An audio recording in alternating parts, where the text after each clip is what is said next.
I lost a steady job in under a minute, which is probably a personal record I should be prouder of. My name is Elias Wren, I am 24 years old, and for 2 years my entire trade had been carrying beds. St. Aura's City Infirmary hired me to move linen, wheel patients, haul the occasional fainting noble off the floor, and otherwise keep my mouth shut. I was excellent at keeping my mouth shut. Nobody pays a porter to have opinions, and a porter with a rank F skill is allowed fewer opinions than most.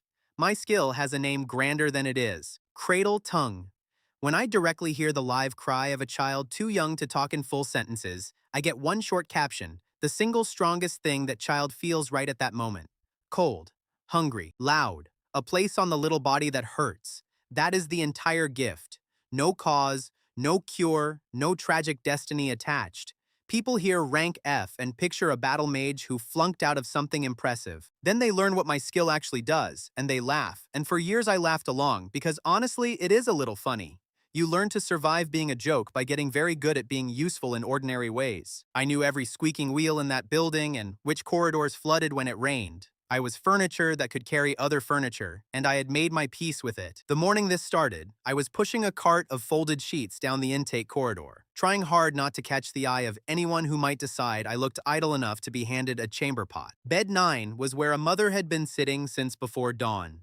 Talia Orn, 26, a laundry worker with forearms like a woman who wrings out wet wool for a living, and a face that had run completely out of ways to look worried. Her daughter was 6 weeks old. Her name was Nia, and Nia had been screaming on and off since first light.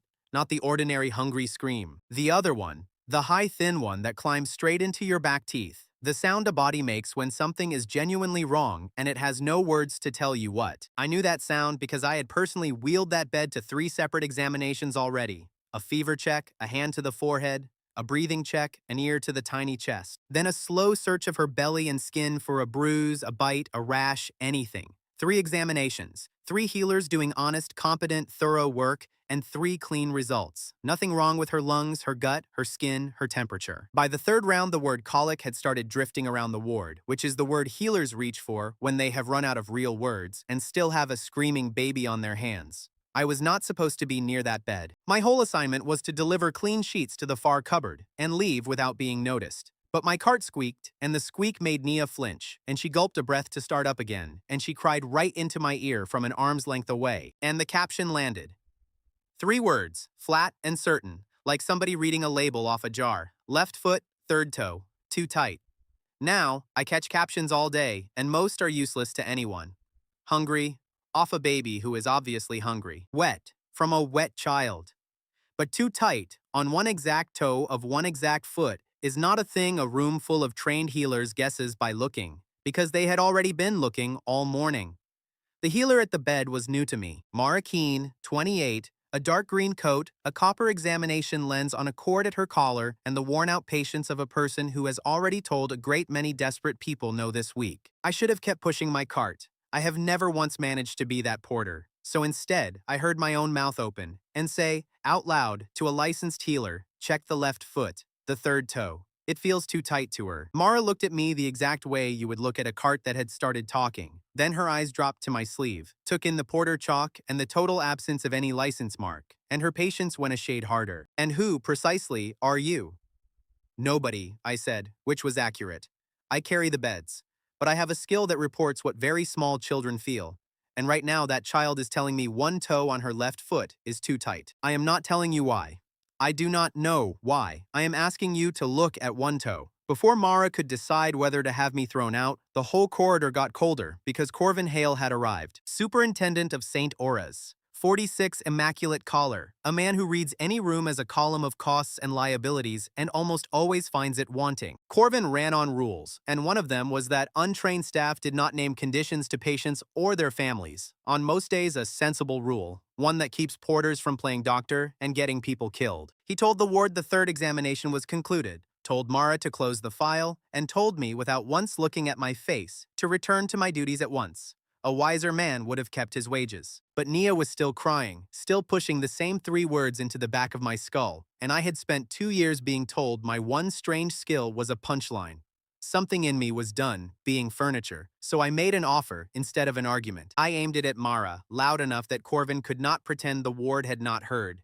Look at the toe, only the toe. If there is nothing on that third toe, I walk out of this building right now and never make another claim under this roof again. It was a stupid thing to stake a job on. If I was wrong, I was the porter who had delayed a sick baby's care to show off a party trick. If I was right, I had just embarrassed 3 examinations in front of the superintendent. Either way, Corvin was not walking away liking me. Mara did the one thing I had not planned for. She ignored Corvin completely, not out of rebellion and not to take my side since she did not know me from any other loud stranger. She did it because the decision was legally and professionally hers. The treatment was her call, and a claim this small cost her about 30 seconds to prove or destroy. She lifted the copper lens off its cord, tilted the lantern toward the light, and cradled Nia's tiny left foot between 2 fingers. Then she went toe by toe, slow and methodical. First toe, nothing. Second toe, nothing. And on the third toe, she went completely still, which I would learn is a thing good healers do in the instant right before they stop being skeptical. There was a hair, one single pale strand, a mother's own hair most likely, shed in the night and wound so deep into the swollen crease of that third toe that it had all but buried itself in the skin. A hair tourniquet. Ordinary examinations miss it constantly because you have to be looking at exactly the right toe under enough light to catch a thread finer than thread. Above the strand, the toe had gone dark and tight, the blood choked off. Mara did not gasp or announce a miracle. She reached for a fine probe, teased the strand up out of the crease with the patience of someone unpicking a knot in wet silk, and freed the toe, while at the head of the bed, Talia held her breath hard enough that I could hear it whistle. Color came back into that toe while we watched, pink pushing its way back into the pale, the flesh remembering how to be alive. And Nia, who had screamed for the better part of a day, took one shuddering hiccup of a breath, then a smaller one still, and simply stopped. The ward went quiet in the strangest way, not relief exactly, more like the silence of a room full of people who have been listening to an alarm bell for hours and only now, when it cuts off, realize how loud it had been the entire time. And that silence had nothing to do with magic. There was a real, ordinary cause. Mara found it with her own lens and her own hands and removed it, and everyone in that ward could see the freed toe, the strand of hair, and the settling child with their own eyes. Nobody had to take a porter's word for anything. Talia laughed.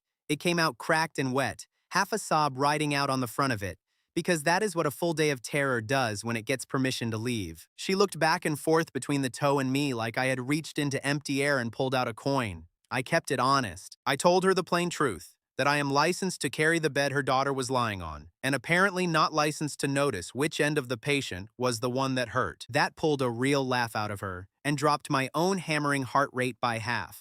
Because there is a trap built into a skill like mine.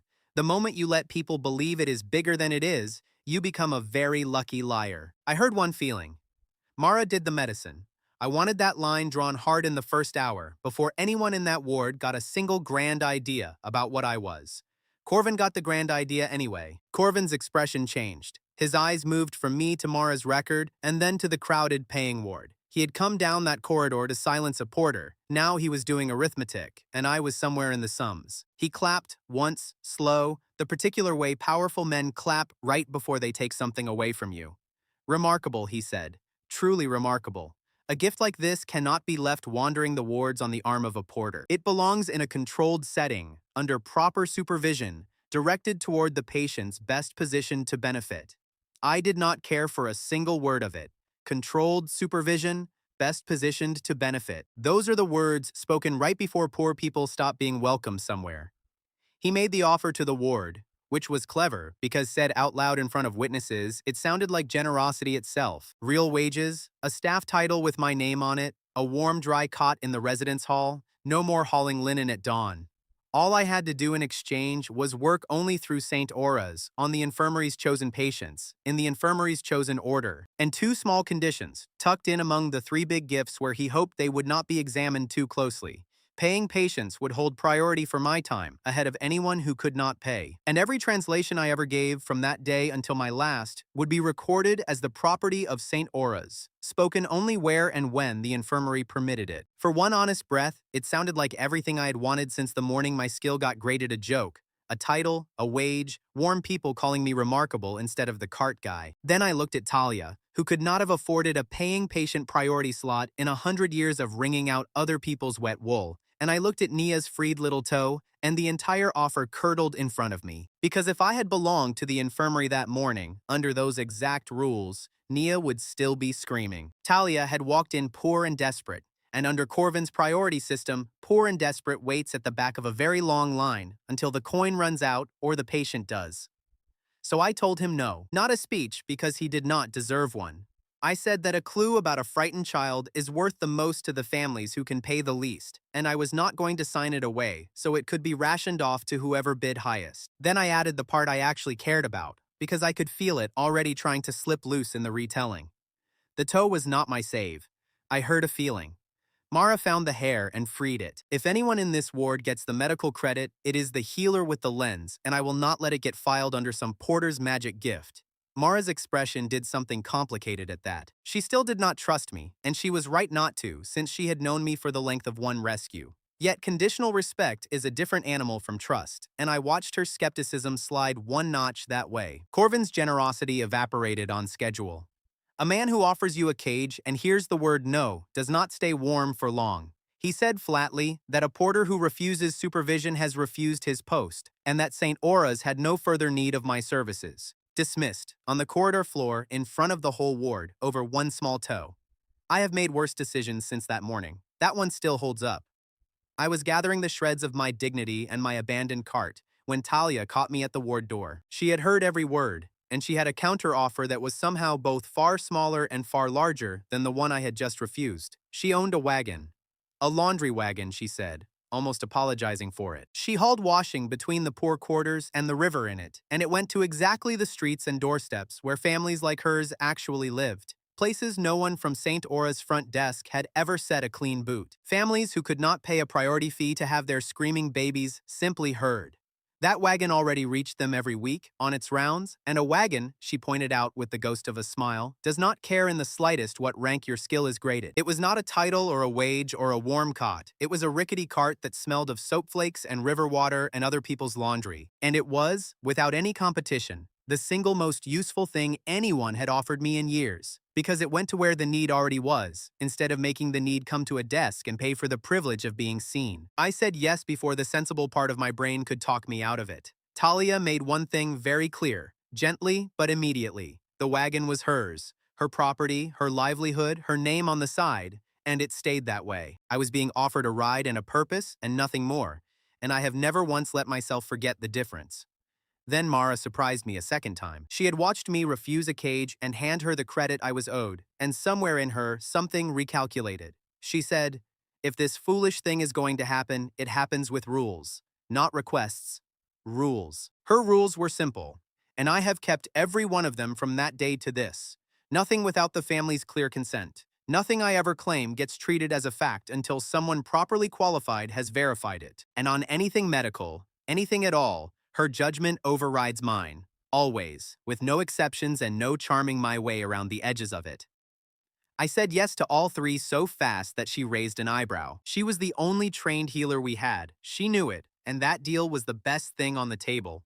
I was not about to negotiate against the woman cleaning up after the last good decision I'd managed to make. So that was the founding of the thing. Not a guild, not a company, not a village, not yet. A laundry wagon that belonged to Talia, a healer who did not entirely trust me and had good reason, an unemployed porter with one small strange skill, and a settled 6-week-old girl who had already, mercifully, forgotten the worst day of her short life. We walked Talia and Nia out toward the poor quarter as the afternoon light went gray and thin, and that is precisely when the day decided to share its opinion of us. The spring rains had been coming down for the better part of a week, and the low road home ran along the river's edge. The river had climbed clean over its banks. Brown water sheeted flat across the road we needed, dragging at fence posts and pulling loose anything not tied down, turning a solid crossing into something that moved and pulled and did not want us. The way home was closing itself while the three of us stood there watching, and there was nobody in that small group who knew the first thing about beating a flood. I had a skill that could tell me, with total confidence, that a baby was frightened of the rising water. It could not tell me how to get her across. Upriver at Marsh Ferry, 4 other households were already being driven toward the same last dry crossing, So our private emergency was about to become a crowded one. The low road home was underwater, so we went the long way around, toward Marsh Ferry, which was the last dry crossing for a full day's walk in either direction. I had been a free man with a brand new purpose for roughly 1 hour, and already the purpose was trying its best to drown. Marsh Ferry was one flat cable barge, run by one flat old man in the middle of a lot of rising water. Orrin Pike, 54, ferryman, with forearms like knotted mooring rope, and the exact face of a person who has spent his whole life watching rivers kill people who did not listen to him. He had opinions about water, as I have opinions about which end of a baby hurts, and he was right about as often. We were not the only ones who had thought of the long way around. When Talia's wagon came creaking down to the landing, there were already 4 more households jammed onto the near bank, their own wagons and bundles and small children stacked up, every one of them stopped cold by the same wall of brown water. The approach on the far side had washed clean out. You could see it going, even as we stood there, a raw gash of mud where the road used to meet the ferry ramp, sliding a little more into the current with each minute that passed. Everyone on that bank wanted to cross, and the far side was quietly falling apart while they wanted it. Somebody in the crowd recognized Talia, and word moved through a scared group of poor families the way it always does, fast and hungry. That is the porter with the baby skill. He got the Orange child herd when the healers had already given up, and suddenly a whole lot of frightened parents were looking at me like I might be a rope they could climb. I would love to tell you I had a plan ready. What I actually had was a wet coat, a rank F skill, and no earthly idea how a ferry cable held its load. What I had going for me was Orrin, who took one long look at the crowd surging toward his barge and said one single word. No. Not a cruel no. A load-bearing no. The kind that holds up everything behind it. He explained it fast and flat so nobody could pretend not to understand. His cable had a weight it would carry and a weight it would snap at, and those two numbers sat closer together than anyone crowding his ramp wanted to hear. Pile everyone on for one brave crossing, he said, and the line parts in the middle of the river with children hanging off it. A big man near the front started arguing that this was an emergency, as though the river kept a list of emergencies and made exceptions. Orrin did not argue back. Arguing back is for people who are not sure they are right. He simply planted himself in front of his own barge like a gate made of a person. And I understood in that moment that his judgment about his own ferry was the one thing on that entire bank I would never once talk him out of, and never should. Then the rain doubled, a real spring downpour, thunder walking flat-footed across the sky, and as if the weather had rung a bell, 5 babies woke up at the same instant and started screaming. My precious miracle turned straight to mush. St. Aura's quiet ward had hidden the ugliest limit of my skill. One cry gave me one clean caption. 5 cries all at once, and the thing overlaps into useless garbage. Cold and hungry and loud and tight and scared, all of it stacked and smeared on top of itself, no possible way to tell whose feeling is whose. The crowd did not know that yet. They saw the baby cry porter standing there, and a dozen desperate faces swung toward me, waiting for me to point at the sickest child so that family could be loaded first. Triage by magic. It would have looked absolutely spectacular, right up until it got somebody killed. So I killed the hope on purpose, out loud, before it could set hard. I told them the honest thing, plainly. 5 at once is nothing but noise to me. I cannot pick one child out of that wall of sound, not one. Anyone standing here waiting for me to sort this out is spending the only dry hour we have left, waiting on something that is never coming. You would think admitting your one skill is offline would scatter a crowd like that. It did the opposite. It stopped them treating the screaming as a scoreboard to be read, and it dropped the decision back onto the people who could actually do something about a flood, which was never going to be me. The answer was Talia. She stepped down and spaced the families along the bank between our 2 wagons, calm as if sorting a wash line by color. So the panic had somewhere to stand that was not directly on top of Orrin's ramp. And Mara moved through them, doing the only sorting that meant anything at all in that rain. Using her eyes and her hands to find the child who was genuinely in danger and separate that child from the one who was merely loud and cold and furious about it. That is when I met Cade properly, which is to say that is when Cade started arguing with me. 33, a carpenter, built like a doorframe that had opinions, a widower, with his own 6-week-old daughter named Etta strapped to his chest under his coat. He had been listening to me admit my skill was useless in the rain, and he was not impressed. He looked at me, then at the little bundles Talia was shifting around the bank, and he said flatly, that rearranging blankets did not change how much a wagon weighed, and if the ferryman said the load was too heavy, all our shuffling was theater for scared people. He was mostly right, which annoyed me, which is why I liked him at once. I did not get to fire back, because that is the precise moment the river answered him for me. The washed-out bank gave way, not all at once. A long, sick sideways lurch, and Boren's wagon was the closest one to the crumbling edge. The mud simply left from under one of its wheels, and half a ton of loaded carpenter's wagon, with his tools and his trade, and half his life packed inside it, started sliding toward the brown water with about 10 seconds of warning. And I stopped thinking about captions entirely, because there was no feeling to report that would help anyone. There was a wagon going into a flood, 4 grown adults within reach of it, and 10 seconds, and captions do not haul rope. So I did the one thing I am genuinely good at, the thing this whole strange life would eventually be built on, which is taking a screaming mess and turning it into a short list of jobs handed out fast. Boren, the axle. Oren, the line. Mara, get the children up the slope, now. Everyone with 2 working hands on the low side of that wagon.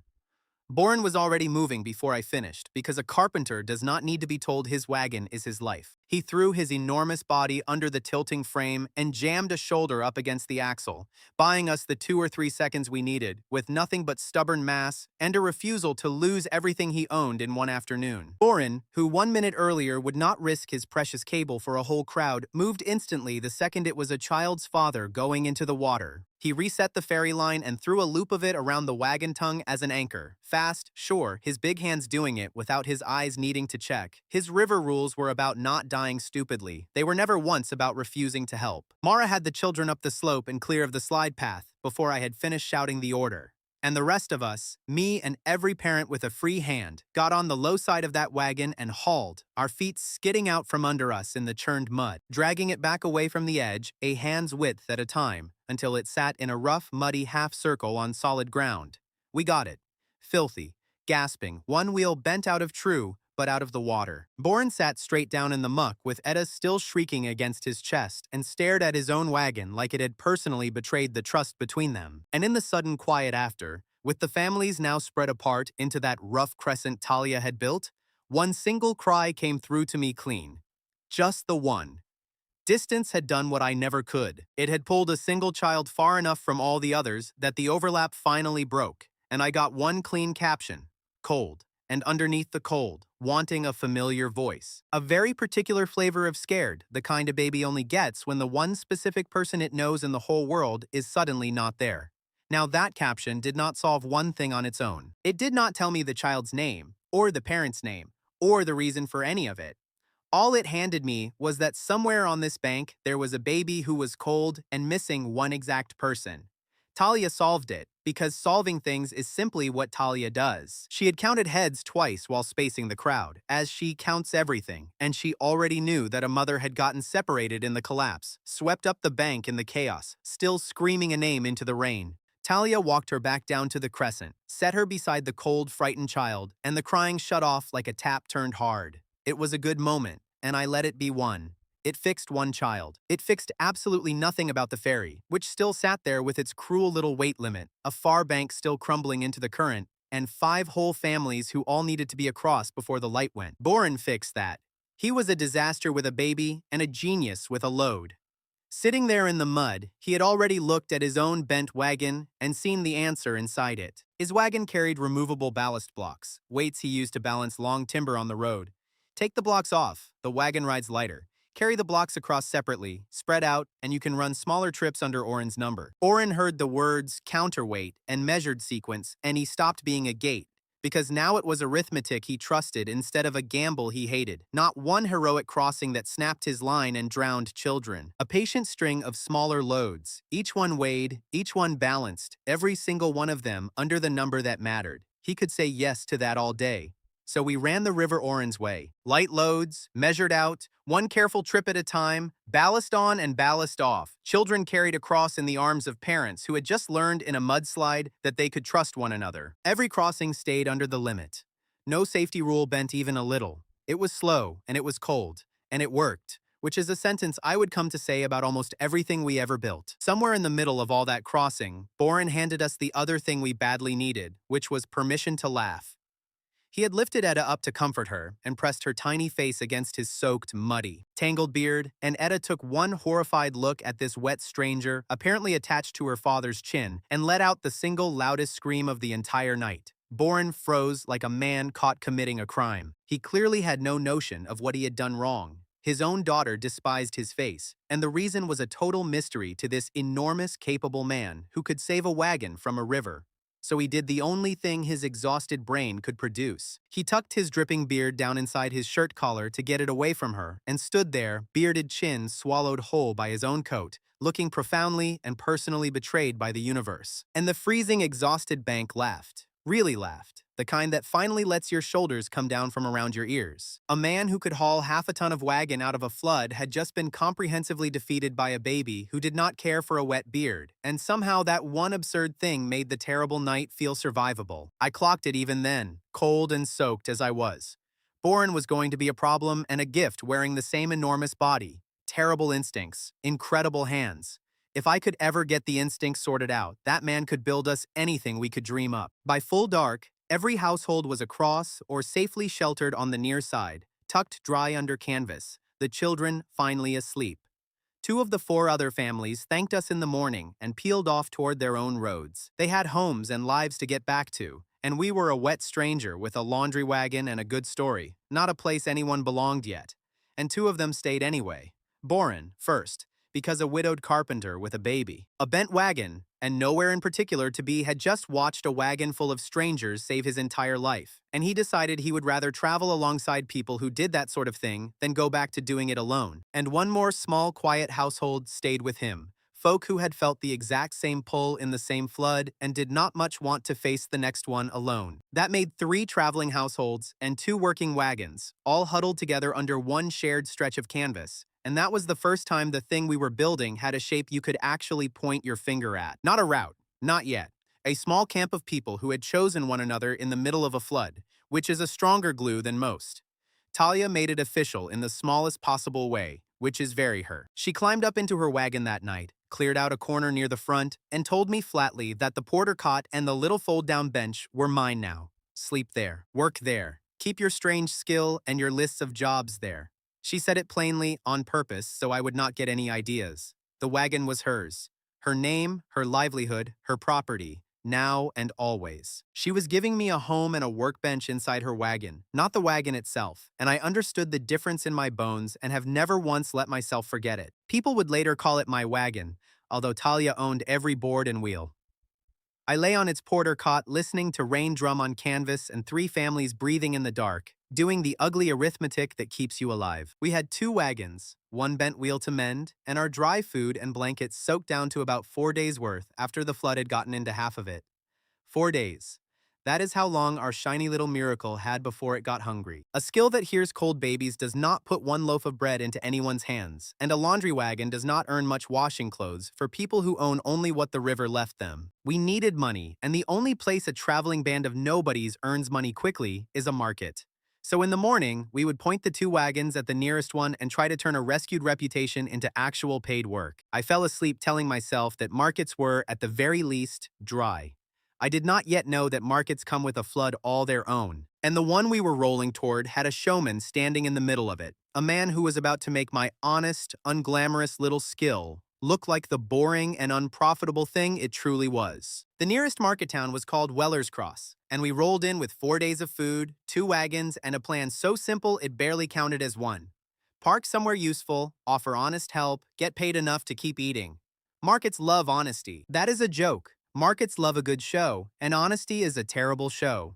I found that out inside the first hour, because there was already a baby cry expert working Weller's Cross, and he was magnificent, and every single word out of his mouth was a lie. His name was Dorian Pell, 35, a velvet coat gone a little shiny at the elbows from use, and a voice that could sell water back to the river it came from. He had a painted cradle stage set up in the middle of the square, 3 borrowed infants, and a crowd 3 deep and utterly delighted with him. I got there just in time to catch one of his babies delivering a message. Through Dorian, of course. He would hold up a squalling child, tilt his head like a man tuning into a faint signal from some far-off station, and announce, in a rich and sorrowful voice, exactly what the baby wished the world to know. And what these babies wished to say was incredible stuff. One little boy apparently begged his father to put down the drink and come home before the harvest.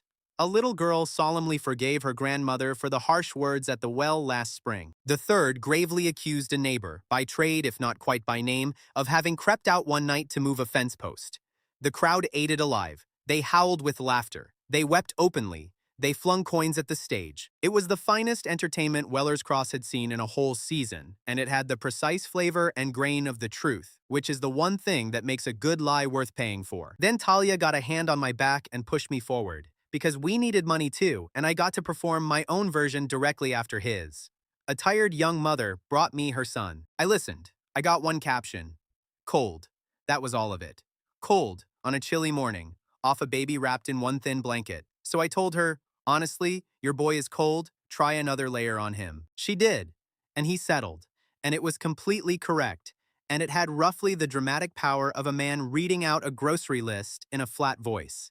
You can imagine how that played, right next to a baby forgiving its grandmother. Dorian's stage was a festival with music. My little corner was a plain man telling people obvious things they could have guessed. A boy near the front started doing an impression of me for his friends. Cold, loud, tight. He was, I have to admit, genuinely funny. That impression trailed me around the market all afternoon, a mocking little sing-song. Cold, loud, tight. And the truly awful part is that the boy was not wrong. My skill really does only ever say those small flat things. Dorian was selling the crowd a warm river of meaning, and all I had to offer was a bucket of cold water and the plain, honest news that it was, in fact, water. On a market day, warm meaning wins that trade every single time. Dorian smelled blood the way that showmen always do. He turned the whole crowd toward my corner, spread his arms wide, and made me an offer that was really a trap with a bow tied around it. He proposed a contest. Right there, on the spot. 3 crying children, brought up onto the platform, and each of us would tell the assembled crowd what those children truly felt inside. Winner takes the entire town's business. And if the honest young man over there declined to compete, well, Dorian let a long pause do the heavy work for him.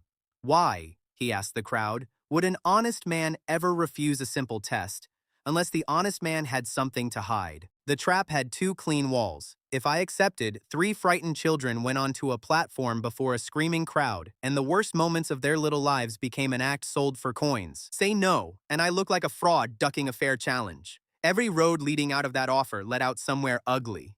Mara read the walls of it as fast as I did. She leaned in and said, "Lo." That whichever way I answered, Dorian had already decided in advance what my answer would mean.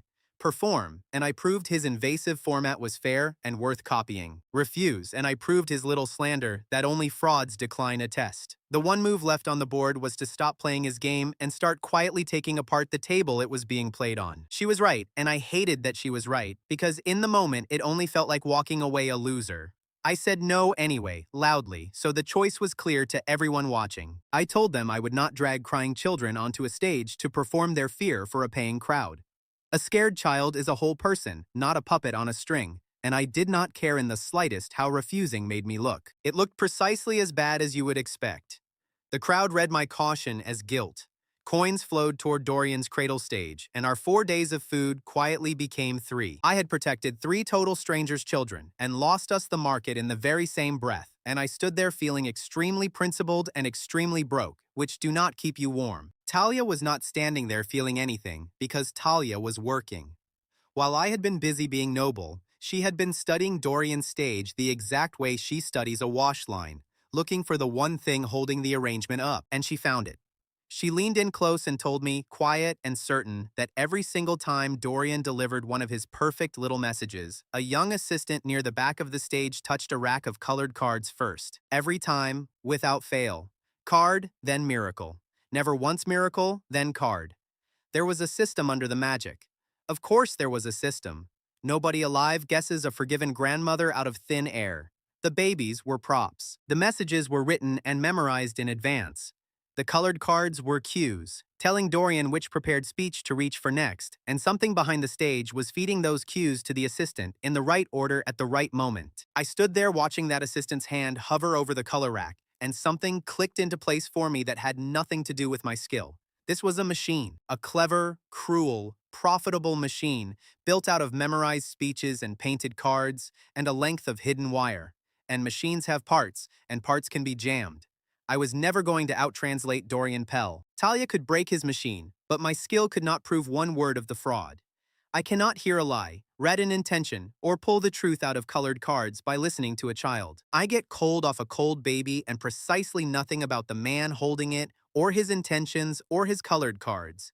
If we were going to break Dorian Pell, it was going to be done with laundry, not with magic. So we split the work between us.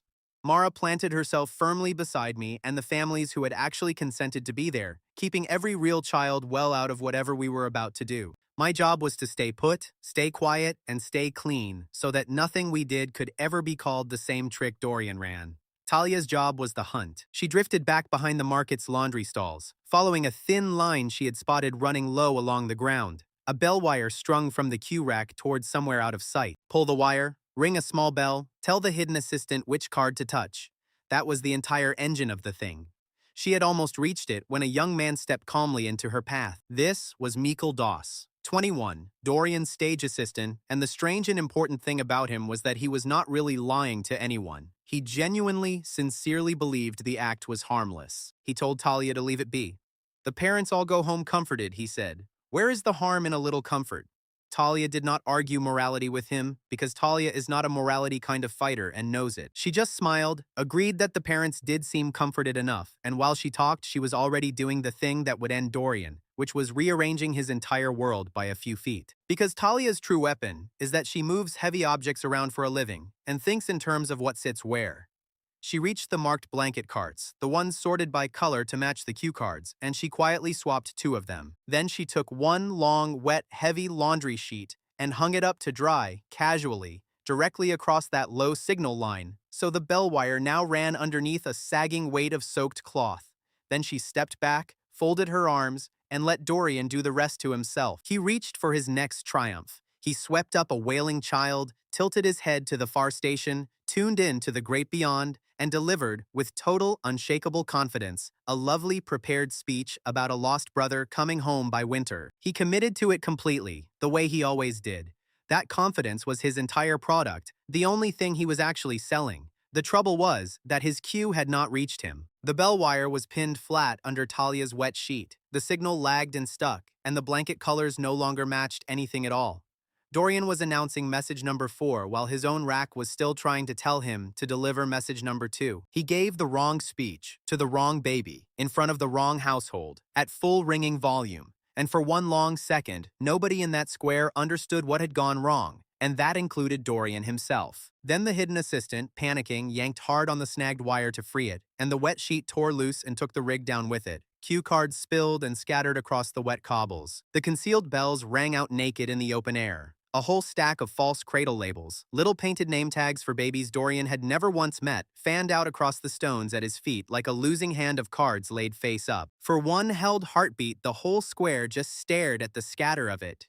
The bells, the cards, the little painted names of children Dorian had never once held. And you could watch each person in that crowd run the same private sum, remembering the exact tender thing this stranger had told them and understanding, in real time, that he had read it off a card. 100 small betrayals landing together in a single market square is a very loud kind of quiet. The square went quiet in the exact way that Ward at St. Aura's had gone quiet, except this silence was a different creature. This one was the sound of a large crowd realizing altogether that it had been played for fools and had paid for the privilege. Dorian, I will give him this, did not crumble. He spread his arms wide and called the thing theater. Of course there are cues, he cried. It is a performance, an art, a craft. The emotion is genuine, even if the staging is not. He was good. He very nearly had them back. Then one mother stepped forward out of the crowd, the very one whose lost brother had just come home by winter, and her face was not amused in the slightest, because she had no lost brother. Dorian had reached into her chest, invented a private grief that did not exist, and sold it back to a laughing crowd. And now she wanted her coins returned, and she said so, loudly, and her voice cracked doing it. That invented private grief cracked the whole performance. People began recalling the intimate things Dorian had supposedly known about them, and comparing those speeches with the cards scattered across the stage. The conclusion moved through the square. He had known nothing, and their own tears had been the show.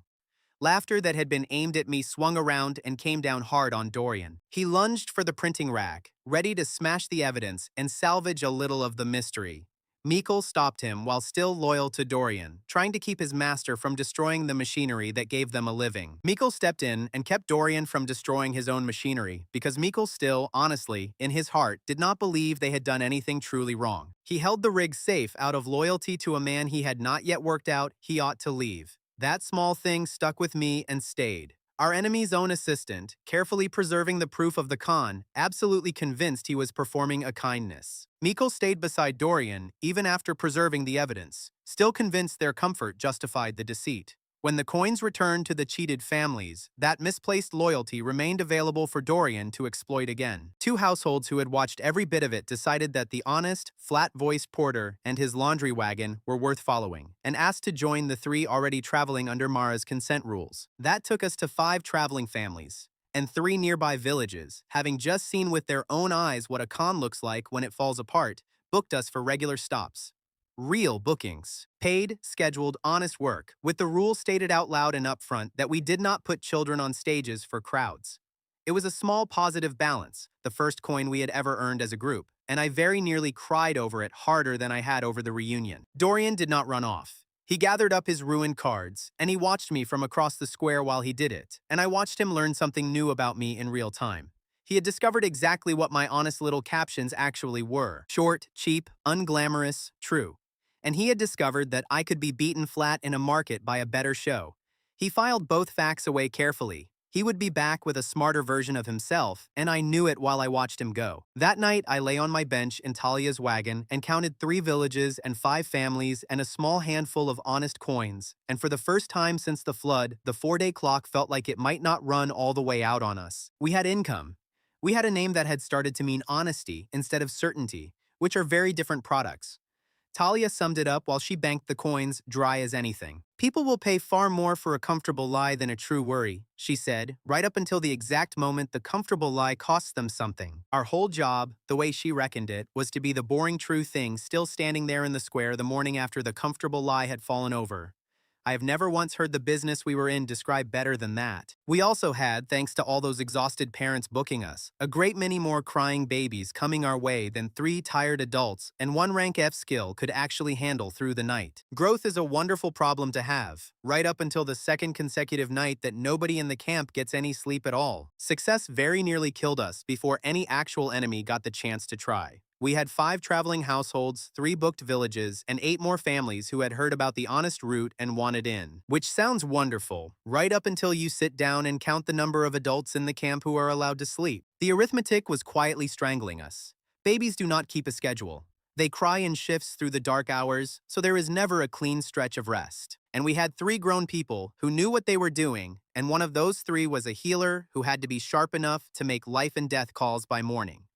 We had run 3 nights straight by then. By the 3rd night, Mara was making small mistakes she would never make rested. Talia was upright purely on willpower and spite, and I was catching captions off children who were not even crying anymore, which is a delightful sign that your own brain has clocked out for the night. We had no choice. We closed the waiting list. We could not safely take on 1 more family.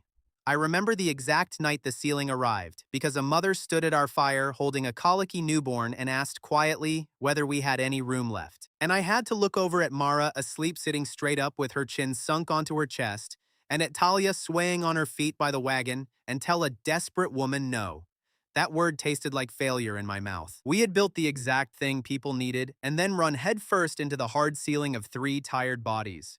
And that closed list is what set the fathers to talking. It began with a big farmer holding a lantern he was pointedly refusing to actually make use of. He announced, in the generous, booming way that men announce things they have never once had to think hard about, that the men were more than happy to do the lifting and the hauling and the heavy work. The rest of it, though, the feeding and the soothing and the long night watching, well, that part was women's work, natural to them, a gift they were simply born holding. A few of the other fathers nodded along, comfortable as anything in the firelight.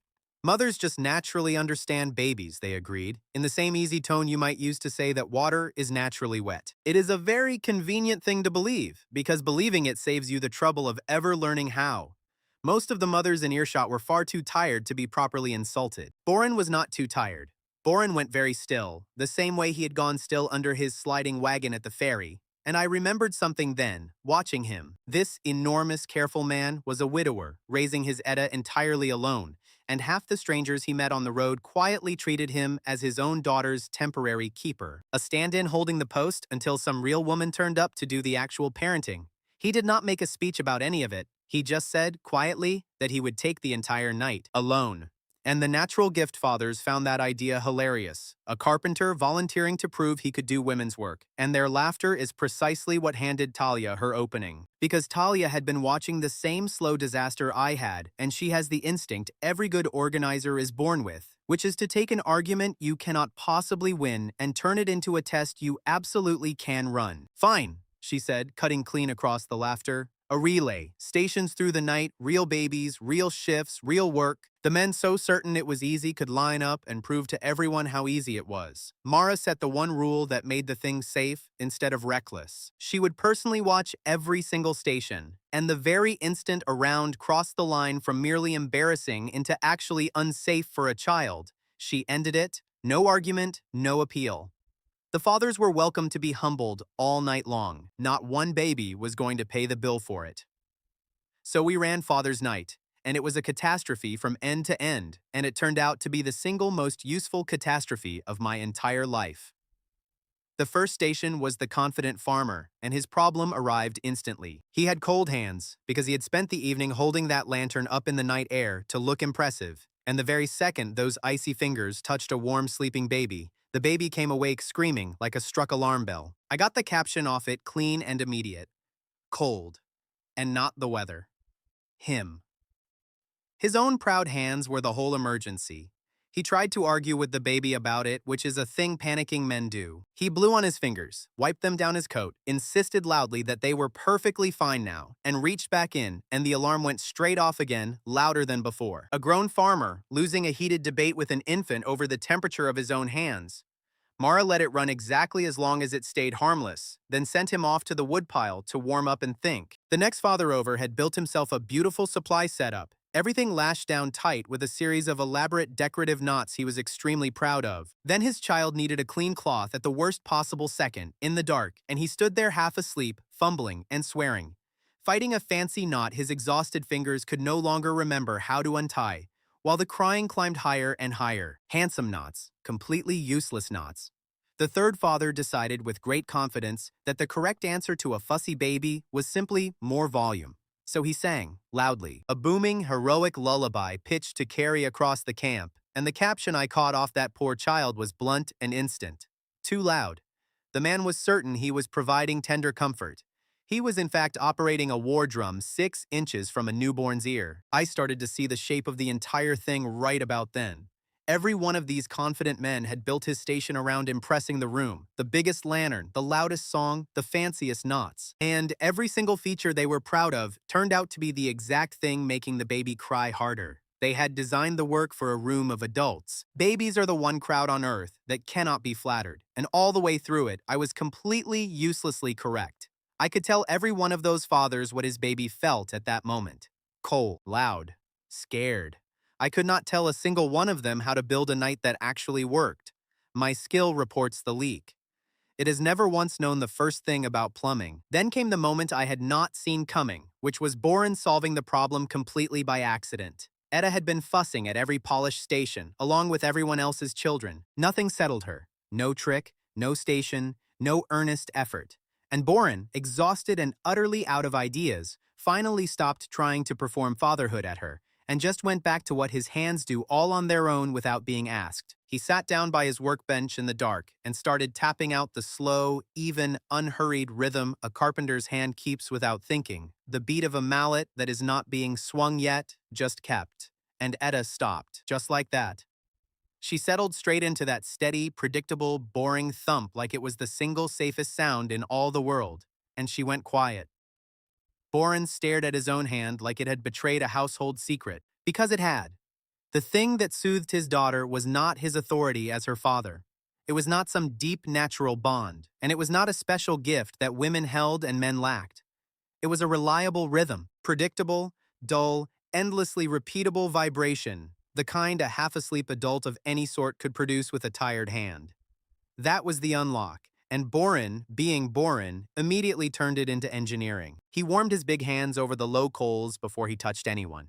He dropped the lantern flame right down so the light stopped stabbing into little eyes, and he rebuilt the entire supply rack from scratch so that everything a fumbling, half-conscious adult could possibly need in the dark sat where a groping hand would reach for it. No knots, no searching, no swearing. And he did all of it without one word of triumph, which is precisely why the other fathers actually followed him. Bourne was not out to prove a point about himself. He had spent a hard year being treated as a temporary keeper for his own daughter, and here, in the dark, he had found the thing that made him her father in a way no stranger could ever argue him out of. He built the rack, tested it twice with his eyes shut, and then went and sat quietly with Etta while everyone else copied his work. The genius of it, the thing I did not fully appreciate until later, is that none of it required being good with babies. It required being good at designing for a tired idiot, because at 3 in the morning, every single one of us is a tired idiot. Bourne built the station for the very worst version of yourself, and all at once the worst version of yourself could keep a baby calm and warm. The other parents watched him do it, and to their real credit, they copied the thinking instead of the exact trick. They did not all start tapping out mallet rhythms. They looked hard at their own particular disasters and asked what predictable, reachable, low-effort thing would fix it. And they rebuilt their own stations around their own children and their own worst moments. Warm hands here, a reachable shelf there, a voice pitched low and steady over there. The confident farmer took the longest to come around because pride always takes the longest. He was still absolutely sure he had the trick of it, right up until his own child, pressed lovingly against his stubbled cheek, delivered the final verdict. Scratchy face. The caption was almost gentle about it. The baby simply could not stand being slowly sanded raw by its own father's jaw. The mothers, who had spent hours listening to these men explain their natural gift for lifting and their natural exemption from everything else, lost it completely. They laughed until they wept. And the farmer, at long last, beautifully and totally defeated, drew the shaving knife from his belt and handed it over to the loudest laughing mother with the grave solemnity of a knight surrendering his sword after a lost battle. He shaved himself smooth by firelight and rejoined the rotation without another word about women's work. Nobody won that night through natural superiority. The adults who accepted correction improved fastest. The fathers were not fools, and the mothers were not saints. Everyone was simply exhausted, and the ones who stopped defending their pride and started fixing their stations got good at the work astonishingly fast. It was a skill, and skills can be taught, passed on, and multiplied. That one fact changed everything about how big we were allowed to become. Before dawn, we had a mixed team running as smoothly as a well-oiled hinge. 2 steady parents had gotten it right so consistently, round after round, that Mara pulled them aside and named them our first real trainees, people she would actually teach under her rules and her watchful eye. And a full rotation of ordinary mothers and freshly humbled fathers carried an entire safe night straight through to dawn, while Mara, for the first time in 4 days, got to sit down on a crate and simply watch it happen. And watching, I think, is when Mara first started to believe in the thing we were building, which was a separate matter from believing in me, and much slower. She had come along because a porter handed her the credit she was owed and then obeyed her rules to the letter. Now she was watching a camp full of amateurs run a safe night with real structure holding it up, and I could see her recalculating what this route might grow into if it were only built carefully enough. Carefully was always her favorite word. We had built night capacity. Real, repeatable, fatigue-proof capacity that no longer leaned its whole weight on 3 exhausted heroes and 1 strange skill. And the very second we had it, that closed waiting list stopped being a threat and turned back into a route we could actually grow. By morning, we could safely carry 13 households. The 8 waiting families brought along their own carts and gear as they joined, which took us up to 5 working wagons, and we added a 4th booked village to the run. From 2 soaked wagons and a food crisis to this, in the span of a few markets. It felt unstoppable, which, I have learned since, is exactly the feeling that should make you nervous. Because capacity is visible from a long way off. When 4 villages stopped hiring the same number of guild-wet nurses, their canceled bookings traveled back to the city on ordinary notices, each one naming our laundry route as the replacement. Copies of those notices reached us much later, They had been entered into one Silver Cradle Guild ledger and marked in red by the official responsible for protecting its regional contracts. The name above those red entries was Celine Voss. She ran the Silver Cradle Guild and sold trained care as a controlled, expensive service whose value depended on families having few alternatives. A free, cheerful, honest route that taught random farmers and fathers to do her members' work for nothing was not a charming little story to a woman like her. It was lost income and lost control, spreading down the roads a little further every week. The copied ledger also showed that the guild began tracking our route that autumn, marking every booked village in red. We were barely 13 households and 5 patched wagons when Celine classified us as a commercial threat. To Celine Voss, we were already a diagnosis of everything wrong with letting poor families organize their own care, and she fully intended to treat the infection before it could spread any further down her roads. She was never going to send a con man with a bell wire. She was going to build something patient and cruel, something that used my own worst habit against me, the old aching hunger to finally, publicly be believed by a crowd. And I walked straight toward the whole trap grinning like a fool because we had just come off our best night in months, and it had not once occurred to me that our best night was also the bait. I am going to tell this one straight, with none of the softening, because it is the day I earned every bad thing that came after it. If you are hoping for the version where I turn out to have been secretly right all along, that version does not exist. The new night care worked so well that 5 more waiting households joined us in a single week, and for a handful of bright days, the route carried 18 families. 18 households trusting their children to a laundry wagon and a rank F porter. I was drunk on it, honestly, and I'm not proud of that either. After 2 years of being the cart guy, people were saying my name in the villages like it meant something, and I had started to like the sound of it far too much. I had spent my entire life being overlooked, and praise went into me like water into dry, cracked ground. I never noticed how thirsty it had left me, or how easily that thirst could be used against me. That taste for it is the exact crack that Celine Voss slid her chisel into. She came to us herself, at the edge of a market town, with a proposal that arrived dressed up as simple fairness. A public comparison, she called it. Her trained guild caregivers working right alongside our route, same day, same families, so that everyone gathered could see with their own eyes which kind of care kept children safest, open, transparent, sporting. She smiled the entire time she laid it out, a warm, patient, professional smile. I should have heard the trap sitting inside the word public. Instead, I heard applause, waiting for me somewhere at the end of it. Celine had brought a whole row of her guild-wet nurses, and every single one of them wore the standard uniform of the Silver Cradle Guild, and the standard uniform included crimson gloves. Deep red, elbow-length, worn by every trained member of that guild across the entire region without exception. I clocked the gloves the moment they arrived and thought absolutely nothing of them. Everyone in the guild wore them. That was the point of a uniform, and it was about to be the whole point of the trap. Celine set the thing up the way a healer lays out instruments before a procedure. Chairs here, families there, her caregivers in a neat crimson row, everything angled so the crowd had a clean, clear view of whatever was about to unfold. She was not staging a comparison of care. She was staging a comparison of confidence, and she understood, in a way I did not yet, that a crowd will always believe the person who sounds certain over the person who honestly admits a limit. Mara did not like any of it, and Mara says so when she does not like something. She pulled me aside before it started and repeated the rule to my face, plain and slow. The rule I already knew, stone cold. My skill reports a feeling and a present association. It does not report a cause, and it never, ever, under any circumstances, names a person. If I heard anything alarming during the comparison, it stayed private, between the two of us, until a proper handling chain check could work out what had actually happened. No public accusations. Those were her terms, and they were correct, and I agreed to every word. When I said yes, I meant it. The later betrayal was a choice made under pressure, not confusion about the rule. Among Celine's caregivers was a woman named Lynn Eyre, 30 years old, proud, genuinely and deeply skilled at her work, and visibly unhappy about being paraded around in a comparison like a prize animal. She did not flatter the crowd. She did not coo and beam for the approval of families who already distrusted the guild she worked for. She simply did her job correctly and let the correctness speak, which is a thing that reads as cold to a crowd that has come to be warmed. Then it happened, and it happened for real, and my skill worked perfectly. Lynn stepped toward a placed infant to check him over, the way she had checked 1,000 children, and the baby took one look at those crimson gloves coming toward his face and came completely apart, full terror, arching his whole little body away from her. And the caption hit me clean and true. Red hands? No, hurts.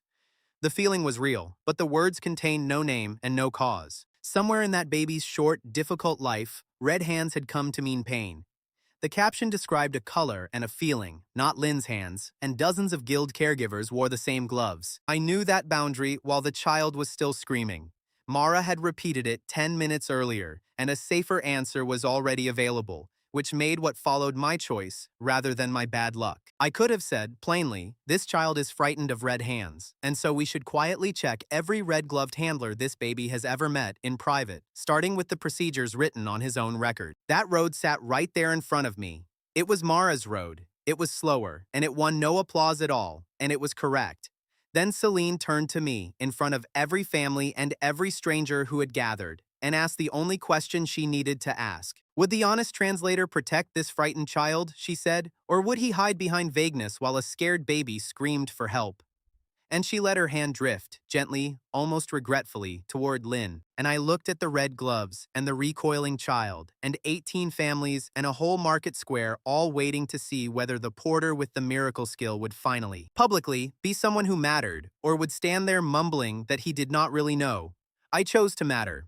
I lifted my hand, and I pointed at Lynn Eyre, and I said the child is afraid of her. I took a caption that had no name in it and gave it one, because I could not bear to look uncertain in front of that crowd.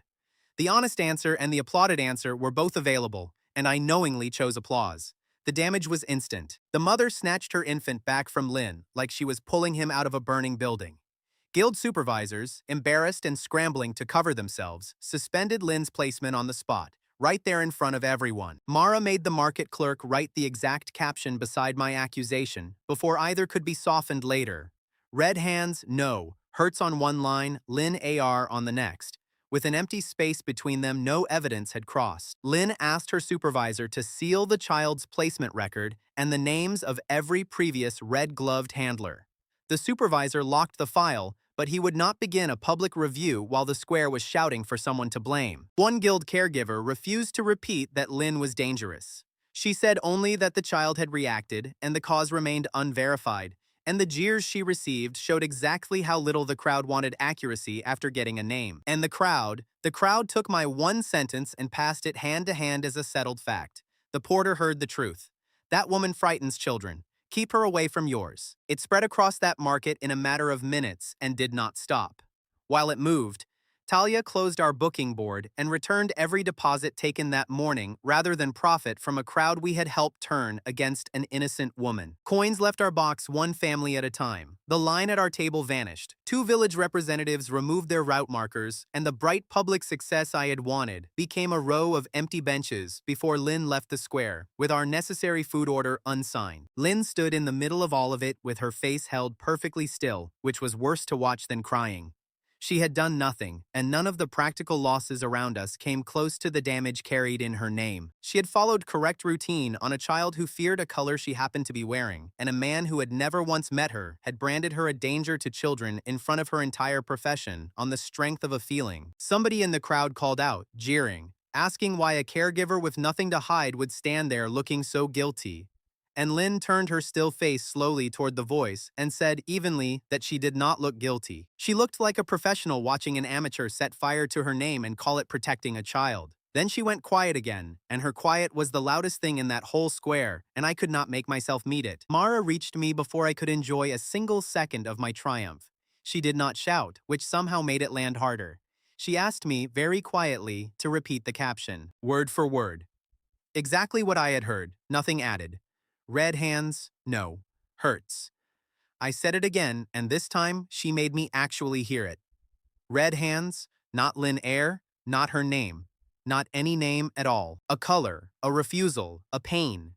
The identity of whoever had hurt this child was never once in those words. It had never been in there, and I had put it there myself with my own mouth because a crowd was watching. I tried to explain myself. I said I had only meant to protect the baby, that the fear was genuine, that I was trying to help. And Lynn cut clean across me before Mara even could. She said, flat and cold, that my intentions were not the thing standing here without a placement and without a name. She did not want my reasons. My reasons did not unsay the word. The word was already loose in the market with her name tied to its tail, and nothing I felt about it changed that by an inch. She was right, all the way down, and there was no answer to give her, so I gave none. Mara made it official, in front of the same crowd that had just watched me shine. She suspended me from public translation.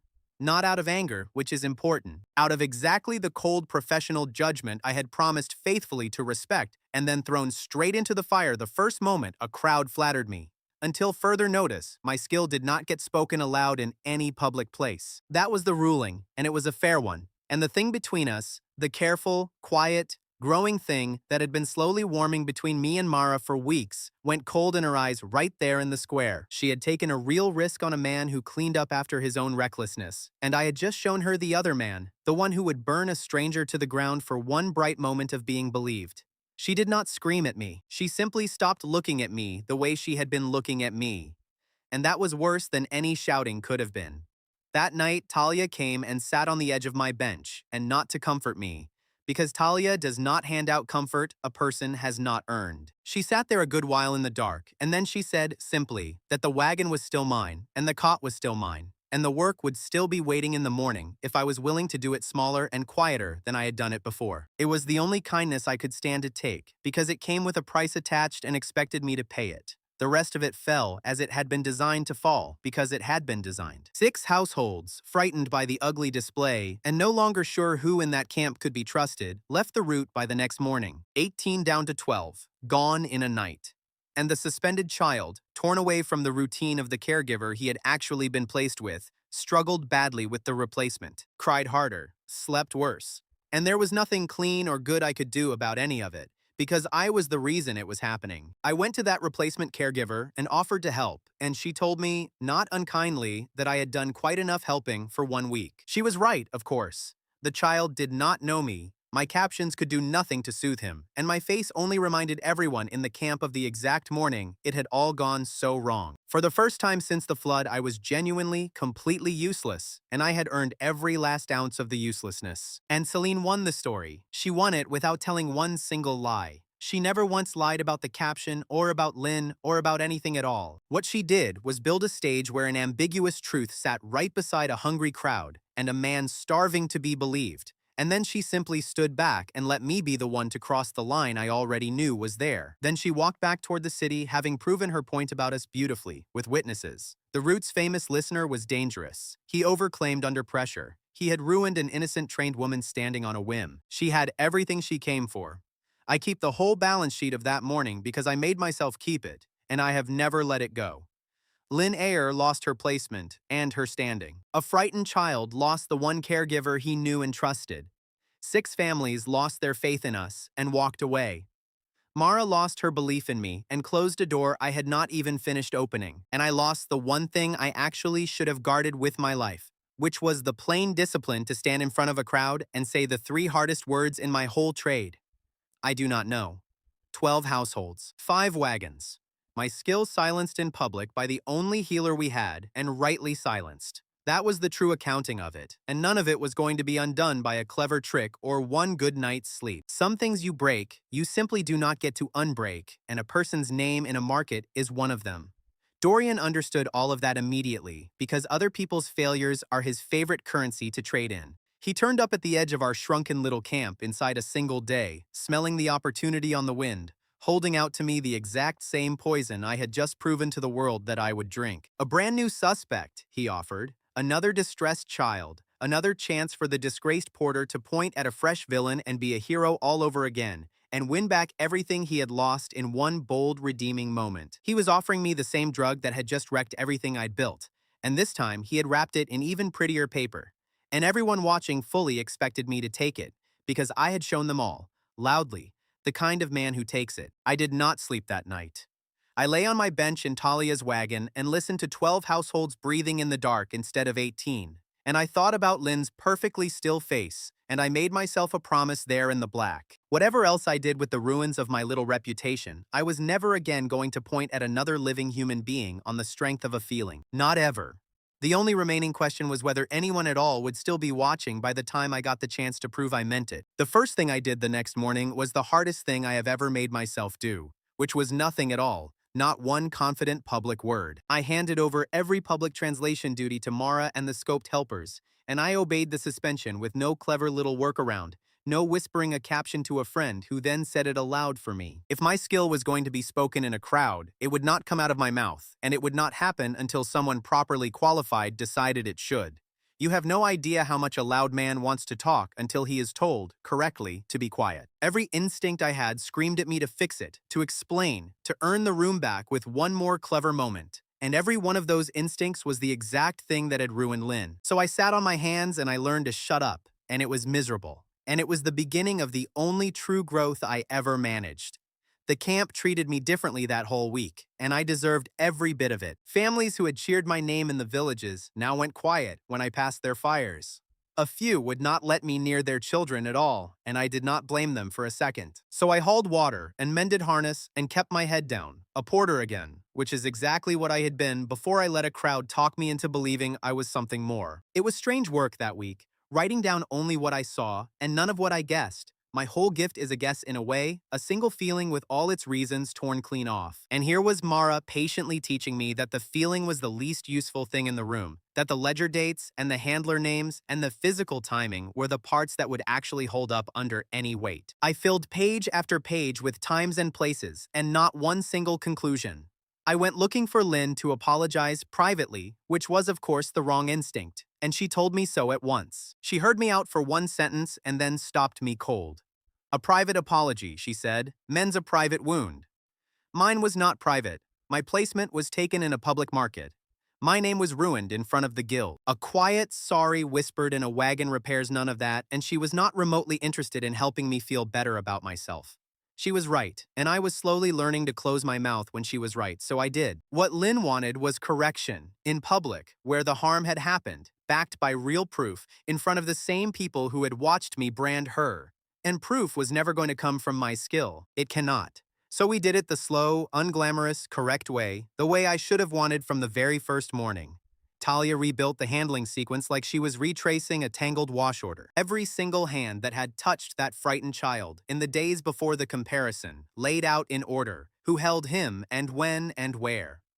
She has a memory for that kind of thing that borders on frightening, and she put it entirely to work. Mara went after the treatment records, dates, procedures, who had done what to that child and when, all of it written down somewhere in a ledger if you were patient enough to find it. And my job, my one small job in the entire investigation, was to write down what I could actually observe with my own eyes and keep every opinion I had firmly out of it. And it worked, because reality leaves marks that a feeling never can. One of the child's own parents walked back carefully through the timeline by Talia, remembered something. Weeks before Lynn ever came near their baby, another healer entirely had performed a small painful procedure on that same little foot. And that healer, like every trained member of the guild across the region, had worn the standard crimson gloves. There it was, the whole ugly truth of it. Red hands had meant pain to that child long before Lynn Eyre ever existed in his short life. The fear was real. The association was real, and it pointed straight at a color worn by dozens of women, one of whom had genuinely hurt him once. Lynn had done nothing at all except walk toward a frightened baby while wearing the uniform of her own profession. The dated record made the story plausible. It did not, on its own, clear her, and Mara was careful to say so out loud. A prior painful treatment explained perfectly where the fear had come from. It did not prove that Lynn had done nothing wrong at the comparison itself. We had a strong question and no clean finish, and that gap is precisely where Dorian Pell chose to walk in and offer me a finish. Understand what Dorian was betting on. He had studied me at Weller's Cross, and then studied me again after my public disgrace, and he had concluded correctly that I was a man who could be steered by a hungry crowd. He was not wrong about the old me. His entire trap depended on my being precisely the person I had been 2 weeks earlier. He had built a cage around a version of me I was fighting very hard to leave behind. He thought he was baiting a hook for a fish that had already swum somewhere else. And when Talia had laid the timeline out for the child's mother, she had gone white, remembering the earlier procedure now, remembering holding her son down while a different healer worked, and the same crimson gloves flashed. Terror had buried the memory. That burying is exactly what let my accusation stand unchallenged for so long. He came into our shrunken camp with a flourish and a blue coat draped over his arm. The coat, he announced to the small crowd he had gathered, had been taken off a man he claimed was sabotaging our route, poisoning our reputation, the true hidden villain behind every misfortune we had suffered. And to prove it, Dorian set that coat down near a distressed child and invited me, the famous listener, to name our secret enemy for all to see. The child began crying just as the coat touched the ground, loud and immediate. And the crowd that had gathered, some of them the very people who had watched me fall 2 weeks earlier, leaned in and started demanding that I do it. Name the owner. Point at the saboteur. Correct your failure, Porter. Redeem yourself. It was the exact same drug, served in a shinier cup, and every soul there expected me to drink it down. 2 weeks earlier, I would have. That is the honest truth of it, and I will not dress it up. I would have heard the crying, felt the crowd's hunger pressing in, and handed them a name to make myself matter again, and told myself I was protecting the child while I did it. Instead, I did the thing I had promised in the darkness of a wagon. I reported the caption and nothing else. This child is frightened, I said clearly, so everyone heard it. That is everything I have. I do not know whether the coat caused it. I do not know who owns it or what frightened him. A reaction hands me a question, never a person, and I am finished answering questions with people's names. The crowd deflated, and Dorian's face did a small telling flicker, because refusal was the one move his whole trap could not swallow. He had built a beautiful machine to catch a man who overclaims under pressure, and I had just, in public, stopped being that man. Then I did the second half. The half I had learned from Mara at the cost of Lynn's good name. I asked Mara, out loud, under her authority and not mine, to separate the witnesses and preserve everything where it sat. Nobody touches the coat. Nobody moves the child. Freeze the thing in place so that people who actually check things for a living could come and check them. That gave Lynn her opening, and Lynn is a professional down to the bone. She ran a proper handling chain test on the child's reaction, cool and methodical, as she does everything, and she caught the thing I never could have. The child's fear did not track the coat at all. It spiked on a sound, a specific faint chime from behind the stalls, time to arrive at the precise instant the crying was meant to begin. Dorian's backstage bell, the very same household of cue he had used at Weller's Cross, cueing a distressed child on a schedule. While Lynn worked the reaction, Talia was doing her quiet thing, the same thing that had beaten Dorian once already. Every time Dorian edged toward his hidden assistant to feed him a cue, Talia drifted between them with a basket, or a question, or a wide, innocent smile, and moved the boy another few feet away. She never said one word about it. She just kept the puppeteer separated from his own strings, patient as folding sheets, and it was the funniest, slow-motion mugging I have ever had the pleasure of watching. Mikkel finished it. Dorian's own assistant, the boy who at the market had preserved the machinery out of pure misguided loyalty. Now he watched his master set a coat beside a scared baby to frame a total stranger, and something in him turned all the way over. He stopped protecting the trick. He carried the cue rack and the bell line out into the open, in front of everyone, and he laid out the timing and the owner sequence and all of it, plain, in front of the crowd Dorian had gathered to applaud an accusation. Dorian tried to save it the only way he knew how, by snatching the planted coat and yanking it away, as though that could change anything. All the yank accomplished was to drag the hidden bell line out into the daylight along with it, and there it was, exposed, the entire rig, revealed by the very man who had built it, because I had refused to finish his trick for him. Lynn did not announce her findings dramatically. She simply moved the coat to the far side of the yard, and the child kept crying right on the bell. Then she moved the child away from the bell, and the crying eased with the coat still well within reach. 2 small physical tests, run in the open in front of witnesses, and the whole frame came apart in her steady hands. That is what a professional looks like doing the job I had failed to do. She checked. She did not guess. And I watched Mikkel carry the machinery out into the light and felt something I had no right to feel, which was recognition. Here was another person who had spent far too long being useful to a man who used him, deciding that comfort built on a lie was not worth his own hands. He did not look at me, or ask for thanks, or turn it into a moment. He simply set the rig down in the daylight and stepped back from it, finished, and walked to the edge of the crowd to breathe. So the truth landed the way it should have landed the first time, weeks too late. The dated record explained the child's original fear of red gloves. The exposed bell explained why he cried when the coat appeared. Neither one had a single thing to do with Lynn Eyre, and I stood up in front of the same market square where I had ruined her, and I said the one thing I owed her plainly, once. I made a claim my skill could not support. I named a person from a feeling. I was wrong, and the wrong was entirely mine. I said it one time. I did not perform my sorrow or explain my reasons or ask anyone to forgive me. Lynn had already told me my reasons were worthless as repair, and she was right, so I gave her the correction, and I gave her nothing else on top of it. She did not fall into anyone's arms. There was no warm reconciliation, no swelling music, no everyone weeps and hugs. Lynn took the correction as her plain due, and then she took something far more useful than an apology. She demanded authority. If she was going to be attached to this route at all, she said, she would write the rules that govern my skill and every hand in the camp. Binding verification scopes, real ones, that neither I nor a hungry crowd could ever override again. We handed it to her without a fight, because she was right, and because the route was going to be a great deal stronger with its sharpest critic holding the leash on its most dangerous tool. Lynn began drawing up the scopes that same afternoon. 4 of our steadiest helpers became scoped assistants under her new system, each one permitted to do exactly the checked, defined things she had trained them for, and not one single thing more than that. Word of an honest public correction travels almost as fast as a good scandal does. 3 of the 6 households that had fled after my disgrace came back, having seen a route that would burn its own celebrated hero to the ground to right a wrong. 6 new rural families, hearing the same story on the roads, joined for the very same reason. That took us to 21 connected households, 8 wagons, 5 stops, and a set of rules with actual teeth in them. I do not want to pretend, though, that we walked away winners. The city contract, the big rich prize, the steady lucrative work up in the capital, Celine took it clean while we were busy digging ourselves out of the hole I had dug. She had spent my scandal wisely and well. She walked off with the city and left us the countryside, and that was a real loss, not a moral victory wearing a loss for a costume. And Mara watched me refuse the coat, watched me correct the record, watched me hand Lynn the leash without an argument, and I could see her carefully registering every bit of it. Not warming exactly. Cataloging. She had learned, at terrible cost, not to trust my good moments, so she was going to make me prove the change over a long stretch of time before she believed a word of it. The door she had closed stayed closed. She was only willing now to keep watching whether I would keep the door I had sworn to keep. And that, honestly, was more than I deserved, and I knew it. I could live with the slow version. I had earned the slow version several times over. Lynn was cleared. The child could go back to care that no longer terrified him. The rules were real and binding, and I had stood in a market and refused, out loud, to be the man Celine had built me into. That is the most erect reputation gets to buy back in a single afternoon, and I took it and was grateful.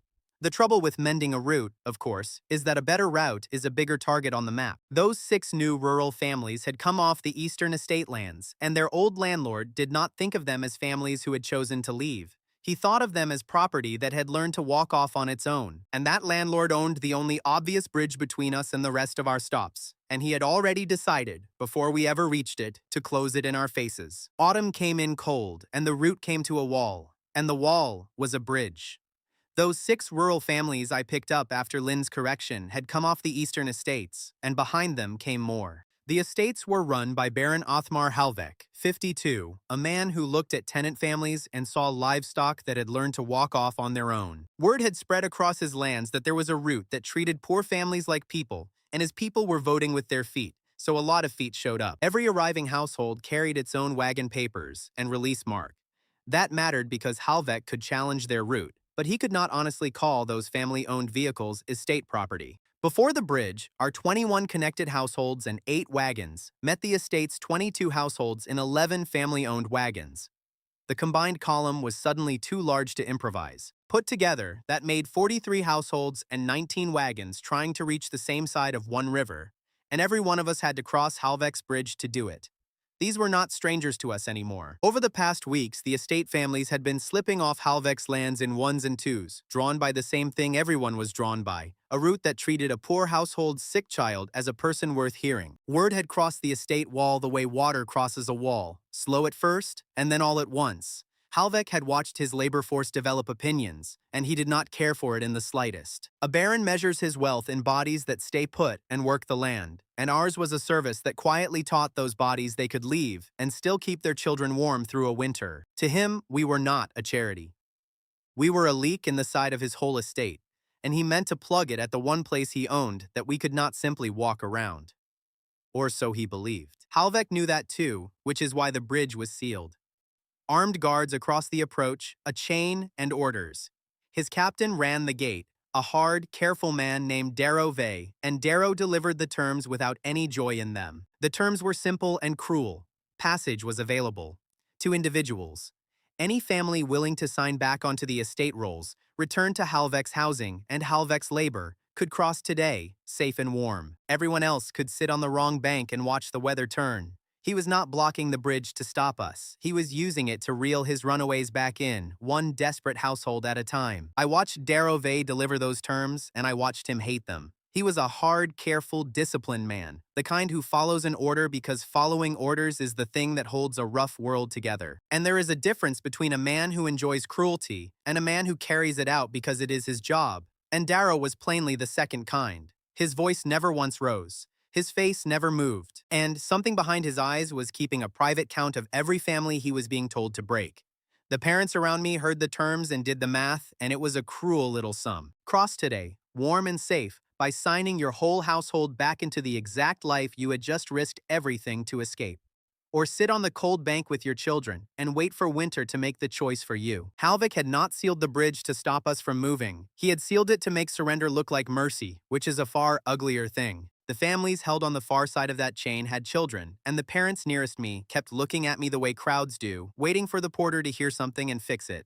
So I told them the truth early, because I had finally learned to. Those children are across a river and a chain, out of range. I cannot hear a thing from over there.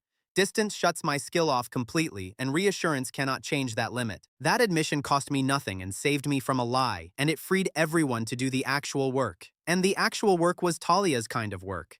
She walked the entire staggered mess of us and counted, twice, as she always does. Every person, wagon, and load went into Talia's moving count. This frame by water, that one by the service track, these children carried and those walking. Boren marked the beds that could come off quickly so the frames would roll light. Oren read the river while they worked and found 2 brief afternoon windows when his ferry could carry a safe load.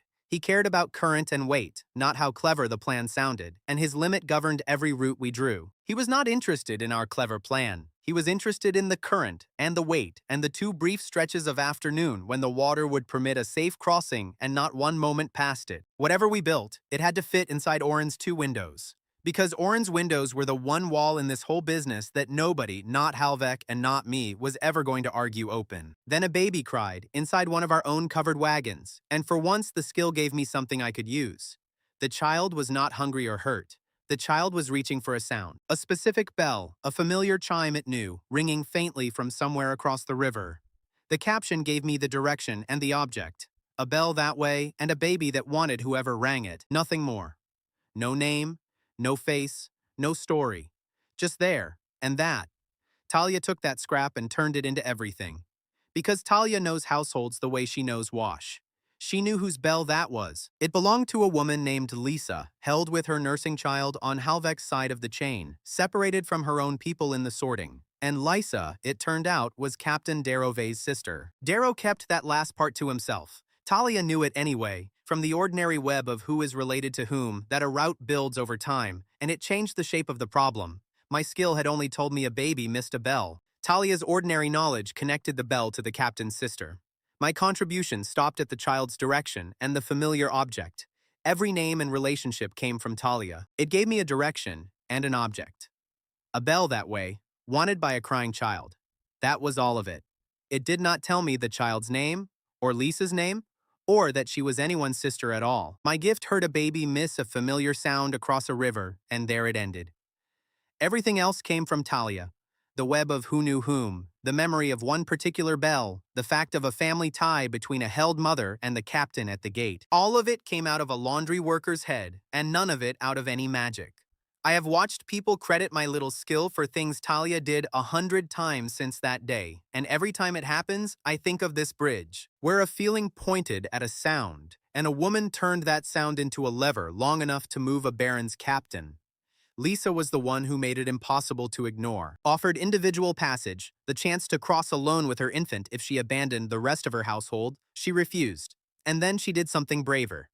She stood at the chain and rang that bell, openly, on purpose, over and over, so that the small private cruelty of splitting a nursing mother from her household stopped being a policy on paper and became a sound Darove had to stand there and listen to.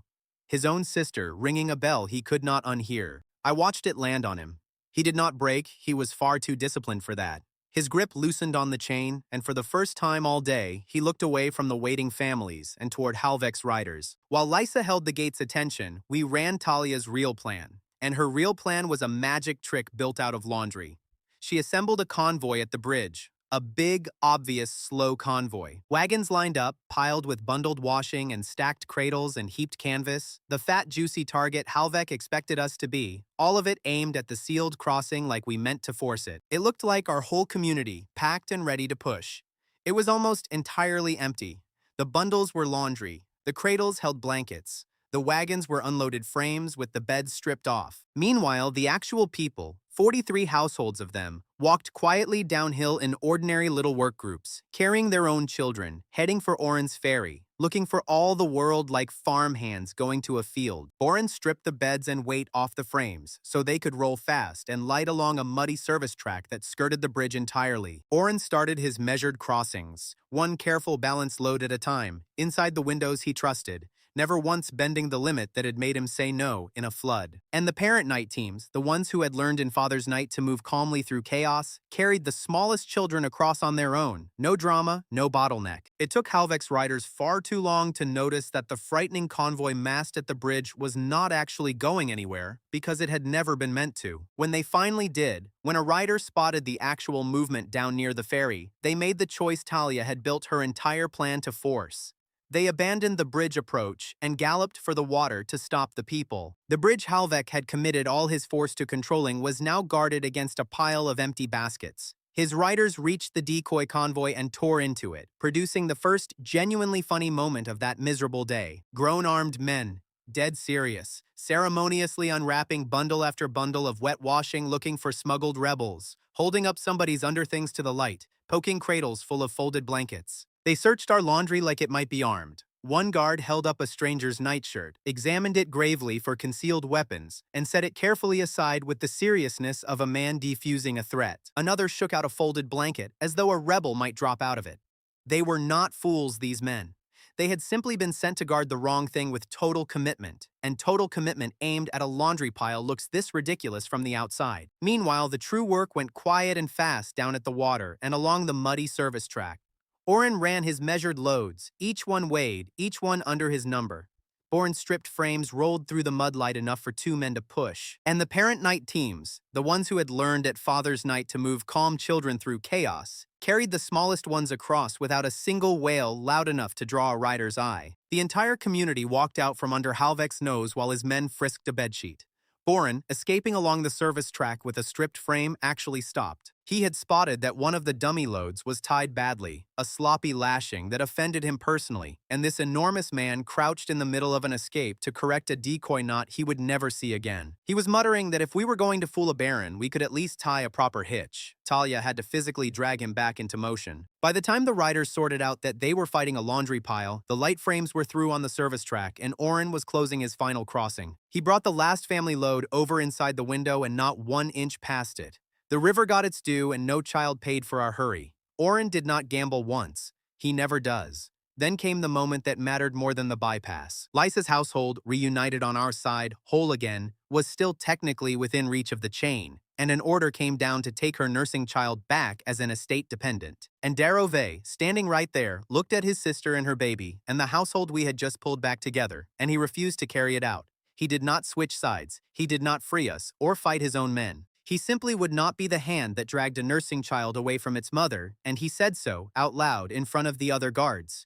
It was a small thing and a large thing at once, and I saw him mean it all the way down. Darrow ordered the latch raised for Lisa's whole care unit, not only the nursing child named in Halvek's order. Her partner, older child, and familiar caregiver crossed together while he stood between them and his own chain. One guard repeated the order back before obeying, and another entered it in the bridge log with Darrow's name attached and signed beneath it. 2 men had heard the boundary as a clear public command, not a private kindness they could later forget. Whatever Halvek thought his captain was, his captain had just drawn a line in front of his own guards.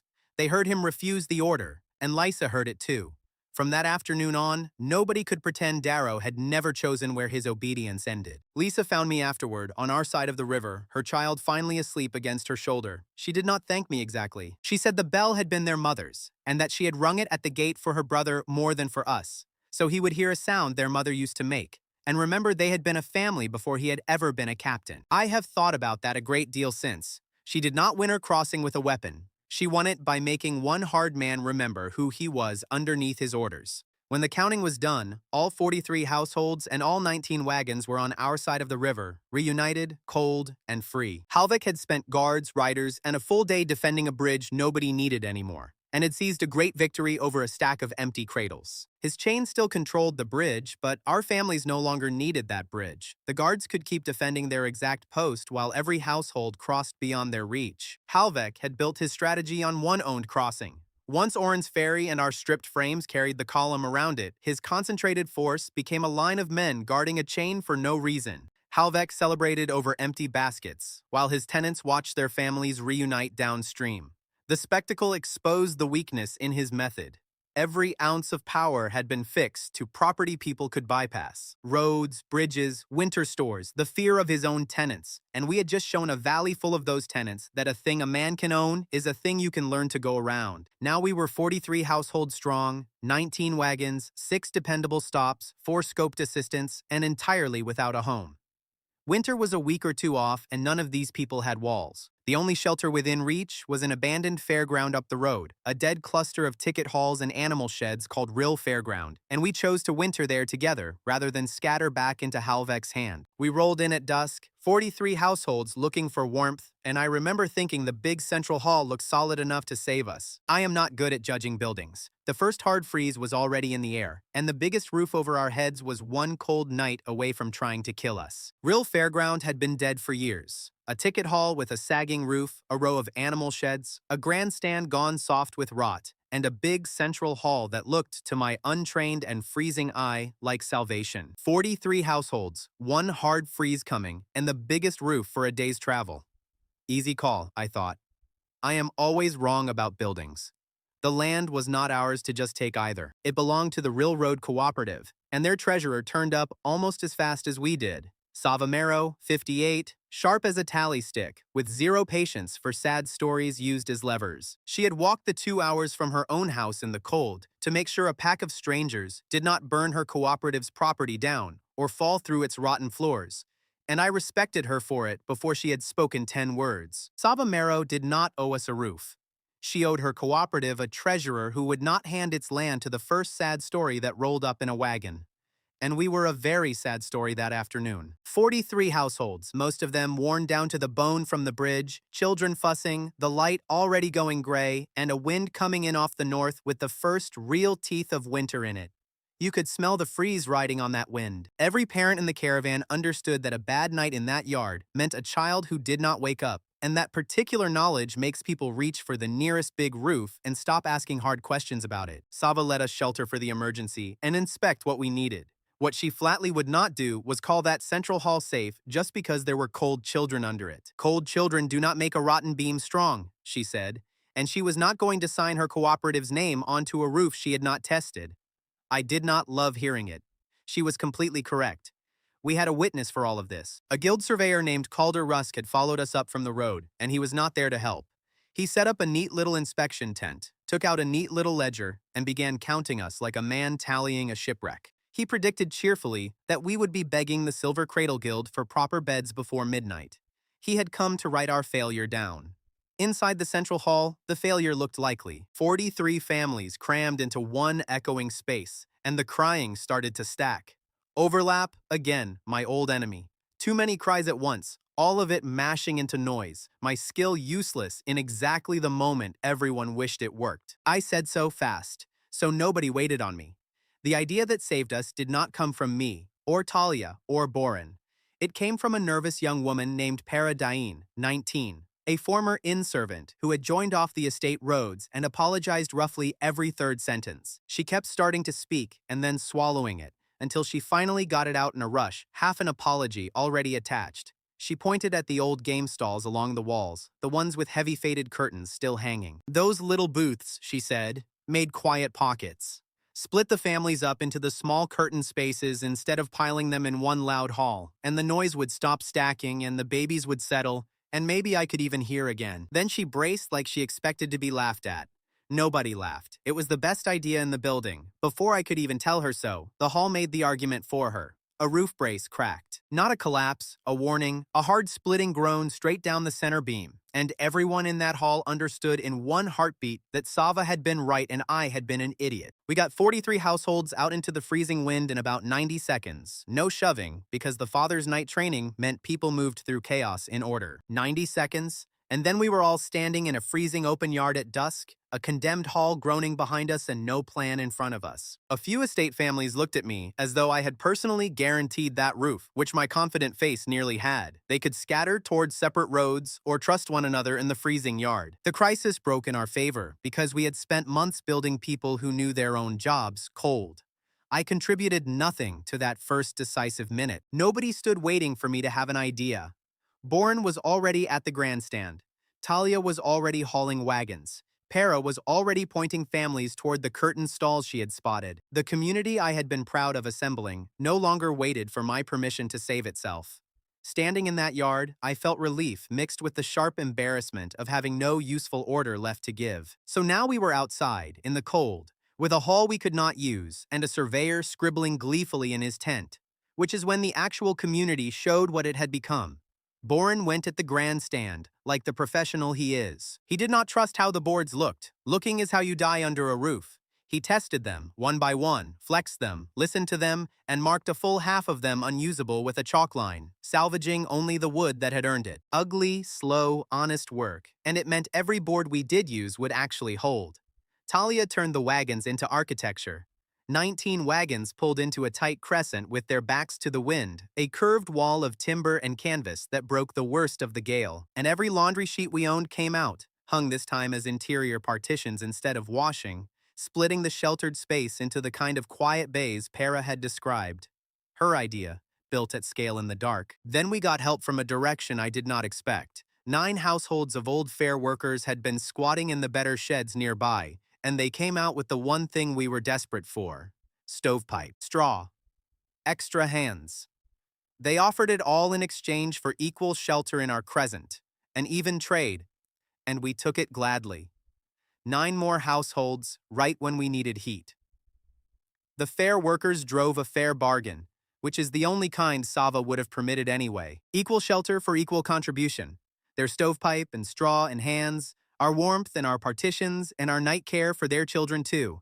Nobody was being rescued, and nobody was left in anyone's debt. It was a trade between neighbors who had both been left out in the same cold, and those are the alliances that actually hold. Building the bays in the dark was its own small adventure. We strung the laundry sheets on lines between the wagons and the salvaged frames, and Boren rigged the stovepipe to vent up and out, and Para walked the ring, assigning each household a pocket by how loud their baby was. Quiet children clustered well away from the fussy ones so the noise would not stack. It was ugly. Ropes and sheets and borrowed pipe and the smell of 43 families packed into a wagon ring. And it was warm, which at that hour was the only beauty anyone was counting.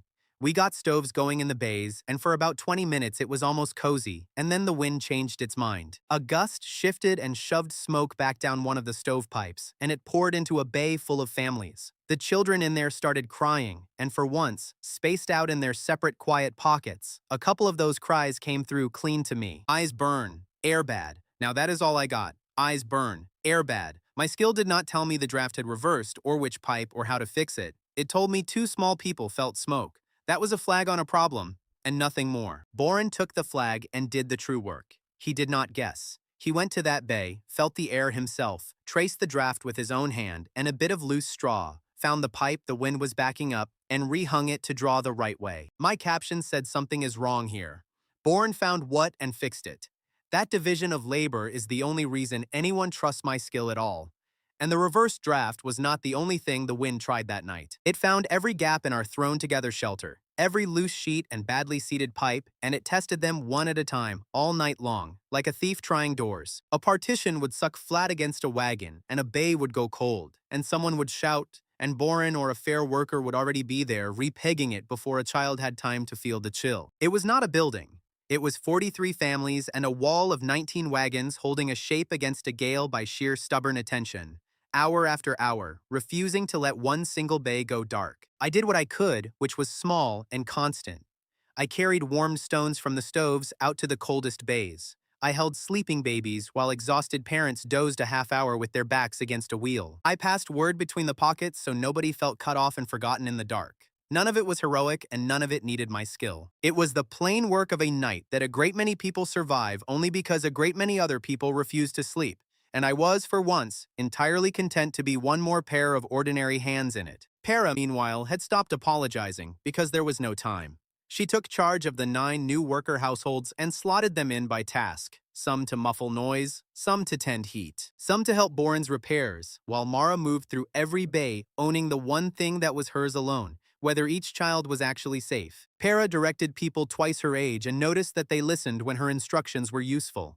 She stopped apologizing long enough to finish the work, a first test of authority rather than a finished transformation. An hour earlier, she had apologized for having an idea at all. Now she was assigning tasks to fair workers 3 times her age, and they were doing what she said, and she had felt the shift and grown into it right there in the cold. Nobody handed her that authority on a plate. She picked it up off the ground during a crisis because it was lying there and somebody had to.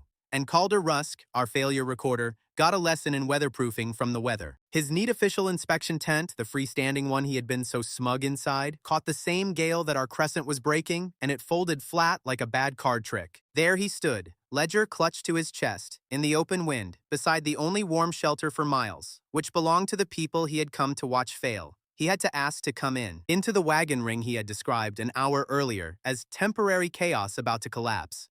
We let him in because we are not monsters, and Mara found him a warm bay. What we did not do was let him rewrite what he was seeing. He could shelter with us. He could not put in his ledger that we had failed, because he was currently alive inside our success. There is a particular kind of enemy who is dangerous only as long as you are losing, and Calder Rusk was exactly that kind. His whole power was the story he meant to carry back to the guild, the story of poor, foolish families freezing in a broken fairground and coming crawling for proper beds. Take that story away, set him alive and warm inside the success he had come to bury, and he was only a cold man with a wet ledger and nothing useful left to write in it.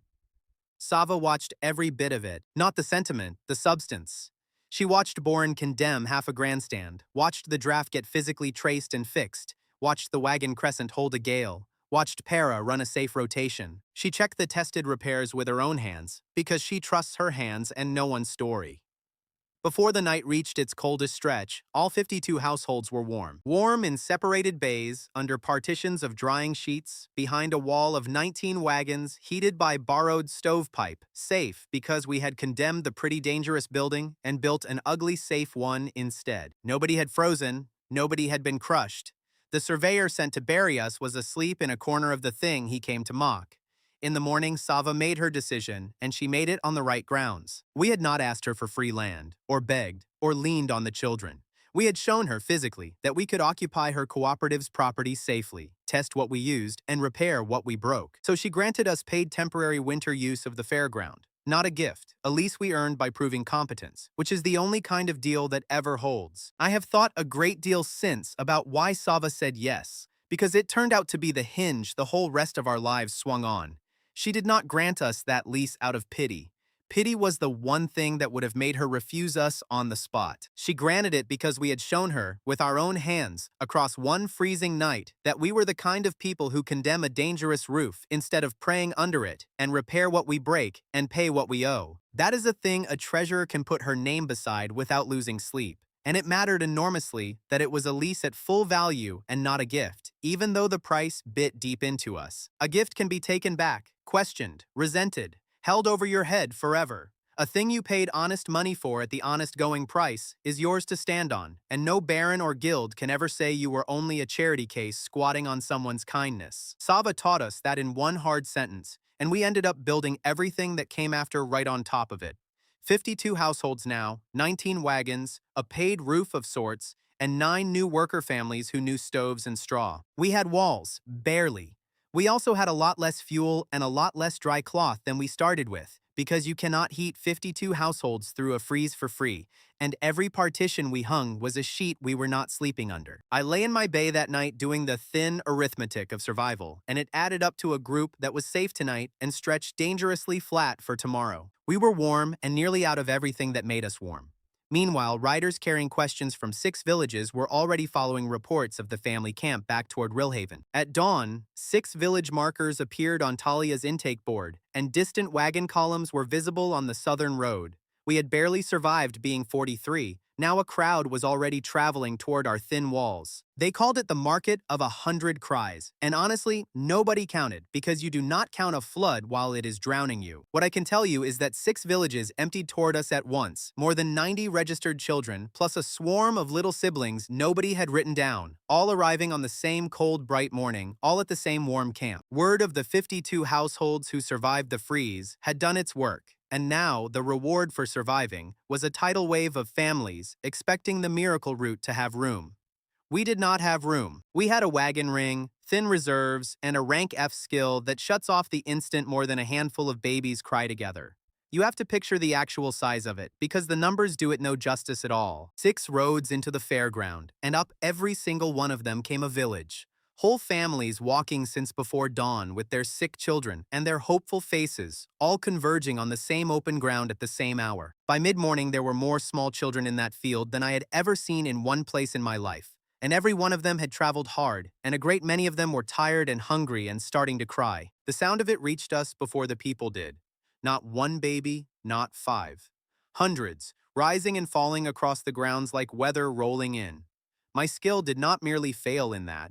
It drowned. There is no caption to be found in a sea like that, only a solid wall of overlapping need, and I stood at the edge of it feeling the exact uselessness Celine had designed the morning to put on display. She had not sent us patience. She had sent us a tide, and then set up a tidy little pavilion nearby to look calm and competent beside our drowning. Celine had planned it beautifully, of course. She had set up a polished guild pavilion right at the edge of the grounds, advertising care with no waiting. Except her pavilion only took the exact number of cases her licensed staff could safely handle, took them calmly, and then, with a gracious little wave, redirected every single overflow household toward us. Go to the wagon, people. They help everyone. It was elegant. She looked generous. Her staff looked competent and unhurried, and she had just aimed a stampede at the one weakness everybody could see, which was that a man who translates babies is worthless when 1,000 of them are screaming. I said it out loud before anyone could hope otherwise. My skill is off, completely off. This is noise to me, all of it, and it is going to stay noise. Do not wait on me to sort this crowd, because I cannot, and every second you spend hoping is a second wasted. Talia's first instinct was the one that had worked her whole life, which was to control it herself. One cue, one rope, everybody line up, she would manage each family in turn. And it worked for about 4 minutes, until a second village crested the far hill and started arriving from the opposite direction, and her single cue met itself head-on and folded into a knot of frightened parents. Then a delivery cart, coming through with supplies, wedged itself sideways in the only open lane and stuck fast, and now the knot had a wall through the middle of it. Parents got cut off from their own supply bags, from shade, from each other. It went from crowded to dangerous in about a minute. You learn fast, in a crowd, how thin the line is between a lot of people and a disaster. A stuck cart, a queue folding back on itself, parents separated from the bags that held their children's food and shade, and the entire cheerful morning tilts toward a crush in the space of a single breath. I could feel it starting. That ugly pressure where a crowd stops being people and becomes a current, and currents drown the small ones first. And the bitter joke of it was that this was precisely the outcome Celine had paid good money for. She did not need us to fail at care. She needed us to fail at crowds, to have a household hurt in a jam on the wagon people's own grounds, so the story would write itself and spread up every road. Come to the amateurs and your child gets trampled. She had aimed a stampede at us, and all she had to do was wait for gravity to finish the job. Standing there watching the lane clog solid, I understood we were about 90 seconds from proving her right, and my skill could not lift one finger to stop it. That was the moment Talia let go of the rope, literally and otherwise. She looked at the disaster her single cue instinct had made, and she made the leap every good leader eventually has to. She stopped trying to touch every family herself, and she started handing whole territories to other people. And we already had the template, because we had built it in the dark months earlier at Father's Night. Roles, stations, divide the impossible job into a dozen possible ones and give each to someone who owns it. So that is what we did, fast, shouting it across the grounds. Boren took equipment because he can look at a jammed cart and see furniture. Para took quiet space, carving calm bays out of the chaos the way she had at the freeze. Talia took the arrivals, standing at the roads to meet and sort each incoming village so they stopped colliding. Mara took the only thing that stayed hers, the genuinely urgent children, moving through it all with her lens and her veto. And every ordinary parent with two working hands took a comfort station. The beauty of it, and I did not fully see it until it was already running, is that not one of those stations needed me. Boren did not need a caption to unload a cart. Para did not need my skill to know a quiet corner calms a baby. A mother wiping a small face and offering a dry cloth did not need a translator to tell her the child was tired. We had spent a whole year learning that most of what a frightened household needs is no miracle at all. It is shade, a clean cloth, a calm adult, and somewhere to sit that is not being crushed. So the impossible queue dissolved into a dozen ordinary human tasks, each one small enough for a tired parent to own outright. And the crowd, which a minute before had been curdling into a dangerous current, spread out across the stations and became people again. Children who had been screaming in the jam found a shady bay and a calm pair of hands and simply stopped. The tide came apart into 1,000 small, manageable puddles, and the flood Celine had aimed straight at us turned, station by station, into a fair. The jam delivery cart, which had been a wall, Boren turned into the spine of the whole operation. Instead of wrestling it back through the crowd, he unloaded it right where it sat, straight into 6 standing stations. Its planks became changing tables. Its crates became a supply shelf. The obstruction became the counter everyone worked behind. Once the lanes were quiet enough to isolate individual cries, my skill recovered a small job instead of pretending to manage the crowd. At one comfort station, a proud father settled in to show everyone how it was done, and his baby took one scrape of his stubbled jaw and howled. Scratchy face. The next father, equally confident, same result. Then a third.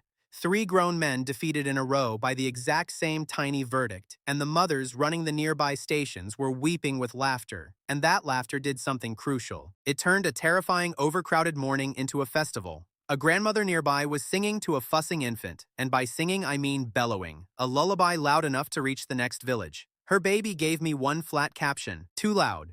So I passed it along, gently, and she was offended for exactly 2 seconds, then dropped her enormous voice to a murmur, watched the child settle instantly, and had a small revelation about her entire life. She promptly appointed herself the strictest quiet lane monitor on the grounds, shushing people twice her size with terrifying authority.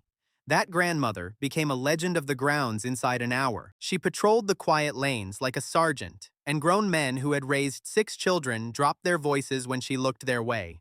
One corrected habit had given the festival a capable quiet lane monitor whom everyone obeyed without a badge. My skill did not make her useful.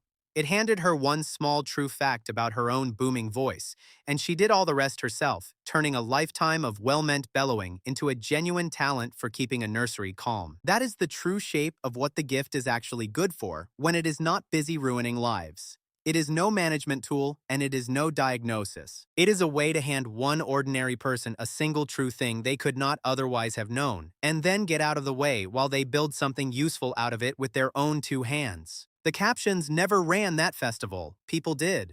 I occasionally handed a parent one small true fact that saved 10 minutes of guessing. Then the parent fixed the station, while trained hands kept the day moving. Para did the true crowd magic.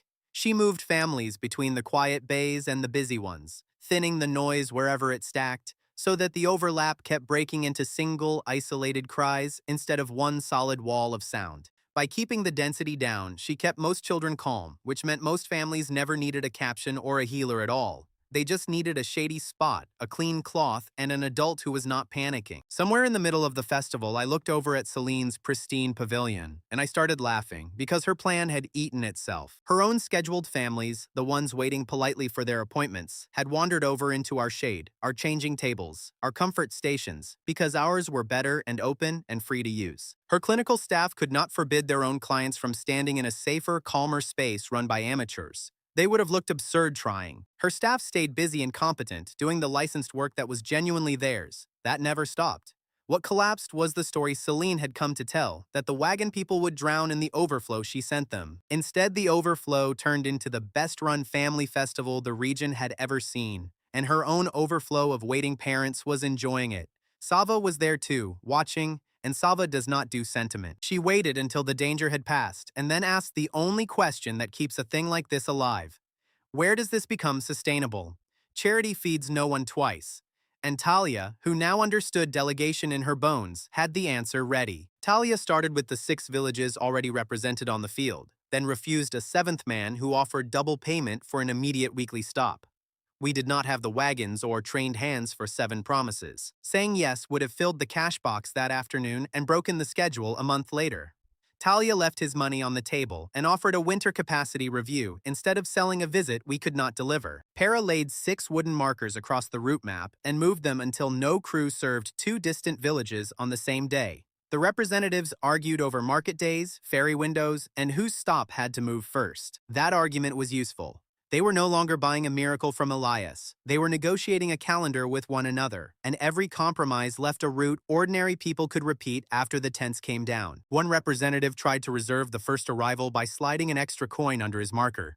Sava pushed it back without looking up, and Talia moved his village to the only day its road and our staffing honestly allowed. Talia offered the villages recurring scheduled visits at an honest price. 6 representatives accepted with a handshake, and their payments would cover medicine, fuel, and cloth instead of leaving one exhausted miracle to feed everyone for free. The worst crowd of our lives became 6 dependable village relationships and the steadiest income we had earned. By evening, the reserve the freeze had scraped nearly empty was close to whole again. 9 of the households who had run stations that day, ordinary parents who discovered they were good at this, chose to stay for the winter and make the fairground their home. That brought us to 61, and they did not join because they were rescued. They joined because they had helped build something and wanted to keep building it, which is the only kind of resident that lasts. The last laugh was the sweetest. By the end of the day, Celine's own pavilion staff came to us quietly and asked for a copy of the colored arrival schedule Talia had used to keep the villages from colliding. They wanted it to keep their own clinic accessible because their single controlled entrance had gagged up exactly the way our single rope queue had that morning. The Monopoly asked the amateurs how to handle a crowd. We gave it to them. Freely. Their medical authority was real and we never pretended. A useful clue is never the same thing as an answer. Elias could hear one true feeling, and that was all. And it only helped because other people verified it, treated it, and built systems that kept working when he was cut off from all of them. The gift saved no one by itself.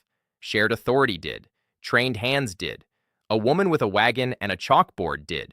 The measure of a rare talent is how many people it teaches to act without you, and Elias spent 2 years learning to be glad he was replaceable.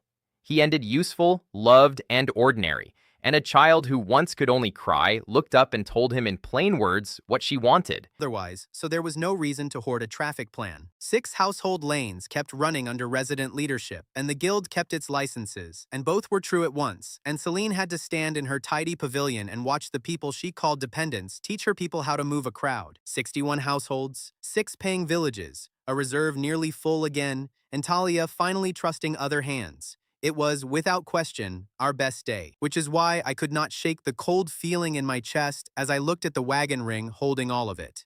Canvas and timber and borrowed stovepipe, patched and stretched and glorious, and utterly unable to survive a real winter storm. We had outgrown our own shelter in a single morning. 61 households were now depending on walls that were mostly rope and hope. And Celine, watching her crowd plan fail, had already stopped attacking us directly. She was a smarter enemy than that. She turned toward the one resource we would need to fix those walls, and she started buying it up before the storm that would prove we needed it. The wagon people entered that storm as a caravan and came out as a place with a name. Celine had bought the crews and finished lumber, leaving us only salvaged material and the labor of families building their own home. The storm was coming. Everyone could feel it, that heavy iron pressure in the sky, and Boren gave us the number that mattered. The wagon ring had less than 2 days of safe use left in it. After that, the first real winter storm would peel the canvas off and put 61 households into the open. We had to build something that held, and we had to do it now. Celine had already made her move, and it was a good one. She had spent guild money like water, pre-booking every professional building crew for a day's travel in every direction, and buying up nearly all the finished, cut, ready lumber in the region. When Boren sent out for carpenters, he got 6 refusals in a row, all hired, all gone. She wanted to prove, in front of everyone, that a village of laundry workers and farmhands could not exist without guild capital. She had bought the professionals and the pretty wood. What she could not buy, because it was already ours, were 19 family-owned wagons, a stack of fairground frames Boren had tested board by board, coils of stovepipe, and every scrap of salvaged timber we had hauled through 2 disasters. Her money took the easy materials. It could not reach the ones we had already bled for.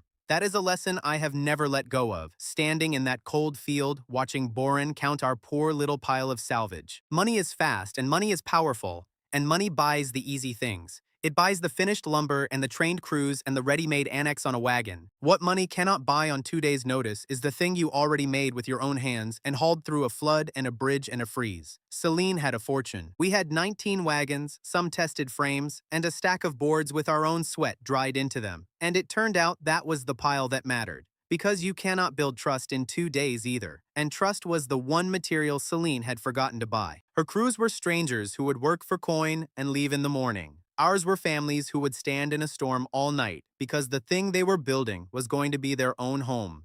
She had bought labor. We had something that labor cannot be paid to become. Boren's first instinct nearly sank us. He wanted to build one strong central hall, properly, all of it under his own hands and his own eye, the way a proud craftsman builds. And it was a beautiful idea that would have gotten half of us frozen because one man supervising one perfect building cannot beat a storm that is 2 days out. I had to watch him arrive at that himself, because you do not tell Boren his craft is too slow. You let the clock tell him. So we did the thing we were actually good at, the thing we had done at every disaster since the flood. We turned one impossible job into many possible ones.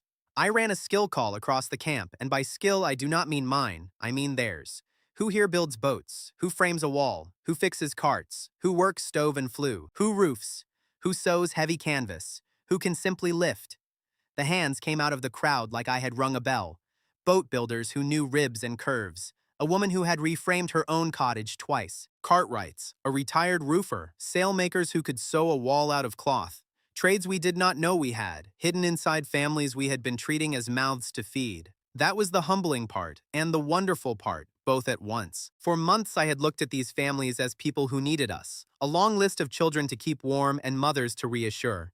And here, in one desperate hour, that same list stood up and turned out to be a whole village worth of skill. The quiet man in the third wagon had built fishing boats for 20 years.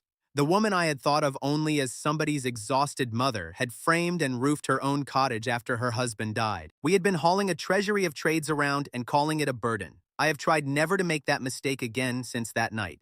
When you meet a poor household, you are not meeting a problem to be solved. You are meeting a boat builder, a roofer, a cook, a person whose hands know how to do a hard thing and who has simply never once been asked to. Celine looked at us and saw dependence. We had just discovered that we were standing in the middle of a whole workforce that owned itself. 13 more waiting households stepped up right then, and they came with named skills and their own materials, and they came with one condition. They would pour everything they had into this, but they would not do it for a village owned by one man. They were done being anyone's dependence. It had to be theirs, shared, or they would take their trades elsewhere. That condition was the best thing that happened all winter, because it was the truth of what we were becoming. Boren heard it, and to his enormous credit, he let go of the pride and picked up the better design.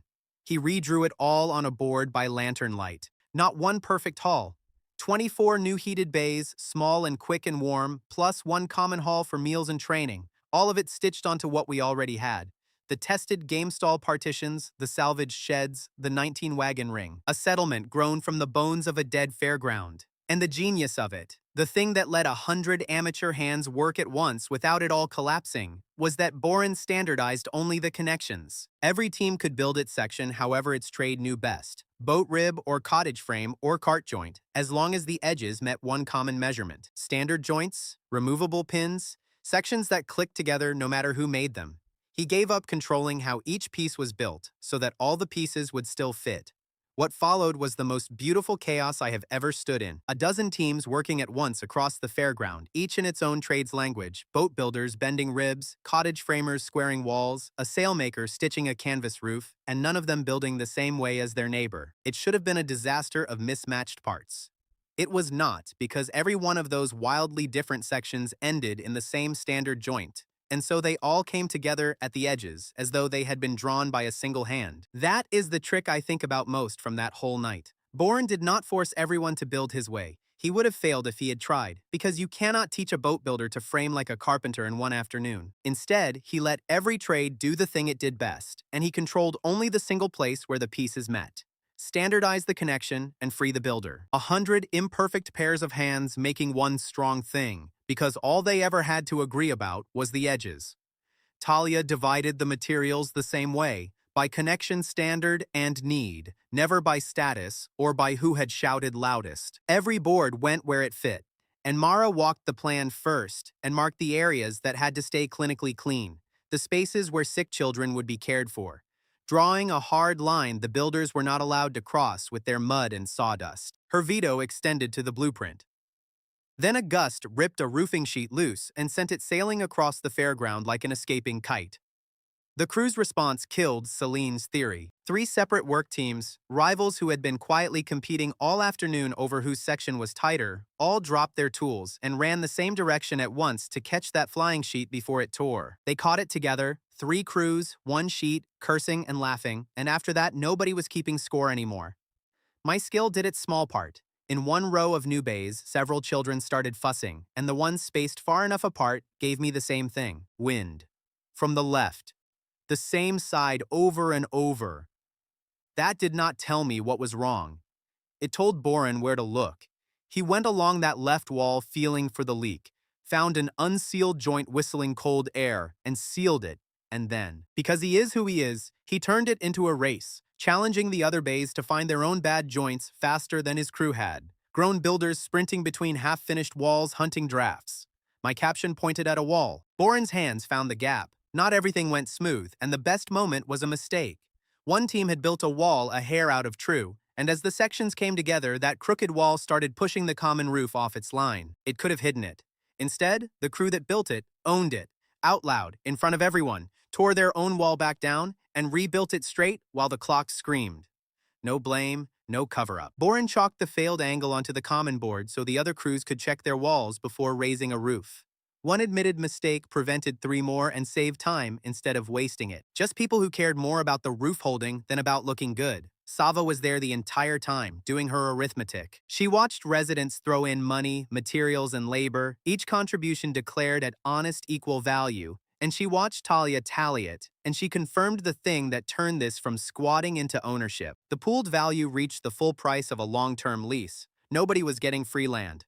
They were buying it. Together, with everything they had at the number Sava had set from the start. The storm hit before we were done. Of course it did. It came down hard and cold in the black hours, and we were not finished, and it did not matter, because the core held. The new heated bays took the youngest families and the newborns first. The tested sheds and the old wagon ring sheltered everyone else, and the crews kept working straight through the wind, closing up the common hall by lantern and stubbornness, while the storm did its worst against walls that, section by imperfect section, refused to fail. I have never worked a night like it, and I hope I never have to again. The storm came down in the black hours, as Boren had promised, and it found us unfinished, and it did not care in the slightest. Snow driving sideways, the wind screaming through the half-built bays, and everywhere you turned, people working. Fathers up on the common roof lashing it down in the gale. Mothers passing warmed children back from the exposed edges into the finished bays. Boren roaring corrections over the wind. Oren reading which sections would hold. Mara moving through all of it, counting heads and pressing her ear to small chests. And it held. Section by imperfect section. The crooked walls and the standard joints and the salvaged frames and the 19 wagons all held their shape against a storm that had come to scatter us. No single part was especially strong. The ties between them held, and 100 people refused all night to let go of the edges. By the time the wind finally broke toward dawn, every child in Rilhaven was warm, and not one family had been lost to the cold, and we were still standing in a place that now, unmistakably, was ours. At dawn, it was standing. Battered, unfinished, and patched, the structure remained standing. Talia and the residents set 74 name planks along its front, one for every household with a safe occupied place and a share in the work ahead. They were not 74 finished houses. Most families would spend the rest of winter in upgraded wagons and warm shed partitions. The planks marked 74 safe occupied places and 74 shares in the building still to come. A promise with a name on it, not a completed home. The cooperative recorded one short resident trust lease, quietly, after the core had already proven it could hold a storm. Not before, on a hope. After, on a fact. And with that scrap of paper, the dead fairground got a living name. Rill Haven. Ours, collectively, resident held, leased at full price, built by the people who lived in it. I stood in the snow at dawn looking at that name, and I felt something I had not felt since before Corvin dismissed me, which was that I belonged somewhere. And right beside that feeling was the hard truth I made myself hold on to. This was not mine. My name was on a plank like everyone else's, no bigger. Talia and the residents owned Rillhaven. I just lived there, in a wagon that was still Talia's, and that was exactly as it should be. Mara found me there in the gray light. For one moment, with every child confirmed warm and safe under her own eyes, she let the professional guard down and simply stood beside me and looked at what we had made. She did not say anything soft. She did not need to.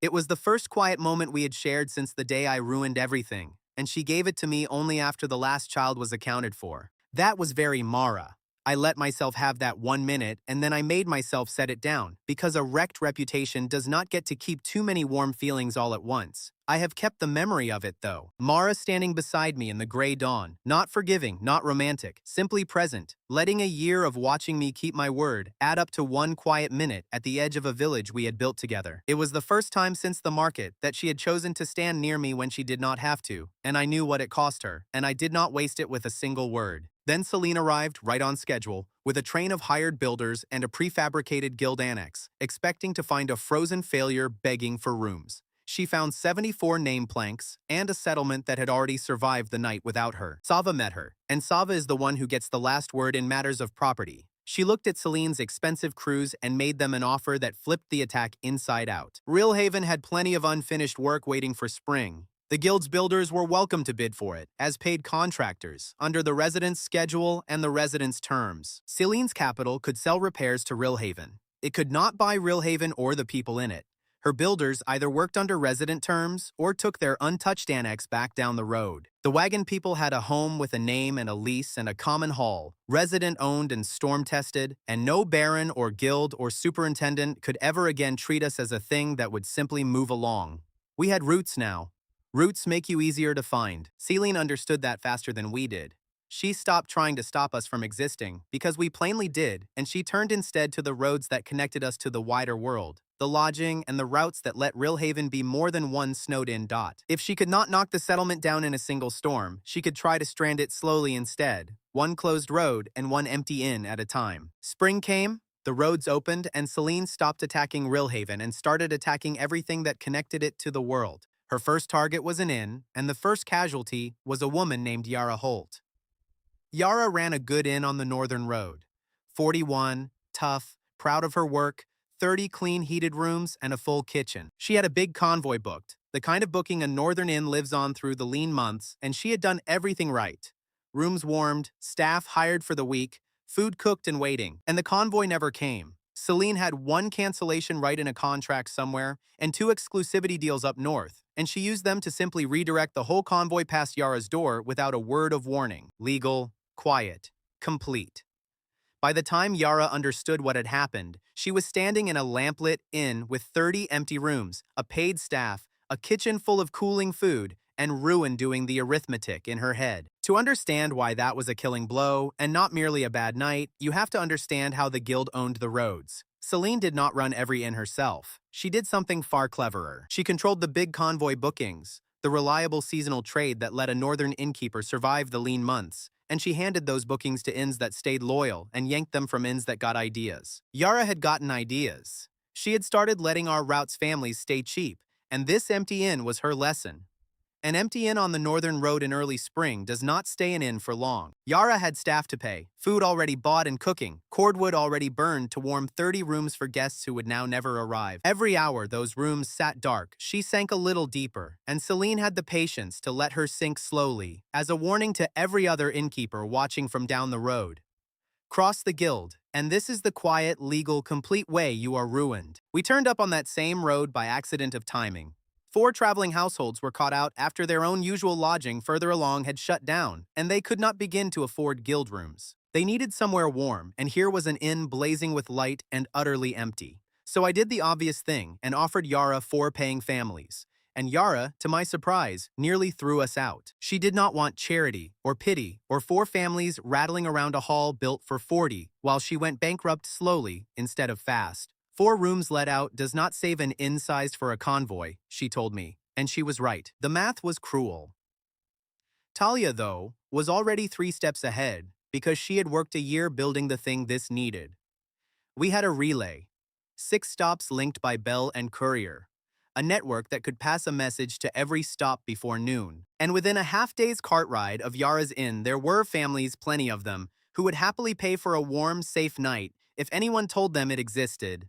So before midday, Talia lit the relay. Bells and riders carried a simple invitation out to every household within that half-day radius. No further, because further than that, and nobody could arrive by dark. And the transport was already moving. The market carts that ran that road every day were heading home empty in the afternoon, so we filled them with families on their return trips. No convoy conjured from thin air, just a message sent by a system we had built, carried by carts already going that way. That is the part I am proudest of from that whole affair, and I had almost nothing to do with it. Talia had spent a year quietly building a network that could do exactly this, a web of bells and couriers and known cart schedules, and when the moment came, she simply reached out and used it. The way you reach for a tool you made months ago and set on a shelf against a rainy day. No magic, no luck, a message moving faster than despair, along roads we already knew, carried by carts already rolling home. And the families came because they wanted the thing we had accidentally invented, which was never really a room. Nobody rides half a day through spring mud for a room. They came for the shared night, the warm, supervised chaos where a bone-tired mother could sleep because trained hands and other parents were watching her little ones. Celine sold private luxury. We had discovered that exhausted families do not want privacy. They want to not be alone with a crying baby at 3 in the morning, and they will pay gladly for that. By evening, Yara's problem had reversed itself completely. More families arrived than her 30 rooms could hold. Because the thing they wanted was not a fancy private room. They wanted the shared household night, the warm, supervised chaos we had invented at Father's Night, a place where tired parents could sleep, knowing other hands were watching the children. Yara had 30 rooms and 100 people who wanted to pile into them together. That is when Yara stopped fighting us and started grinning, because now it was a puzzle she could win. She threw open the spaces an ordinary innkeeper hides from guests, the big stable loft, the covered laundry yard, a dry grain room. Boren tested every floor for weight and measured the clearance around every stove and lamp, because a barn full of families in open flame is a fire waiting for permission. He gave it his checks, and only then did we fill it.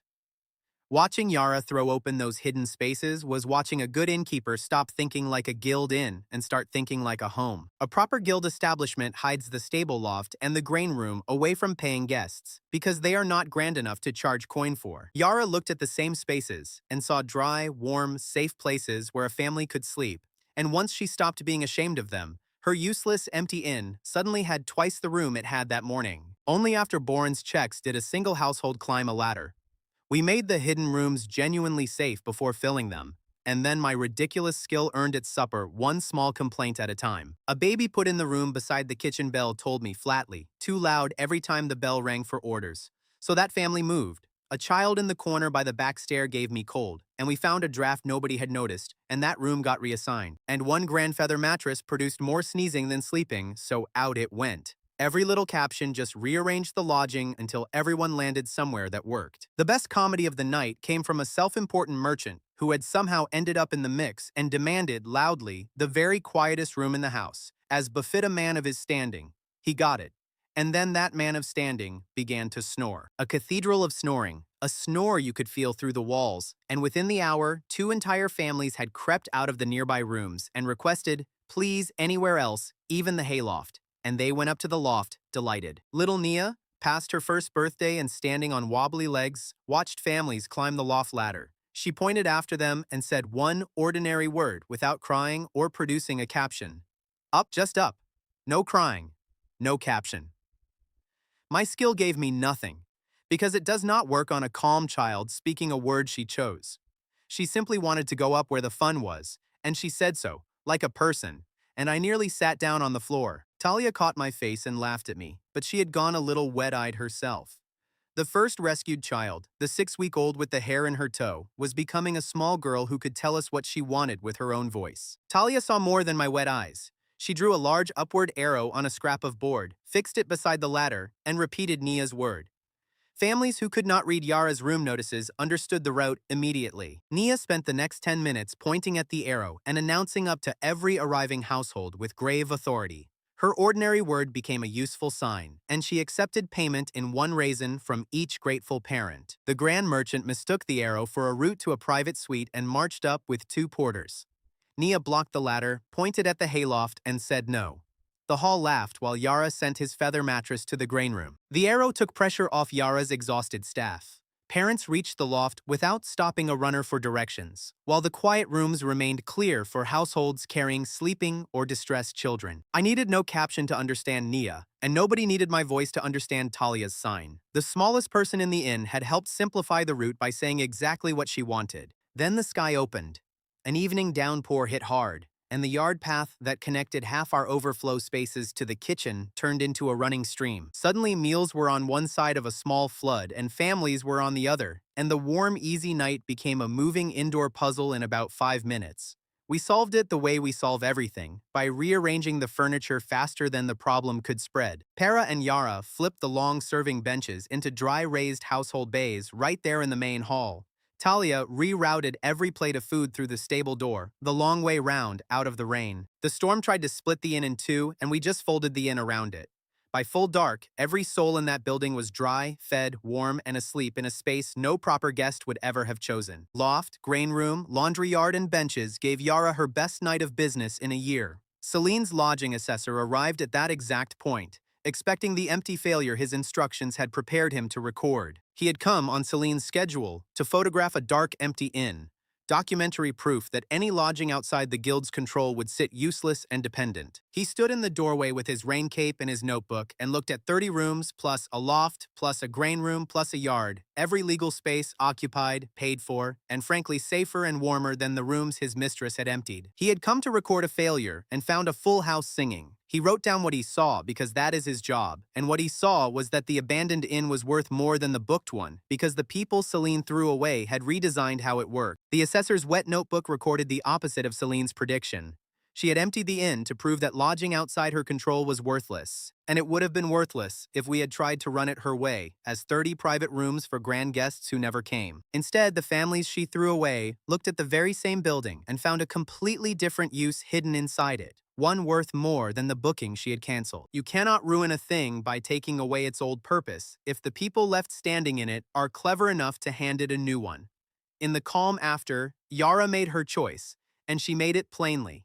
She would partner with the network, not exclusively, not owned, not a guild property. Her inn, her name, her independence, tied to Rillhaven's route by a simple standing arrangement, worked out with a handshake after the successful night rather than haggled over during it. She became our first formal partner stop, the first place beyond the settlement itself that flew our colors by choice. Her decision cost her something real. She gave up the guild's guarantee, the safety net of the big reliable convoy bookings, and took on the risk of the network's ups and downs instead. And the wild night left a genuine repair bill, a cracked floorboard here, a scorched sill there, and we wrote that obligation down honestly and owned it. Partnership is not a free ride for anyone. She took the deal with her eyes wide open, though, and that is exactly why it lasted.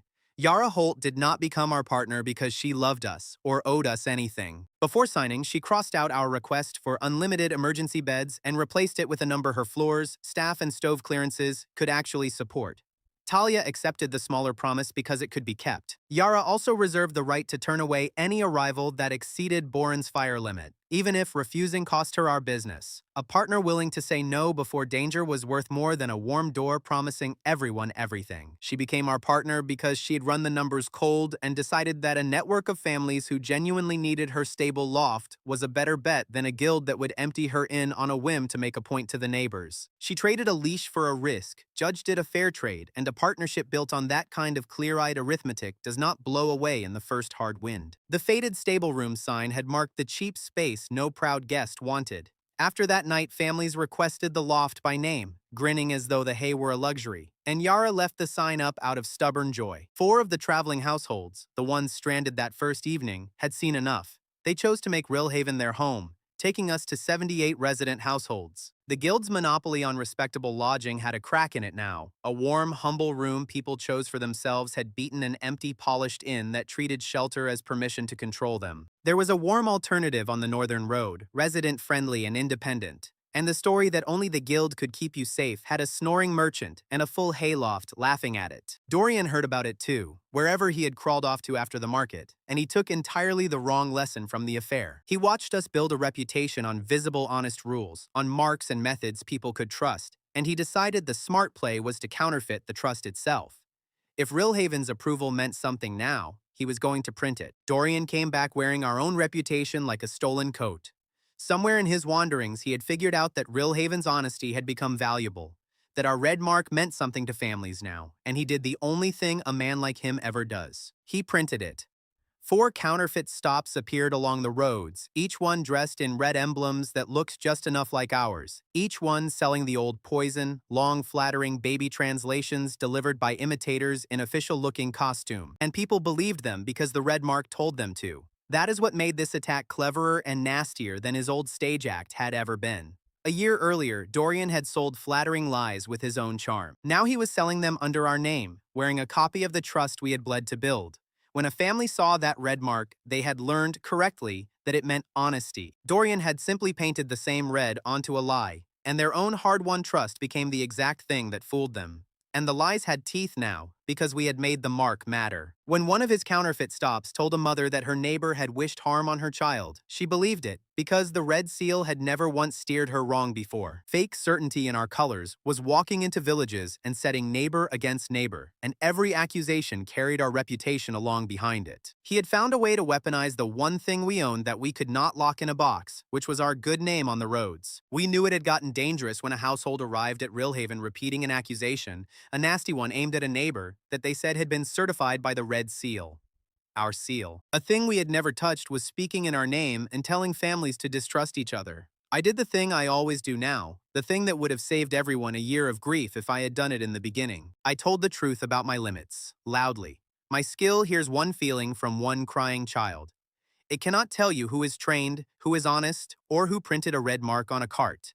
I cannot authenticate a person or a seal, and any stop that says I can is lying to you. Saying that out loud felt like handing Dorian the win, and he certainly thought it did. For a year, my whole reputation had rested on the idea that I could hear the truth inside a crying child. Now, to fight a forgery, I was standing in a market announcing the exact limits of my gift, telling everyone the famous listener could not tell an honest caregiver from a painted fraud. It sounded like surrender.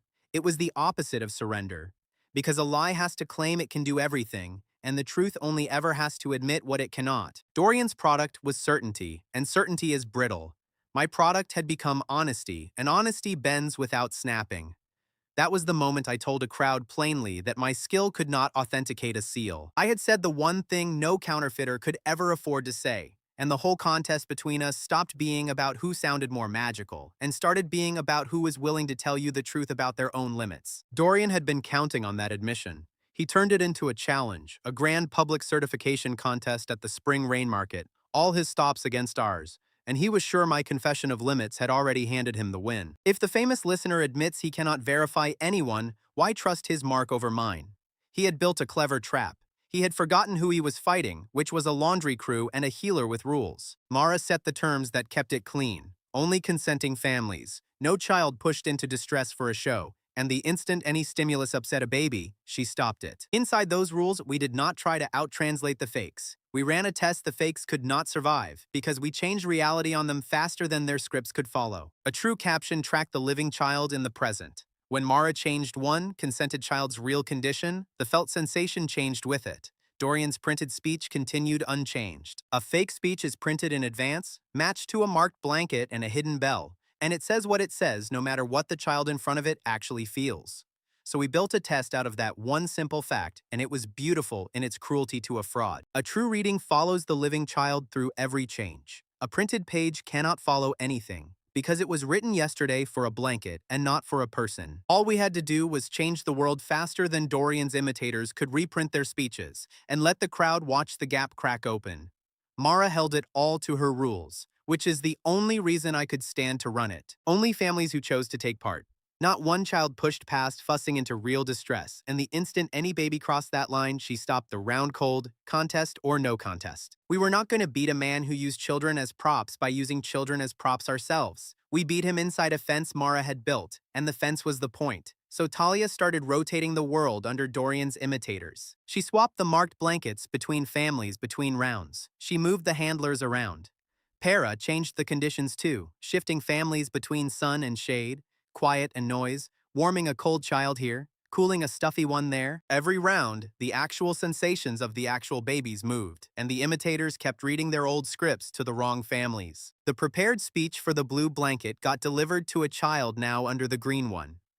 The message about a grandmother arrived for a baby whose grandmother was standing right there, baffled. Round after round, the fakes announced yesterday's certainties to today's rearranged children, and the crowd started to laugh, because you did not need my skill to see it. You just needed eyes. The crowd figured it out faster than I expected, and once they saw it, they could not stop seeing it. An imitator would draw himself up, tune in to the great beyond with tremendous gravity, and solemnly announce that this child longed for its absent father, to a baby whose father was standing 3 feet away holding the other twin. The speeches got more confident as the mismatches got more absurd because a fraud can never admit doubt, and the crowd went from uneasy to snickering to openly howling in the rain. That is the thing a con can never survive, and I have watched it happen more than once now.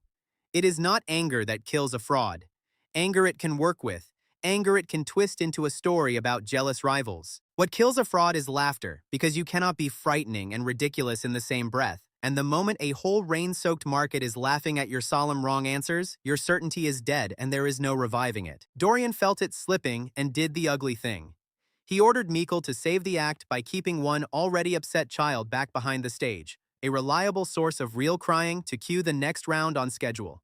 Use a distressed baby as a machine part. Mikkel would not. This was the boy who had preserved Dorian's tricks out of loyalty a year ago, who had genuinely believed the act was harmless because the parents left comforted.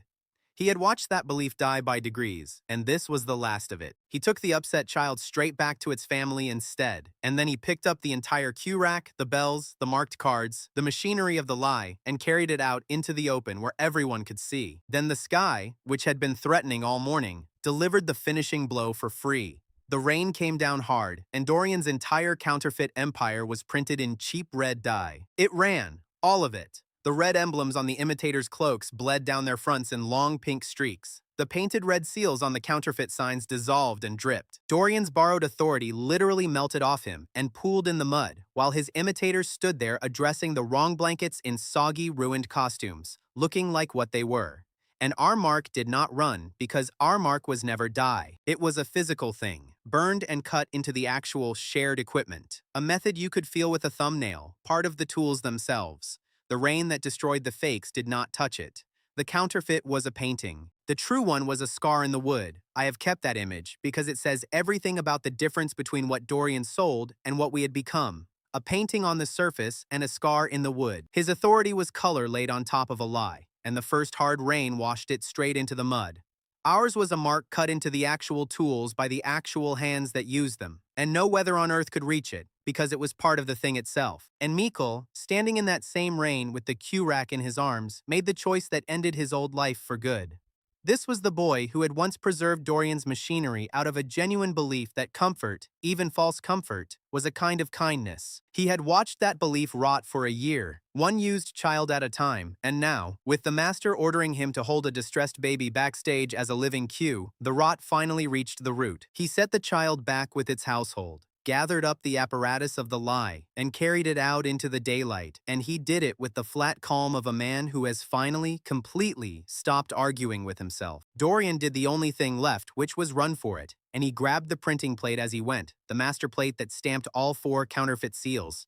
Lose that and he could always print more. If he carried the plate away, he could rebuild the fraud. He bolted down the laundry lane, but Yara and Boren already knew where the market's heavy benches stood and closed both exits. The market benches were already staged for the day's trading, heavy and in place, and Yara and Boren simply stepped to opposite ends of the lane and shoved them across. Dorian ran into a wall of furniture at one end, spun, and ran into a wall of Boren at the other. 2 benches ended the chase.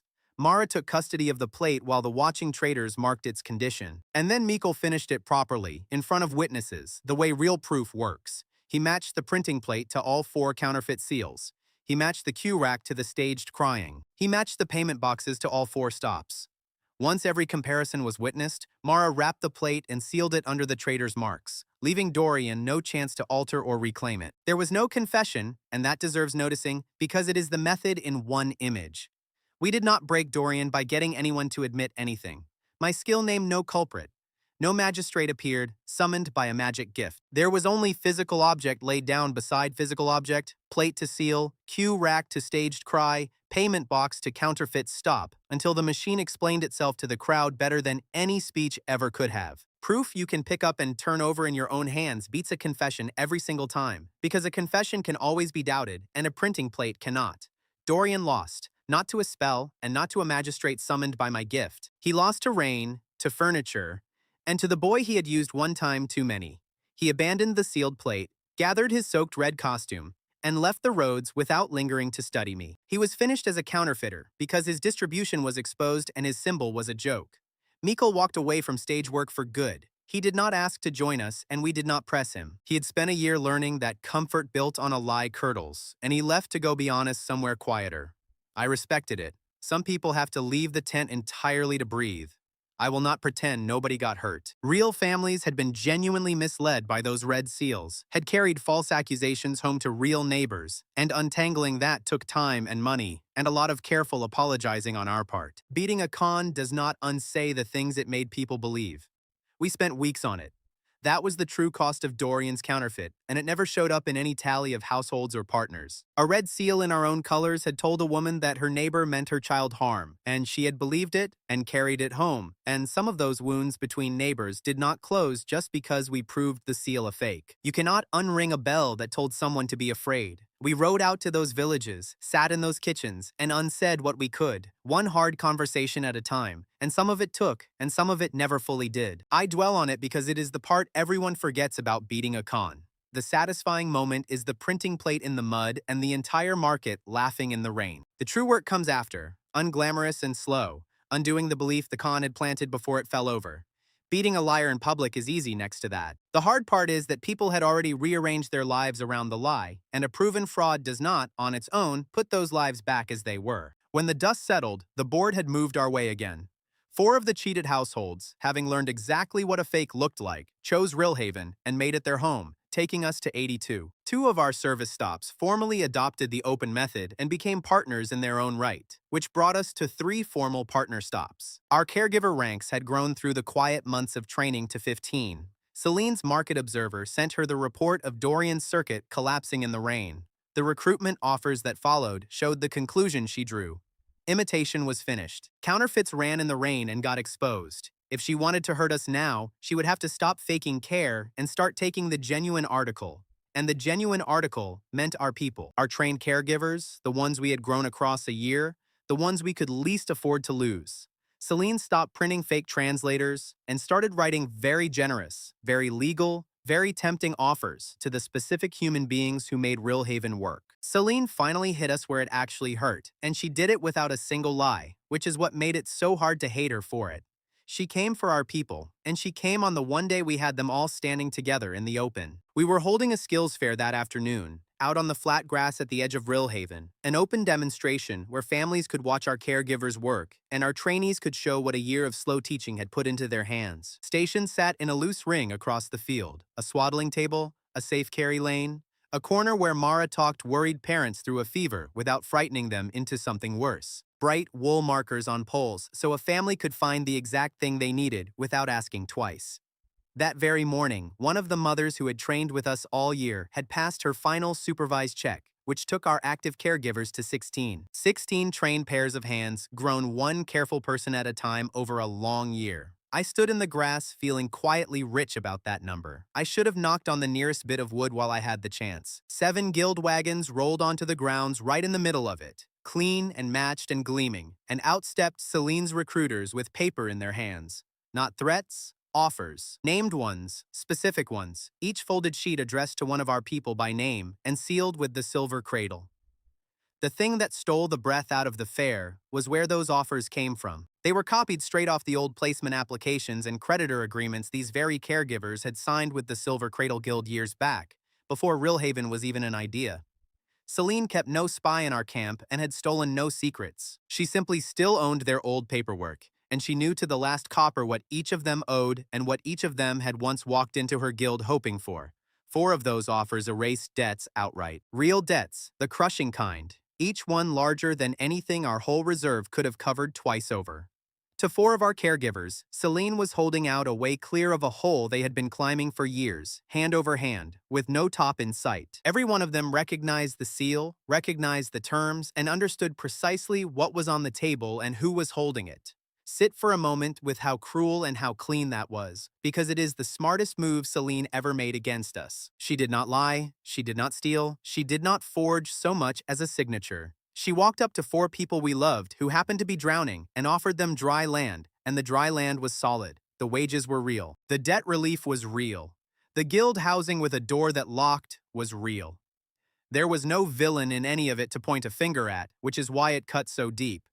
If Celine had threatened them, we could have fought her. If she had lied to them, we could have dragged the lie into daylight. Instead, she offered them the one thing we honestly could not, and then made us stand in the grass and watch them weigh it. You cannot rescue a person from a good offer. You can only step back and hope they pick you, while knowing you would not blame them for a single heartbeat if they picked the bread. The residents panicked, and they turned to me with an idea that made my stomach drop, because a year ago I would have loved it. Remind them, they whispered, use your standing. Walk up to each caregiver and name the families they saved, the children they held through the night. Make them remember what they owe us. Make them feel it. I would not do it, and I knew that was the test the second they asked. Leaning on a person to stay by parading their own gratitude back at them is only a gentler version of the thing I once did to Lynn, turning a feeling into a leash and pulling. So I did the plain opposite. I made certain each of the 4 got real privacy to read the guild's terms honestly, with no crowd at their shoulder, no guilt poured in their ear, no famous porter breathing on the decision. Their debts were theirs. Their choice was theirs, and it was going to stay theirs. I found the caregiver carrying her dead husband's guild loan standing behind the fever corner, holding her sealed offer like it might bite. I did not make a speech at her. I told her to read every line of the thing twice, to ask Sava what our roots could honestly promise her and what they could not, and then to choose the future she could actually feed her children inside. She looked at me like she had braced for a fight and gotten a held-open door instead. That was the only honest thing I had to give her, so I gave it and walked away. Talia laid the cold numbers down beside the warm ones so nobody could pretend the rescue was simple. Matching even one of those debt-clearing offers would have gutted the medicine budget, the lodging fund, the whole Roots capacity for every other household we served. We could not outbid Celine without bankrupting the exact people we were trying to keep alive. There was no clever door out of it. It was a real trap built from real arithmetic, and she had done the sums before we ever saw the wagons, so 4 of them left. They chose Celine, and they were right to, and that is the hardest sentence in this entire story to set down. One of them had carried a dead husband's guild loan for 6 years. One had a daughter she wanted schooled behind that locked guild door. They were not weak, and they were not disloyal. They were people, and someone had finally thrown them a rope they could actually reach. A caregiver named Isolda, who chose to stay, was the one who helped the departing 4 load their trunks onto the guild wagons, without one word of coldness, because they were her friends and they were drowning, and someone had thrown them a line. The 4 took only their own personal kits, nothing of Rilhaven's, and they crouched to hug the children goodbye, and then they climbed up onto the clean-matched wagons and were gone. We lost a third of our active caregivers in a single afternoon, right in the middle of a crowded fair, and 2 watching family groups saw the entire thing and started quietly folding their blankets to leave. Nobody trusts a service that just watched its own people drive off. In the plainest possible sense, it was a defeat. Celine had won cleanly in the open, and everybody standing on that grass knew it. Then, because a clean win was somehow not enough for her people, the recruiters went hunting for the collapse on top of it. They rang the fair's closing bell early and hard, a great flat clang nobody had scheduled, and they started rolling their 7 heavy wagons straight out through the crowded arrival lane. A staged departure built to look like the last rats leaving a sinking hull. The bell and the sudden lurch of movement woke every infant on the grounds at once. The crying stacked and stacked into the solid wall of overlapping noise that shuts my skill off completely. My captions were gone. Useless. At the exact moment it all looked worst, the famous listener could not hear one clean thing, and I said so out loud, and it did not matter in the slightest, because this was never a problem my skill was built to solve. It was going to be solved by Para Dain, 19 years old and already used to giving orders. Her harder test now was to cut her own successful fare in half, publicly, before missing supervision turned pride into harm. She did the discipline thing, which is much harder to do with a crowd watching and a bell still ringing in your teeth. She walked the ring of the fair and shut down every station that stood one tired mistake away from hurting a child. She canceled the 2 advanced demonstrations on the spot, the bathing station and the newborn latch clinic, the 2 that had needed the exact supervisors who had just driven away. Then she kept 3 basic stations running, and only 3. Swaddling, safe carry, and the fever corner. 3 she could staff without a gap.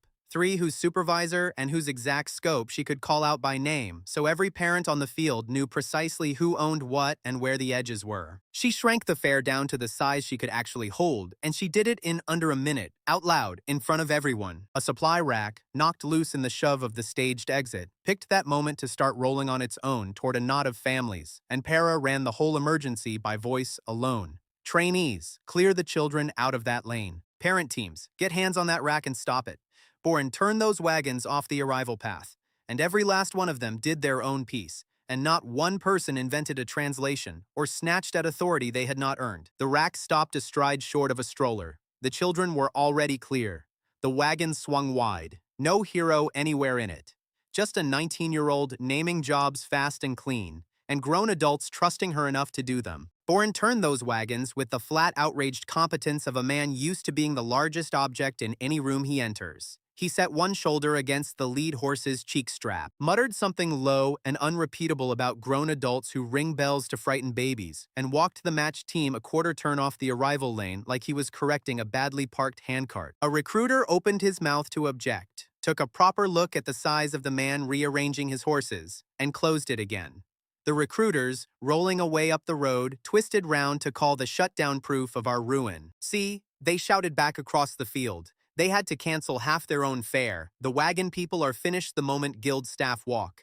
And Para, instead of arguing with a departing wagon, took that insult and turned it into the best thing that happened all day. She restarted the fair as a call for help relay, and she made it a game with a prize. The trainees competed, out loud and grinning, to be the first to correctly bellow the thing they were not yet qualified to handle alone. A proud young trainee would spot a situation, throw up a hand, and roar, "This one is past my scope. I need a supervisor here." And instead of the shame he braced for, he got a cheer.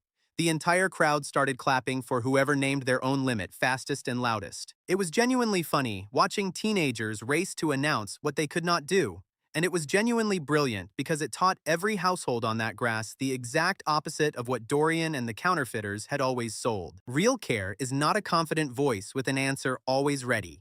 It is a trained person who knows exactly where their knowledge stops and calls for qualified help before a child pays for their pride. Para made that virtue loud enough to carry over a closing bell, and she made it sound like winning. The 2 family groups that had started folding their blankets to leave never quite finished the job. They had watched Para shrink the fair down to only what was safe and then rebuild it into something better, and one of the fathers admitted to me afterward, a little sheepish, that a service which knew exactly when to stop was the first one he had ever come close to trusting. They stayed through the relay. They cheered with everybody else. The 3-station fair finished safely with 12 active caregivers and not one child harmed. Para's victory was not becoming a leader again. It was proving she could surrender spectacle, shrink the work, and keep trust after losing staff. The wages and the certificates and the placement paper all got sorted afterward, quietly, one compressed line in Sava's ledger. The leadership got settled in the noise, where it counts. When the grass finally emptied, the count was honest, and it hurt to say. Celine left with 4 excellent caregivers, a real and permanent win for her, capacity we were going to feel the lack of for a long, cold while. Our active caregivers were down to 12. 2 of our service routes would now run less often, and we told the affected families that straight instead of dressing it up. There is no instant replacement for a year of training, and no clever trick on earth was going to bring those 4 back next week. But the fair did one thing Celine had not planned for, and could not have stopped. The families who stood there and watched a service lose a third of its people and still keep every single child safe, still run clean and calm and honest with the ground moving under it, decided quietly that this was the kind of service they wanted their own children inside. 5 households linked to our roots chose that evening to make Rill Haven their home, which carried us to 87. And one of our stops took on formal training duties of its own, becoming our 4th partner stop. We also walked away with something we had been missing for a year without quite naming it. A real paid training engine. Para's call for help relay had not been a stunt to get through a bad hour. It became the way we taught from then on, a proper program with wages and name scopes and a loud, cheerful culture of announcing your own edges. Celine had ripped 4 grown trees out of our garden in an afternoon, and down in the raw hole they left, we planted the thing that would let us grow our own. Late that night, I sat with Para on the wagon step while she finally let herself shake. The delayed terror of a person who has held it together for hours and can finally afford to fall apart. She kept saying she should have done more, saved the roots, kept the 4 somehow. I told her the truth, which is that she had done the one thing that actually mattered, kept every child safe while the ground came apart, and named every job so no adult had to guess. Para remained unconvinced. Even so, she stopped repeating that she should have saved the 4 who left. She folded the reduced 3-station schedule and kept the bell that had preserved everyone still on the field. She had learned she could hurt us badly with nothing but legal, patient, targeted pressure. No fraud required anywhere, only money and paperwork and the true debts that real people carry on their backs. Before leaving, Celine asked her clerk for the city clinic's lease, access clauses, and unlicensed entry rules.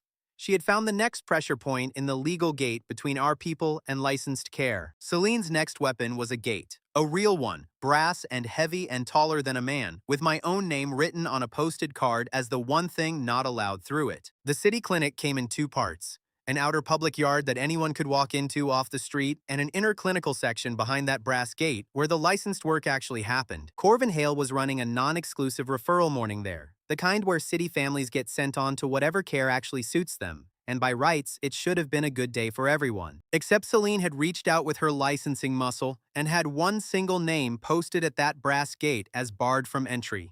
Mine, printed neat, with the guild seal under it so nobody could mistake it for a clerk's mistake. It was completely legal, which was the poison of it. I have no medical license, I never have had one, and the Silver Cradle Guild had every right in law to keep an unlicensed porter out of a clinical space. She was not lying about the rule or bending it. After watching our outdoor crews function without me, she had changed her target, separate every useful clue in the public yard from the licensed decisions inside, then make that handoff fail under city pressure. All day. I did not test it, I did not argue it, and I did not go hunting for a clever loophole in the wording, because obeying a real boundary was the exact muscle I had spent a whole year learning to use. Mara and Lynn walked through that brass gate on their own credentials, heads up, with 5 of our long-supervised trainees who had earned their place at their backs. The licensed work went inside with the licensed people, where it belonged. I stayed out in the open yard, where an unlicensed man belongs. Celine planted herself just inside the gate at Corvin's shoulder, and she waited.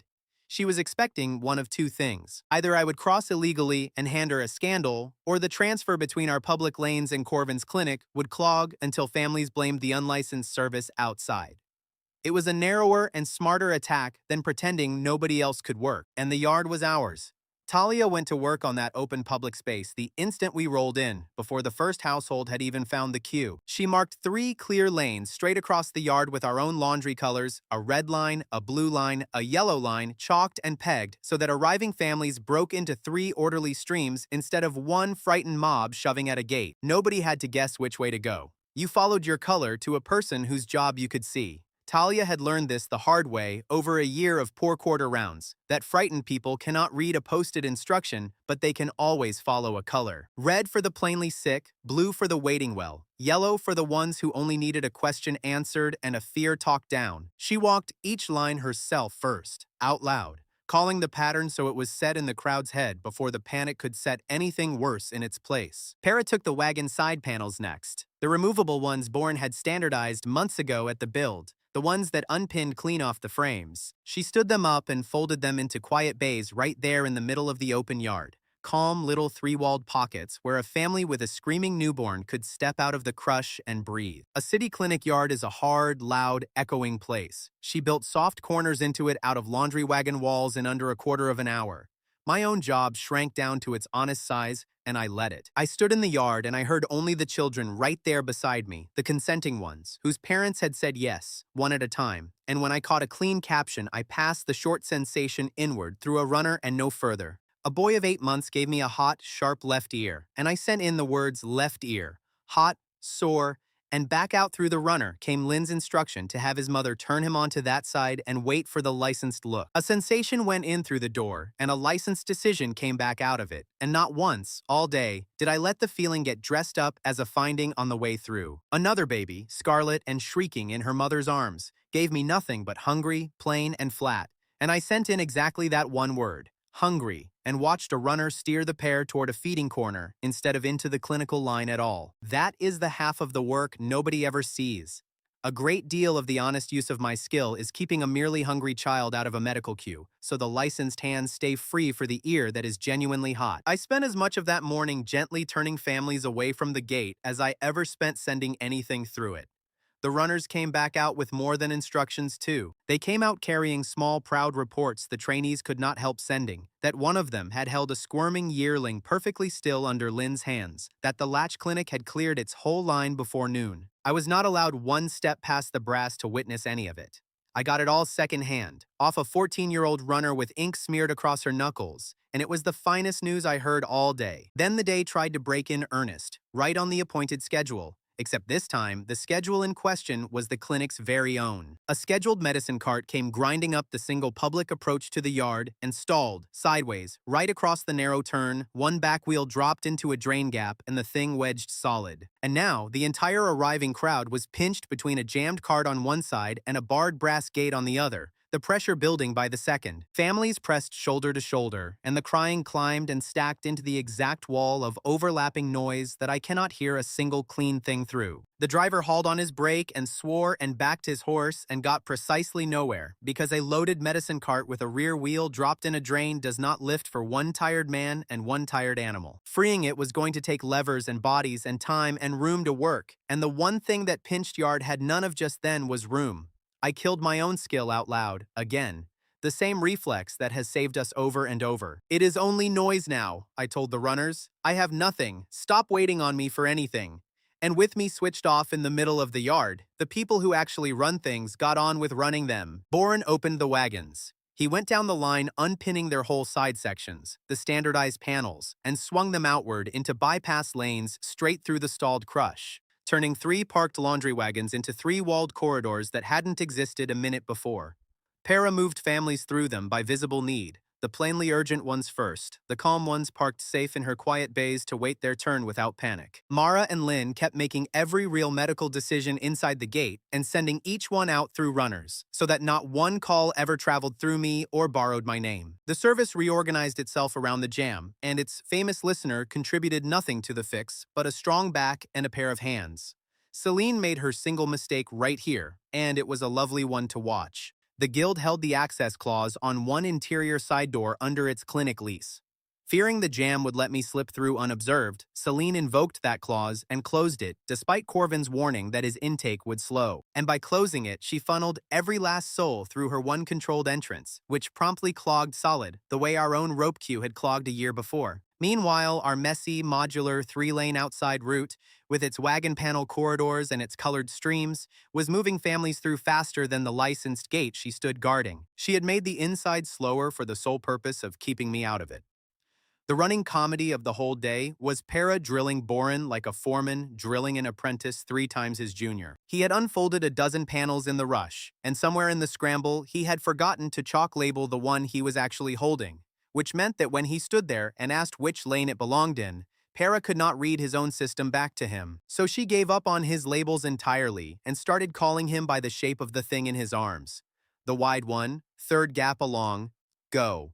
The narrow one, in behind Mara. The tall one, capped the red lane. And this enormous, careful man took shape-based orders from a 19-year-old without so much as a blink, because out on that yard, in that crush, she was the one in command, and every adult present knew it. Her authority never got announced from anywhere. It just got obeyed. One household lost their nerve in the middle of the crush and started to push their way back out, done with the business, the mother white and the father already turning the pram. And Para did the precise opposite of every con we had ever stood against. She did not grab them, did not guilt them, did not dazzle them with a confident promise. She stopped, and she told them what was happening. The jammed cart, the closed door, the true length of the wait, the honest picture with nothing hidden, and then she handed them a genuine free choice to leave or to stay. And they turned around and walked back into Mara's blue lane on their own 2 feet, because a person had told them the plain truth and trusted them to hold it. By the close of the day, every referred family had been served, fully, within scope, safely, and that brass gate had stayed shut to me from the first hour to the last.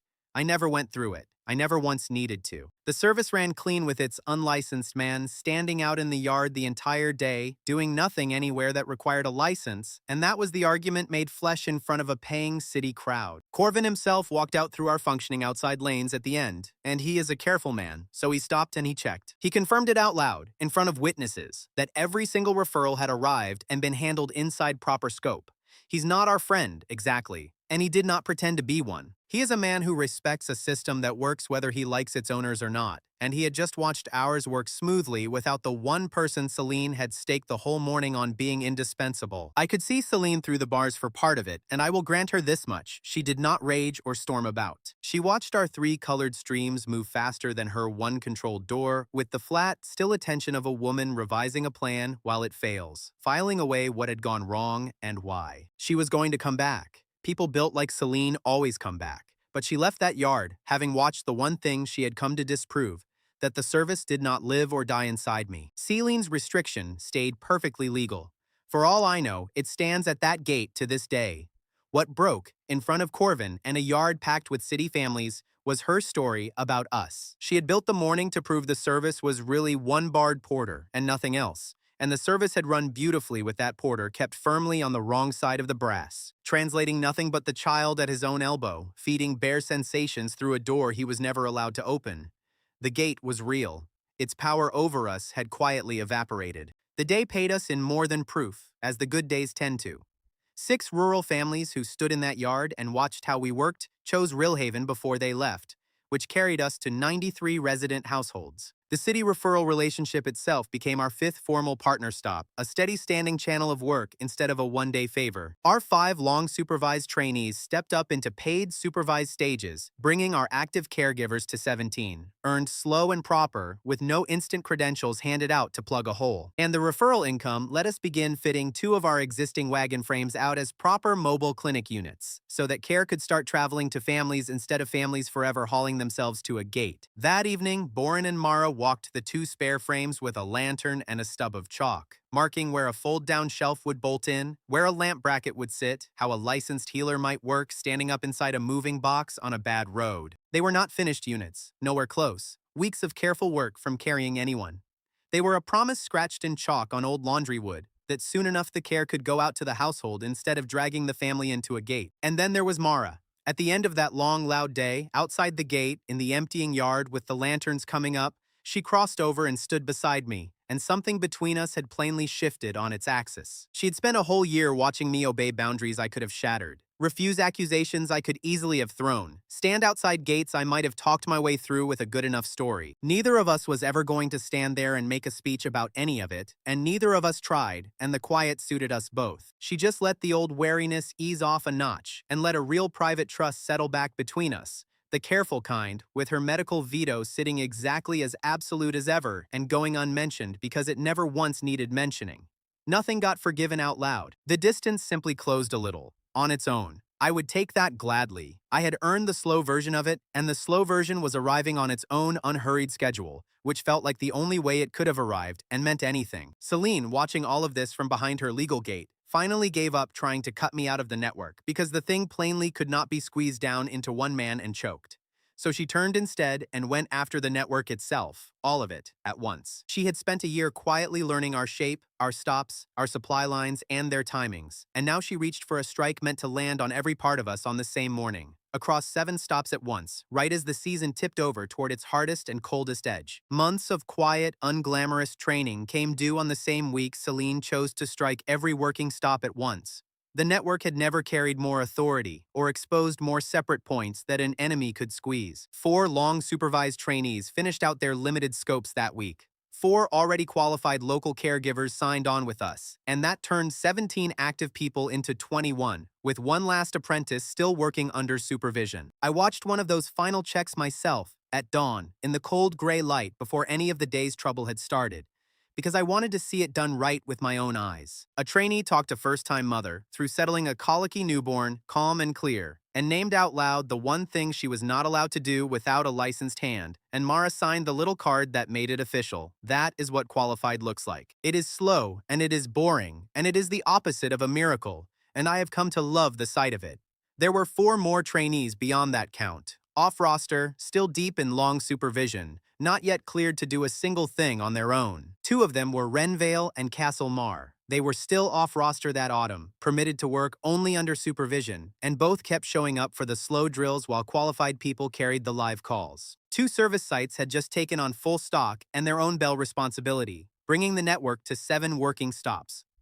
Separately, Sava was stocking an old high-road toll house as an emergency way station, not yet staffed or counted as a partner. 7 stops, all live at once, spread across a full day's spread of road.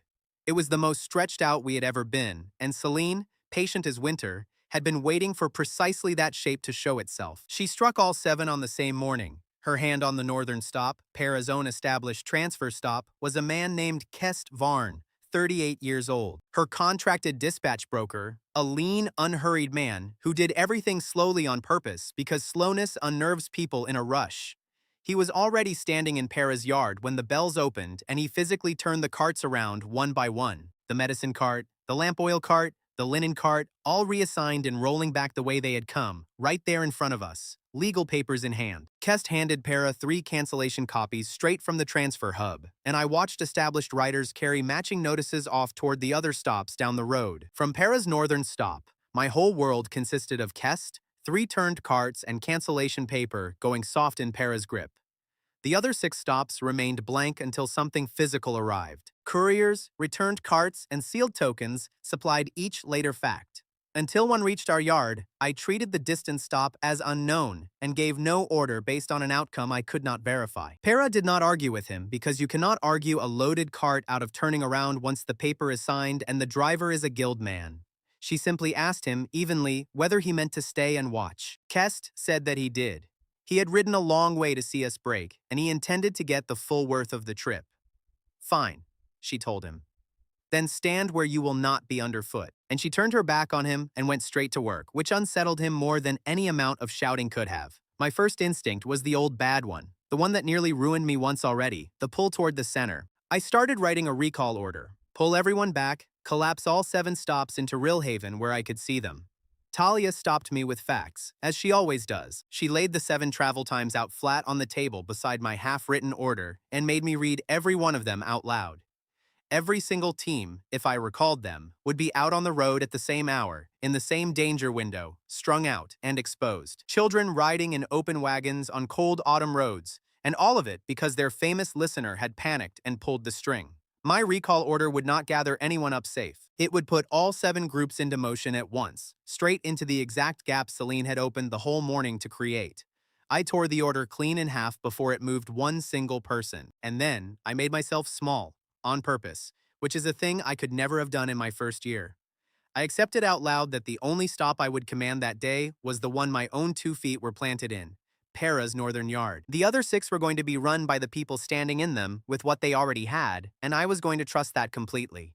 Because a year of hard proof had taught me those people were better at their own stops than I would ever be from a distance. The northern yard was loud enough to lose a shout in. Para's transfer operator was ringing the 7 incoming stop codes on a single local bell, fast, trying to sort the reassigned carts by ear, and he was ringing it far too fast and far too hard. A baby near the fence gave me one caption over the din: bell too loud. That was the entirety of it. Not a warning, not a plan, not a clue about Celine. Just a small person telling me a hammer of sound was hurting her ears. Para took that scrap and built a real thing out of it, the way she does now, without even slowing down. She patted the bell hammer with a folded rag to soften its edge, and then she invented a spaced low bell code on the spot, slower and gentler, that could still carry all 7 stop signals cleanly without deafening the children packed into the yard. My caption had said the bell hurts. Para turned it into a quieter language the yard could live inside. I never heard one thing from the other 6 stops. I heard one baby at my elbow, and I passed it on, and a 19-year-old made it useful. Then the day turned genuinely dangerous and fast. A small boy, barely 4 years old, climbed a stacked supply crate while every adult in the yard was busy hauling the redirected linen off the turned cart, and he went straight off the top of it and came down on his arm. You could see it was broken from across the yard, the wrong angle of the forearm, and he screamed the scream that empties your stomach, and the whole thing happened in plain sight of Kest Varn, who had been standing there patiently all morning waiting for us to fail in front of witnesses. Para did not panic, and she did not overreach by so much as an inch. She did precisely what her scope allowed her to do, and not one thing beyond it. She checked his circulation and his sensation first, made sure the small fingers were still warm and that the hand could still feel her touch, then stabilized the arm so the broken ends could not grind or move. And then she rang the new early help code loud and fast before any minute of delay could turn a clean, simple break into a lasting, crooked harm. She called for help early, before the very man who had come hoping she would play the hero alone. Requesting a qualified second examiner was the bravest act in that yard. Kest pounced on it as we knew he would. He announced loud enough to reach every household at the fence that the stop was plainly unsafe and ought to be closed at once, and he sent a rider off at a canter to seek formal guild sanction to shut us down for good. The healer wagon we expected did not arrive. Much later, its mud-spattered driver reached us on foot and reported that Halvek's guards had detained the wagon at the secondary crossing on a technicality. Until that driver appeared, Para and I knew only that promised support was late. At a stationary crisis, information from the wider network reached us only when a person, object, or written message entered the yard. Help had to actually arrive on a road, or it did not exist. And it did arrive, piece by muddy physical piece, precisely because we had spent a year building a network that moves real things down real roads instead of leaning on one man to hear everything at once. A courier reached Para on foot, gasping, boots caked to the ankle, carrying 2 reassigned appointment bundles, a roll of Yara's spare linen, and word of mouth that Oren had put a nearer licensed caregiver onto his ferry. Boren's repair box turned up on a cart soon after, and its lid read, in his own blunt white paint, "Hinges, not miracles." It gave us braces and clean splint wood. It could not set a bone, and Boren, who knows exactly what a box of hardware can and cannot do, had labeled it so no frightened person would hope otherwise. Then Mara came. She arrived in person by the measured ferry route, the licensed hands the child had actually needed the entire time, and a separate sealed token came in by a different rider, showing that Lynn had taken the opposite circuit to cover a stop on the far side. Mara's arrival proved her route. Lynn's sealed token proved only that she had taken the opposite circuit. Nothing in either object revealed a private conversation, so our decisions used the arrival and the mark alone. Mara verified the break with her own eyes and her own careful hands and set it cleanly, well inside the safe window, because Para's early bell had bought the margin of time a careful treatment needs, and no less. And this was the thing every watching family carried home with them. The thing that beat Kest Varn without one clever word being spoken at him. It was never a heroic solo cure. It was that a 19-year-old rang for help before the injury could worsen, and the help arrived because the network underneath her actually worked. Competence, that day, looked like asking early and loud. Kest had come to document our weakness, and stood there documenting the opposite. The boy stopped screaming somewhere in the middle of the splinting, the way small children do the moment the pain finally has a plan wrapped around it, and by the time the arm was braced, he was studying his own bound limb with the deep offended fascination of the very young. His mother sat down hard on the cold ground holding the rest of him against her chest, and shaking like a leaf in a hard wind, saying his name over and over under her breath. Para crouched down beside the two of them and did not say one word about scopes or bells or brokers. She simply stayed there until the shaking eased off. By dusk, the tokens began coming in on the roads. 6 physical closing tokens, carried home on the scheduled return carts, one from each of the other 6 stops, each one a small hard proof that its stop had stayed open and stayed inside its scope through the synchronized attack. With Para's own token from the northern yard, that made 7. 7 stops, 7 tokens, everyone safe and standing, while our emergency stores had been drawn down to 62% doing it. We were scraped genuinely thin, and we were entirely whole, and both of those things were true at once. The tokens did not ride in alone. They came in alongside 8 stop-linked household representatives, families who had watched their own local stops hold firm under Celine's whole synchronized morning and decided that very day to become residents of Rillhaven for good. 8 households and their carefully prepared name planks riding on their knees, coming in on the return carts beside the closing tokens like a harvest brought in ahead of a storm. They were not strangers to us, most of them. They were families whose babies we had heard at a fence, whose fevers Mara had talked their mothers down from, who had stood in their own stops that very morning and watched the roof hold while a guild broker tried his best to talk it down. They had done their own quiet arithmetic across that long day and decided that whatever this thing of ours was, they wanted their children on the inside of it before the first snow fell. Once the seventh token closed the relay, and not one moment before it, Elias Wren was finally free to leave that yard. Talia and I climbed onto the established 2-hour return cart back to Rillhaven, the same scheduled route we always used and always would, with those 8 household representatives and their planks packed in around us. No shortcut. No magic leap over the miles. A cart, a road, a horse, and 2 full hours of it under a darkening sky.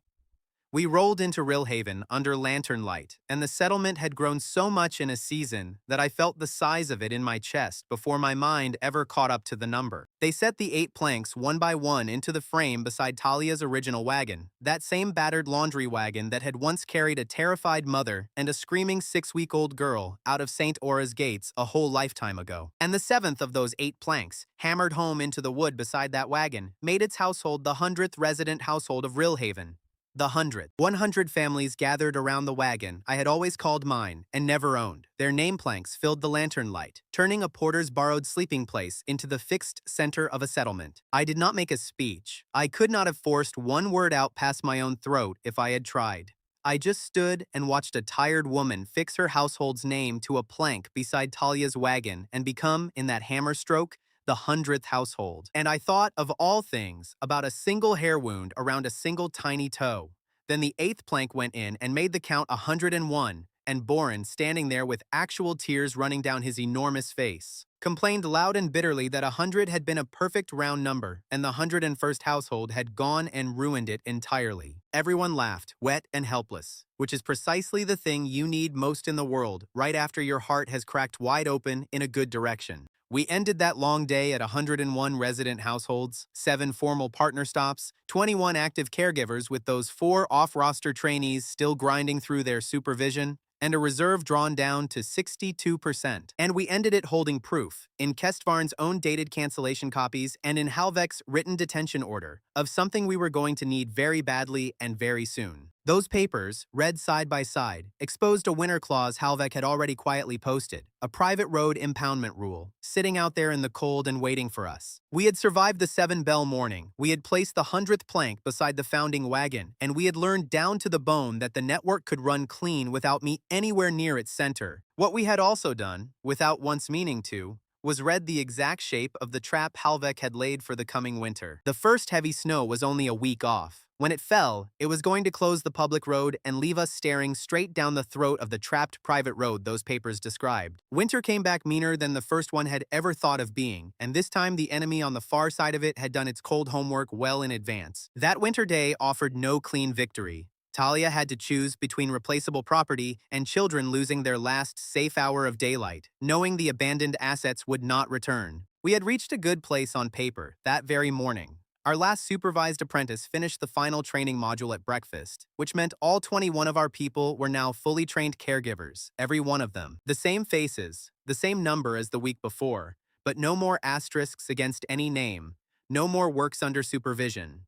21 trained pairs of hands. I had roughly an hour to stand in the cold and feel good about that number before the sky opened. I remember standing in the cold, thinking we had finally reached solid ground. Everyone on our roster could stand alone, name their limits aloud, and summon qualified help at the right moment. A year and a half of slow, patient teaching had turned a borrowed laundry wagon and a graded-out party trick into a real thing with real trained people inside it. Winter did not care about any of that in the slightest.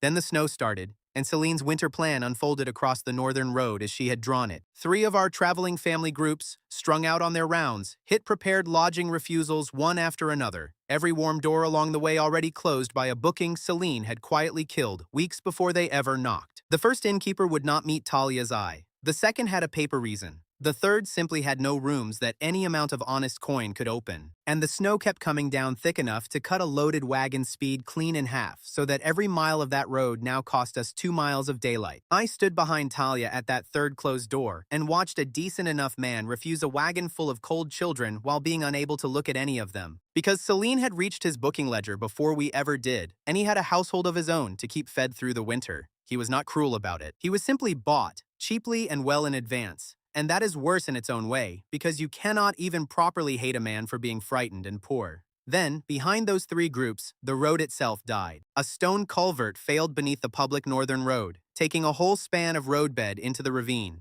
A tree fell across the broken edge, and snow buried the gap, but there was no surface left for 100 hands to clear. Now they were stranded, families with small children, out in falling snow with the gray light already thinning toward dark, and every conventional shelter for miles locked and booked against them. I did the one genuinely useful thing that was mine to do, and I made sure to do it before we committed to anything we could not take back. I dragged out the old lane boards we carried and threw up a rough windbreak for the children, a wall against the worst of the wind, buying us minutes.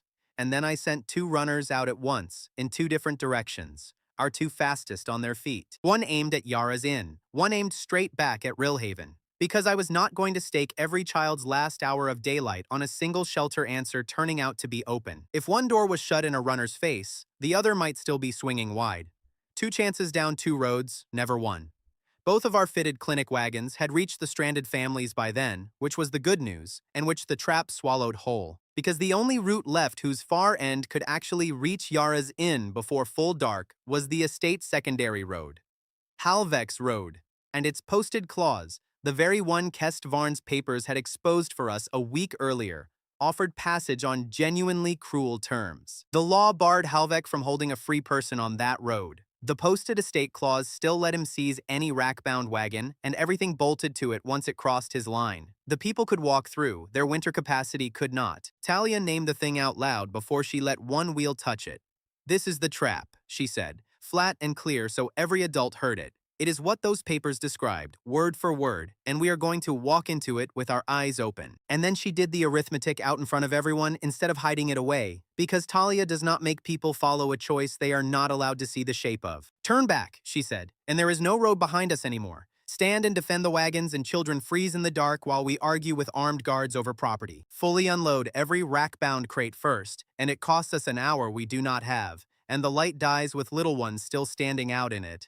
There was no clean answer anywhere in it. There was only the least bad one, and Talia reached for it without a flinch. "People," she said, "and everything a person can carry in their 2 arms, come out now. Everything bolted to a rack stays behind." That was the whole order, and it cost her the 2 proudest things we owned. She gave it plainly and in order so nobody had to guess. Children first, then every adult, then blankets, then the portable medicine, then the essential records, then anything else a pair of hands could carry through a drift. And the 2 fitted clinic wagons, our proudest new assets in the entire world. The ones we had built out of a season of hard-won referral income, along with all the rack-bound winter stock they carried, would be left standing on that road for Halvek. Given up, handed over, traded, coldly and on purpose, for 1 hour of remaining daylight. We formed a human chain across the worst of the drifts and passed the youngest children along it hand to hand, mitten to mitten, so that no small body ever had to wade the deep snow on its own short legs. It was brutal, cold work, and it was also strangely quiet.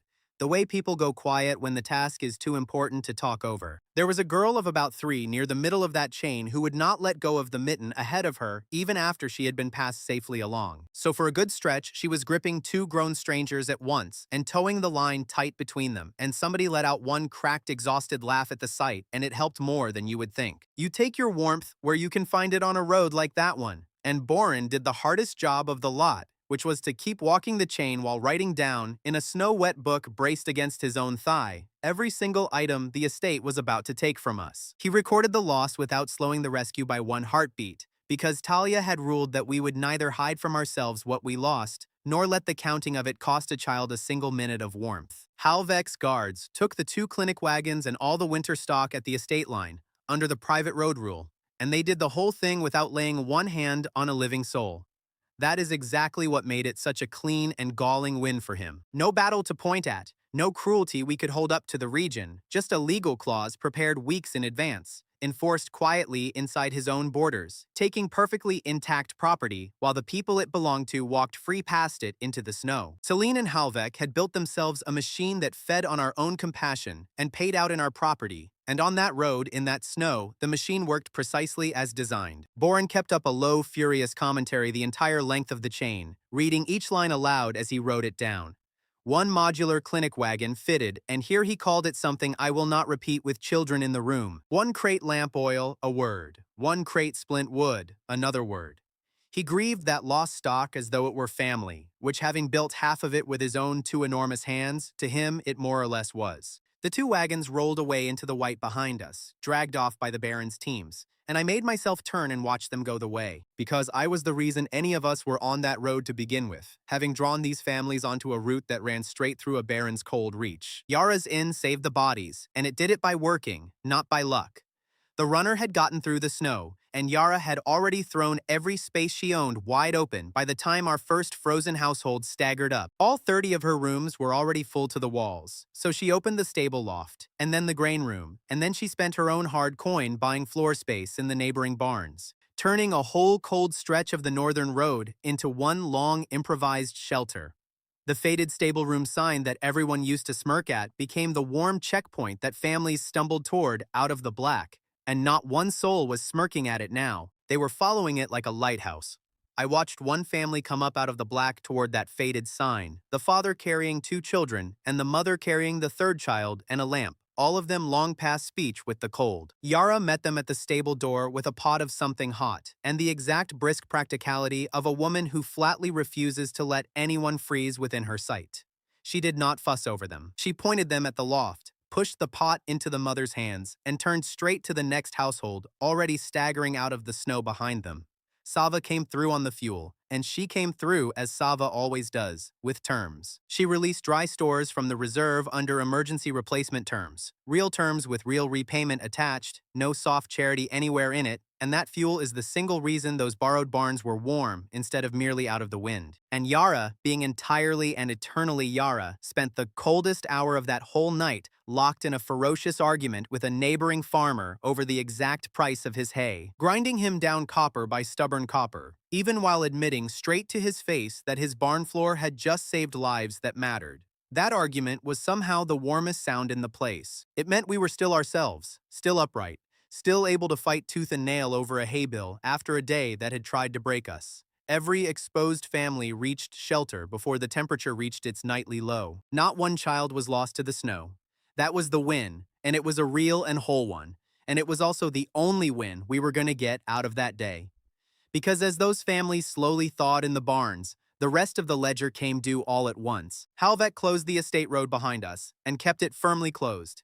And with the public road buried under its tree and drift and the estate road now sealed at the line, 4 of our northern stops lost every thread of messenger contact in a single stroke. Cut clean off. And by our own most careful count, those 4 stops had only about 6 days of stock laid in before they ran flat empty. 4 stops full of trusting families, going silent behind a wall of snow, with a clock already ticking against them. Celine moved fast to seize the story of it, as she always does. She published the painted numbers off our 2 seized clinic wagons, as hard proof that the whole network had failed, that following the wagon, people was a fine way to get your property confiscated and your household stranded in a drift. Celine expected us to hide the seizure and leave her version uncontested. I answered every question with the same complete loss. 2 clinic wagons and a winter's medicine were gone. I told anyone who asked exactly what we had lost. 2 clinic wagons and a whole winter's medicine on that road. It was true, costly, and bad enough without disguise. And then Talia set the second true image down right beside the first one, so that Celine could not be allowed to own the day by herself. 2 lost clinic wagons. Yes, she said, and every single stranded child warm and breathing under a roof tonight. Both of those things are true. Both of them are real. She would not let the enemy choose which of the 2 truths the region got to see and repeat. The loss was genuine. The rescue was genuine. We set them down side by side in the open and let people judge the pair of them with their own eyes. 4 of the traveling households, whose old lodging along that road was now permanently gone, closed to them by Celine for good and all, chose in the aftermath to make Rillhaven their home. It carried us to 105 resident households, and I stood there feeling the strange cold arithmetic of a community that grows on the very same day it bleeds, gaining 4 families in the hour it lost 2 wagons. Our reserve had dropped to 41% doing all of it. 4 stops sat isolated behind a closed road with 6 days of stock between them and empty shelves. 2 clinic wagons and their medicine were gone into a baron's locked yard and were not, whatever anyone hoped, coming back out of it. And the one obvious shortcut anybody could see to reach those cutoff stops, the frozen river, was a fast way to drown 4 whole families under the ice instead of saving them. Oren said that, flat as a board, the moment the young hothead started floating the river idea by the barn fire. He knows river ice the way I have come to know a baby's cry, from the inside,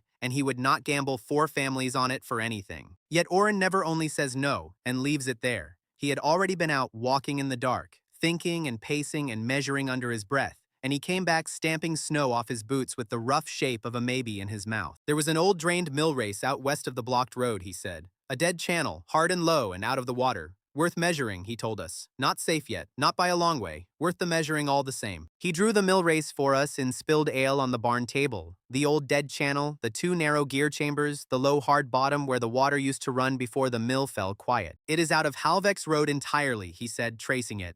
And it is not a river, and if the thaw holds off just a few more days, it might, only might, carry a loaded sled. He underlined the word might twice with a wet finger. Oren has never once in his life let hope get out ahead of a measurement, and I have loved him for it more than once. I could not stop thinking about the 4 silent stops that whole night, warm as I was in a borrowed barn. Somewhere beyond the collapsed roadbed were families who had trusted a bell and a schedule. The route had vanished into a ravine, the supply wagons were gone, and those 4 isolated stops did not yet know they had 6 days. I knew. That is the particular weight of running a thing like ours. You lie awake in the dark holding numbers that other people are lucky enough not to be carrying yet. 6 days of dwindling stock, 4 silent stops behind the snow, a river that would drown us, and 1 narrow maybe running under a frozen mill. That was the board Celine and Halvek had left us sitting on, and it was without any argument the worst one yet. We had kept every one of our people and lost nearly everything that kept those people supplied, and now we had less than a single week to reach 4 cut-off families before the cold reached them first. 6 days of stock, 4 silent stops, a public road with an entire span missing, and 100 bad ideas about how to reach them. The loudest was the frozen river because it was short and past Halvek's guarded road. Every hot-headed young resident in Rillhaven wanted to take it, and they wanted to take it today. I could not really blame them for wanting it. 4 stops full of people we knew and loved were going quiet behind the snow.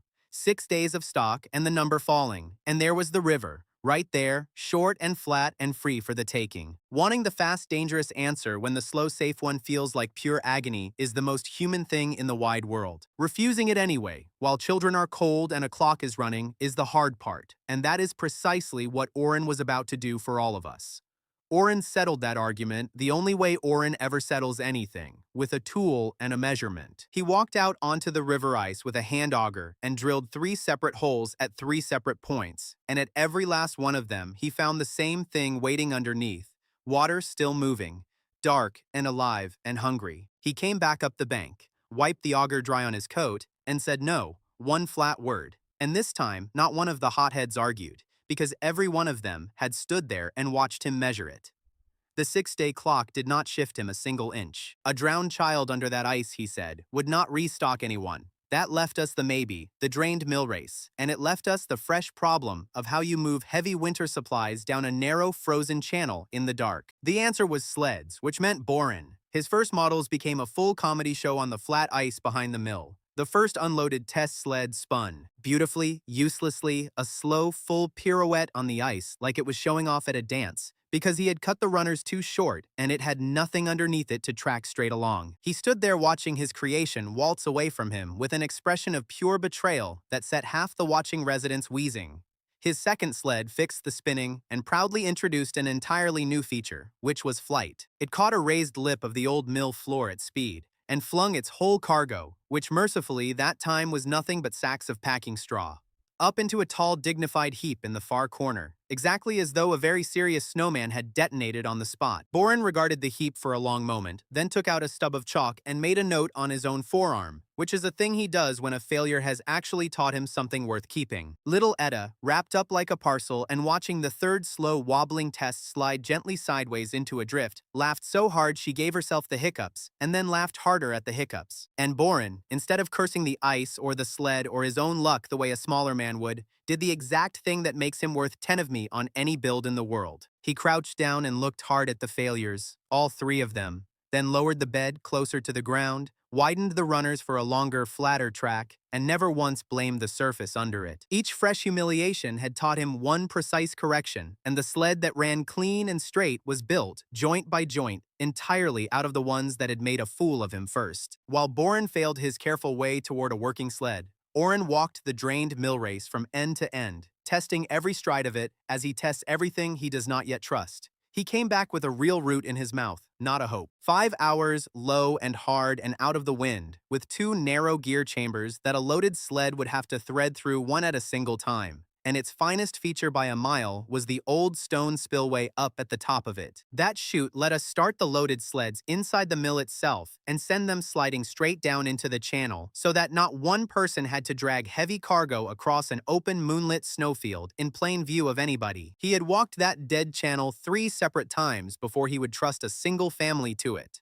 Once in daylight, once at dusk, and once with a lantern to see how the shadows lay across the 2 narrow gear chambers. He measured the tightest point in the channel against the widest loaded sled bed twice over, because Oren does not trust a measurement he has taken only once. By the time he stood up and called it a route, he had spent more hours proving it safe than we were ever going to spend using it.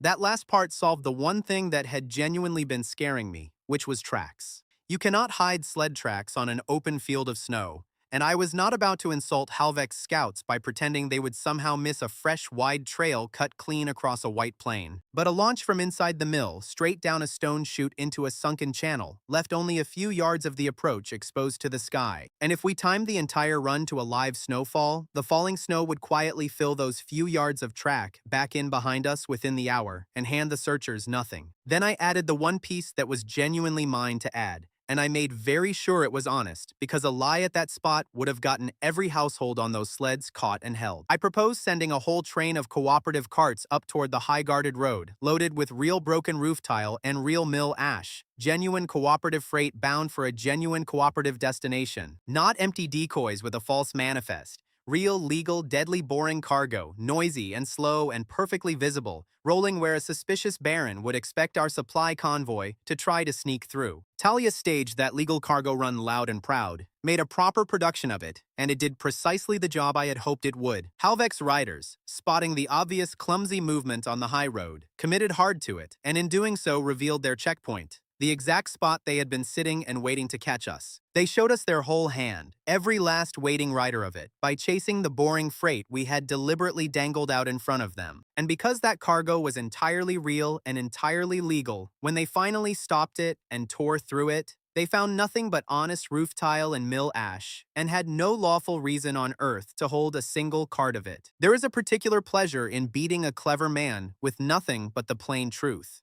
And I will admit, I enjoyed it a good deal more than was strictly dignified. Halvek had spent a fortune of coin and reputation building himself a name for catching the wagon people in something shady, and we handed him a convoy that was only ever what it claimed to be, and let him burn his whole hidden checkpoint, proving that honest men were being honest. He could not even complain about it afterward without admitting out loud that he had fully expected us to lie to him.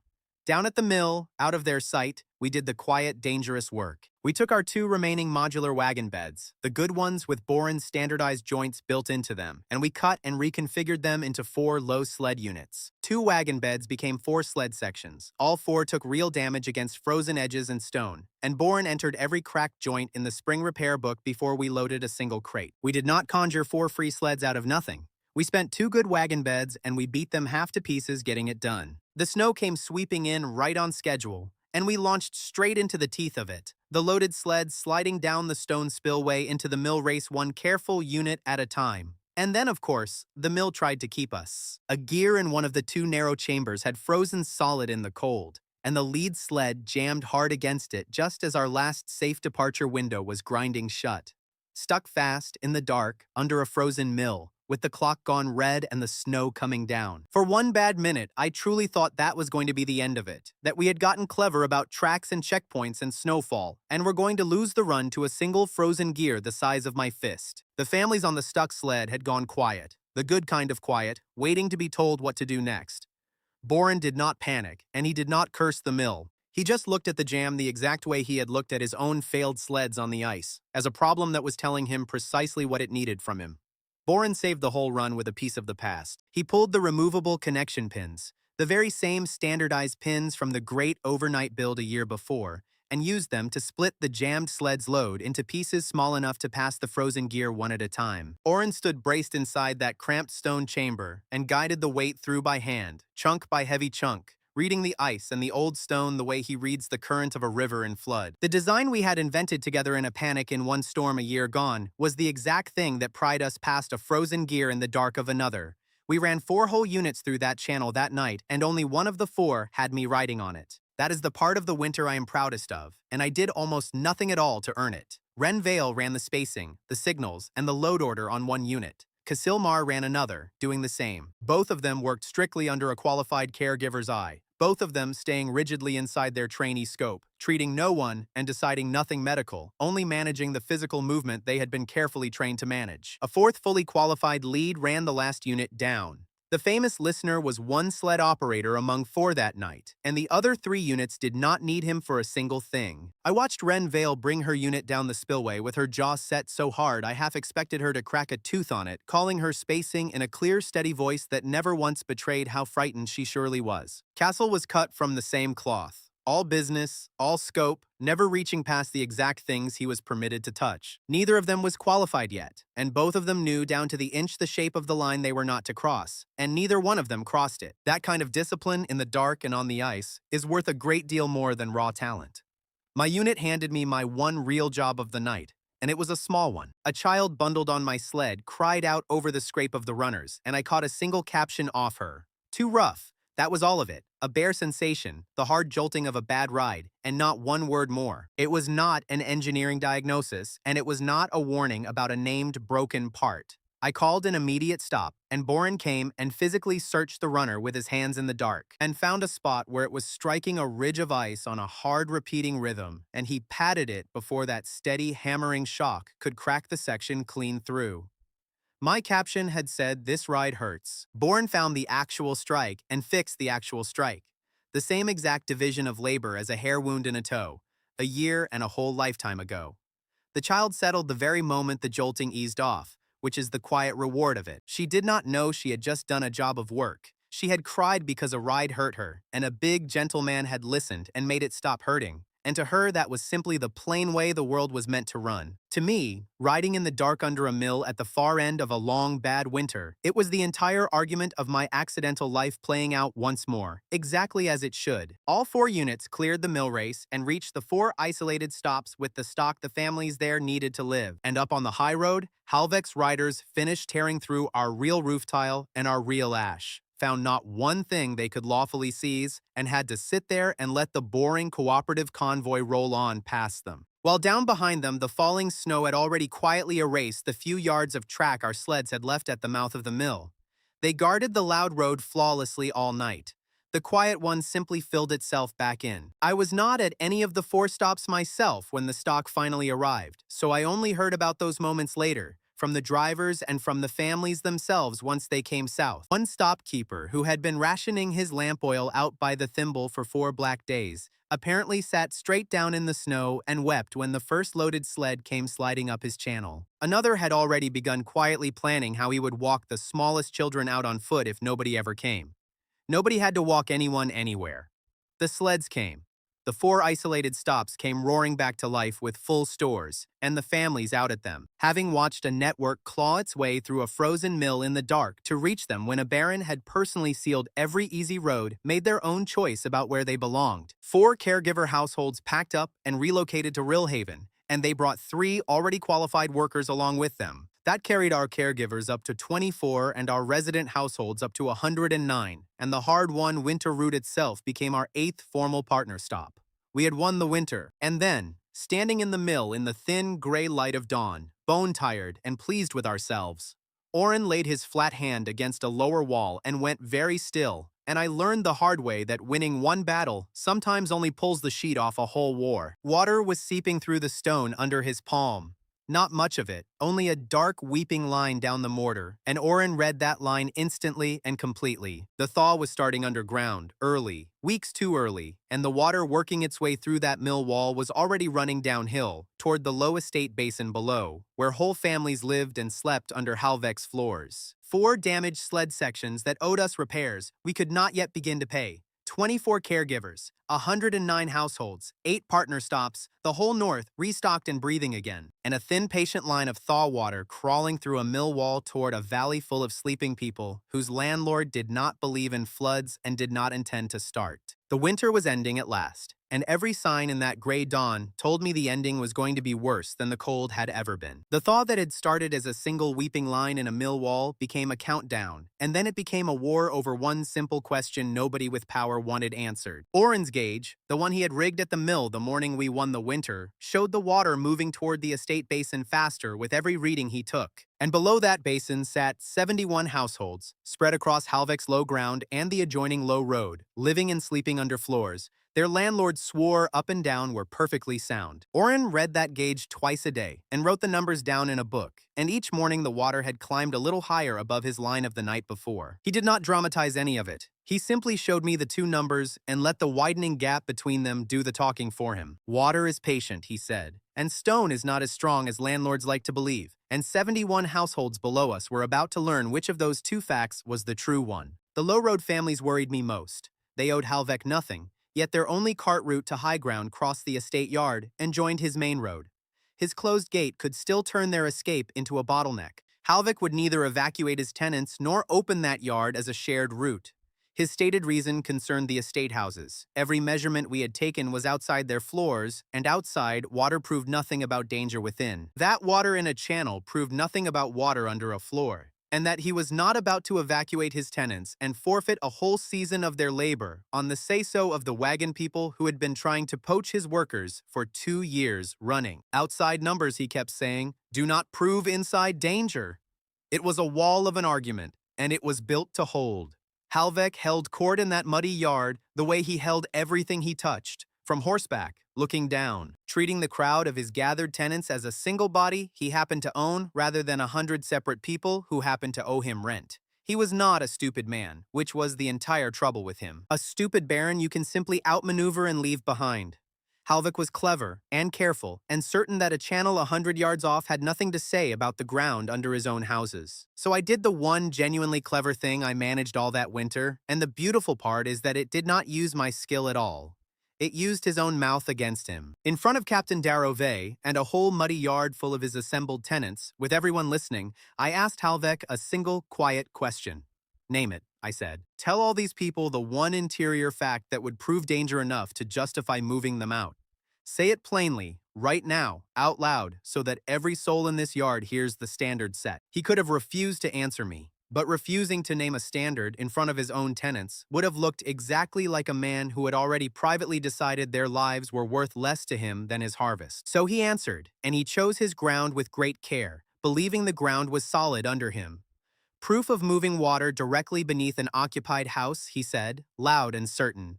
Show me that one thing and I will permit movement. Anything short of it is your propaganda, and I will treat it as such. He had just nailed his own standard to the wall in front of a yard full of witnesses, and he could never again quietly move it without every last tenant watching him do the moving. That was the trap, and he strode straight into the middle of it because he was genuinely certain his floors were dry. A man who lies knows to hedge. Halvek did not hedge, which told me he believed himself, which told me he had never once looked. I watched Captain Darrové the entire time his master was answering, and I saw something shift behind the man's flat, careful soldier's face. Darrow had spent a year and a half carrying out orders he had chosen not to question, standing at gates and at bridges while families were sorted and counted and split. He was beginning, I think, to run his own arithmetic on which orders a man can live with having obeyed. Halvek did not notice a flicker of it. Halvek never noticed his own men until it was much too late. Now he was cornered, because refusing the single inspection he had just publicly demanded would have exposed the whole bluff in an instant. So he permitted it, as narrowly as he possibly could, Lynn Eyre, who already held real caregiver access to those very households on her own standing credential, would be the one to go in, not me. Lynn. I was allowed to set foot inside a house only where a family opened its own door to me and asked me in, and nowhere else, and not 1 inch past their welcome. The house was small and clean and cold, a household's whole life fitted into 2 rooms, and the mother stood in her own doorway with her arms crossed hard over her chest, letting us in because she was frightened, not because she trusted us. I did not blame her for 1 second. Strangers walking into your home to tell you the floor is trying to kill your child is not a comfort even on the days it happens to be true. I kept my voice low and my hands where she could see both of them. Inside that low house, with the family's leave, the baby was crying, and I caught a caption off her. 2 short broken pieces. Floor cold. Water loud. That was the entire sum of what the skill handed me. Not a diagnosis. Not a warning. Not moving water beneath the foundation. None of that. A small child felt a cold floor under her and heard a loud sound somewhere near her. A prompt, a question, and absolutely nothing more than that. I said the 2 pieces out loud, as I heard them, and then I did the single thing that a public disgrace had cost me a year to learn how to do. Nothing. I lifted no board, I made no claim, I named no danger, and no cause. And Lynn did not touch a single thing on my say-so either, because she has never once mistaken my caption for her finding. She waited for Oren, who was outside that whole time, comparing the level of the floor against the level of the channel with his own instruments in his own cold hands. A caption is only ever a question. A measurement is the only thing in this world that is allowed to be an answer. Oren gave the nod at last, and Lynn and Oren together lifted an existing service hatch set into that floor, a real access panel that had been built there years before by someone sensible, and the 2 of them looked underneath it with their own eyes. And there it was, plain and undeniable to every witness Halvek had personally gathered in that yard. Moving water, running dark and steady under the foundation of an occupied house, the interior proof the Baron had named with his own confident voice not 1 hour before. Lynn worked slowly and narrated every single thing she did for the frightened mother's sake and for the watching witnesses both. She named the hatch out loud before she ever lifted it. She said plainly that she was looking, only looking, not treating anyone. And when the lantern light finally caught the moving water sliding along below those boards, running dark where no water on earth should have been running, the mother made one small sound and picked her baby up off that cold floor and did not set the child down again.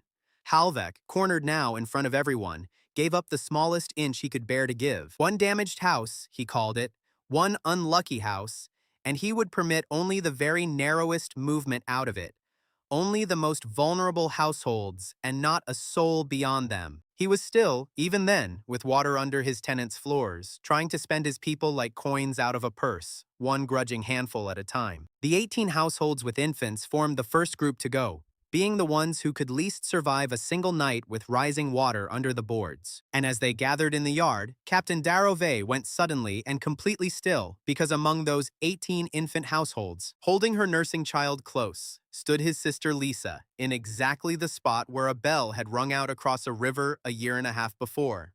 Darrow made no speech about it. He made one demand, and it carried the crushing weight of everything he had watched happen since that day at the bridge.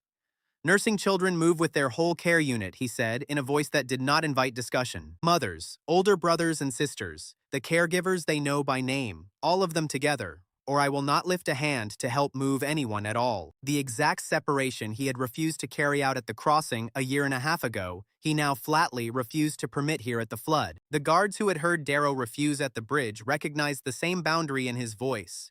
This time 2 of them stepped beside him before Halvek could pretend the captain stood alone. Then the basin itself settled the argument for all of us, the way the physical world eventually settles every argument built on wishful thinking. A lower retaining wall broke, precisely on the line Oren had measured and marked, where he had said the water was leaning its weight. The yard flooded in a matter of minutes, and the obvious exit route vanished under brown water. And all at once there was no debate left to be had about whether the danger was real or invented, because it was cold and rising around every ankle in the place. So we moved.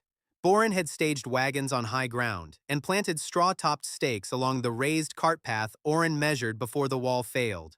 Oren marked the safe loads, and the 18 infant households went out together. Whole and intact, not one care unit split, they followed the only raised path above the water. The pale straw tufts Boren had tied to stakes remained visible after mud covered the road edges, marking the measured route without pretending floating straw could reveal the ground. 3 already qualified caregivers who lived and worked among those estate households evacuated right alongside the families they had always served, and in doing so joined our field roster, which took our caregivers up to 27. And 4 households whose homes were destroyed outright by the flood, with nothing left standing to stay for, chose Rillhaven and became residents, which carried us to 113 households. There is a particular horror to cold water coming up through a floor you were promised was safe, and it struck that whole yard at once, the instant the argument became a physical fact climbing everybody's boots. Nobody argued after that, nobody spoke another word in defense of Halvek's harvest. They took up their children and moved. Boren staged wagons, Orens marked loads, and a year of training kept the evacuation from becoming a drowning stampede. The rest of the exposed households did not become residents. They had asked for safe passage through a flood, not membership in our settlement, and our count preserved that choice. 18 infant households moved to safety that afternoon. 53 households across the basin and the adjoining low road were still down there, still exposed, still living under threatened floors. They had made no choice to join Rillhaven, and I will not count them as though they had. They were people in real danger, that is all, and our job among them was nowhere close to finished. I lay awake most of that night, as I had over 4 silent stops a week before. This time the number in my chest was 53, trapped beneath a valley of rising water. 18 were out, 53 still down. That gap is the whole cruelty of a rescue that has to happen in stages. You save who you can reach, and you carry the ones you could not reach yet like a swallowed stone, and you get up before dawn to go back down for them. Darrow made his line permanent before the floodwater in the yard had settled. He and 2 guards stood in the wet and spoke loudly enough for every tenant and guard to hear. No later order from Halvek or from any man above him would make them separate a nursing child from its parents or consented caregivers. 3 of Halvek's own sworn men, drawing a moral boundary straight across their master's authority, out loud, in front of his own tenants. That is not the sort of thing a baron recovers from in a hurry, or perhaps at all. And then the basin took the entire argument off the table for good. After the first 18 households were clear of it, the main road collapsed. Patient thaw water had undercut the main road from below.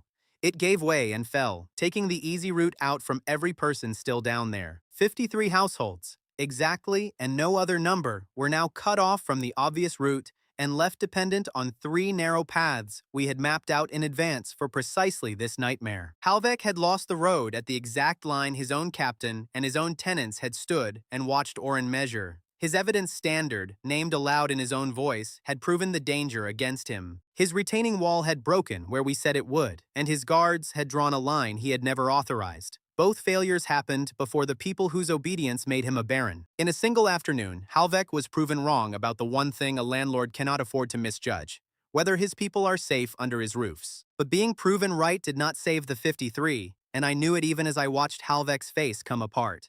We had 18 households out, and a collapsed road at our backs, and a whole valley still quietly filling with water. The only ways left open were 3 evacuation routes, and all 3 columns had to move at once. They would travel in different directions over 3 kinds of bad ground before the thaw released the rest of its weight downhill. Halvek called 2 mounted guards to Oren's 3-route map and laid 1 gloved finger across the western rope bridge.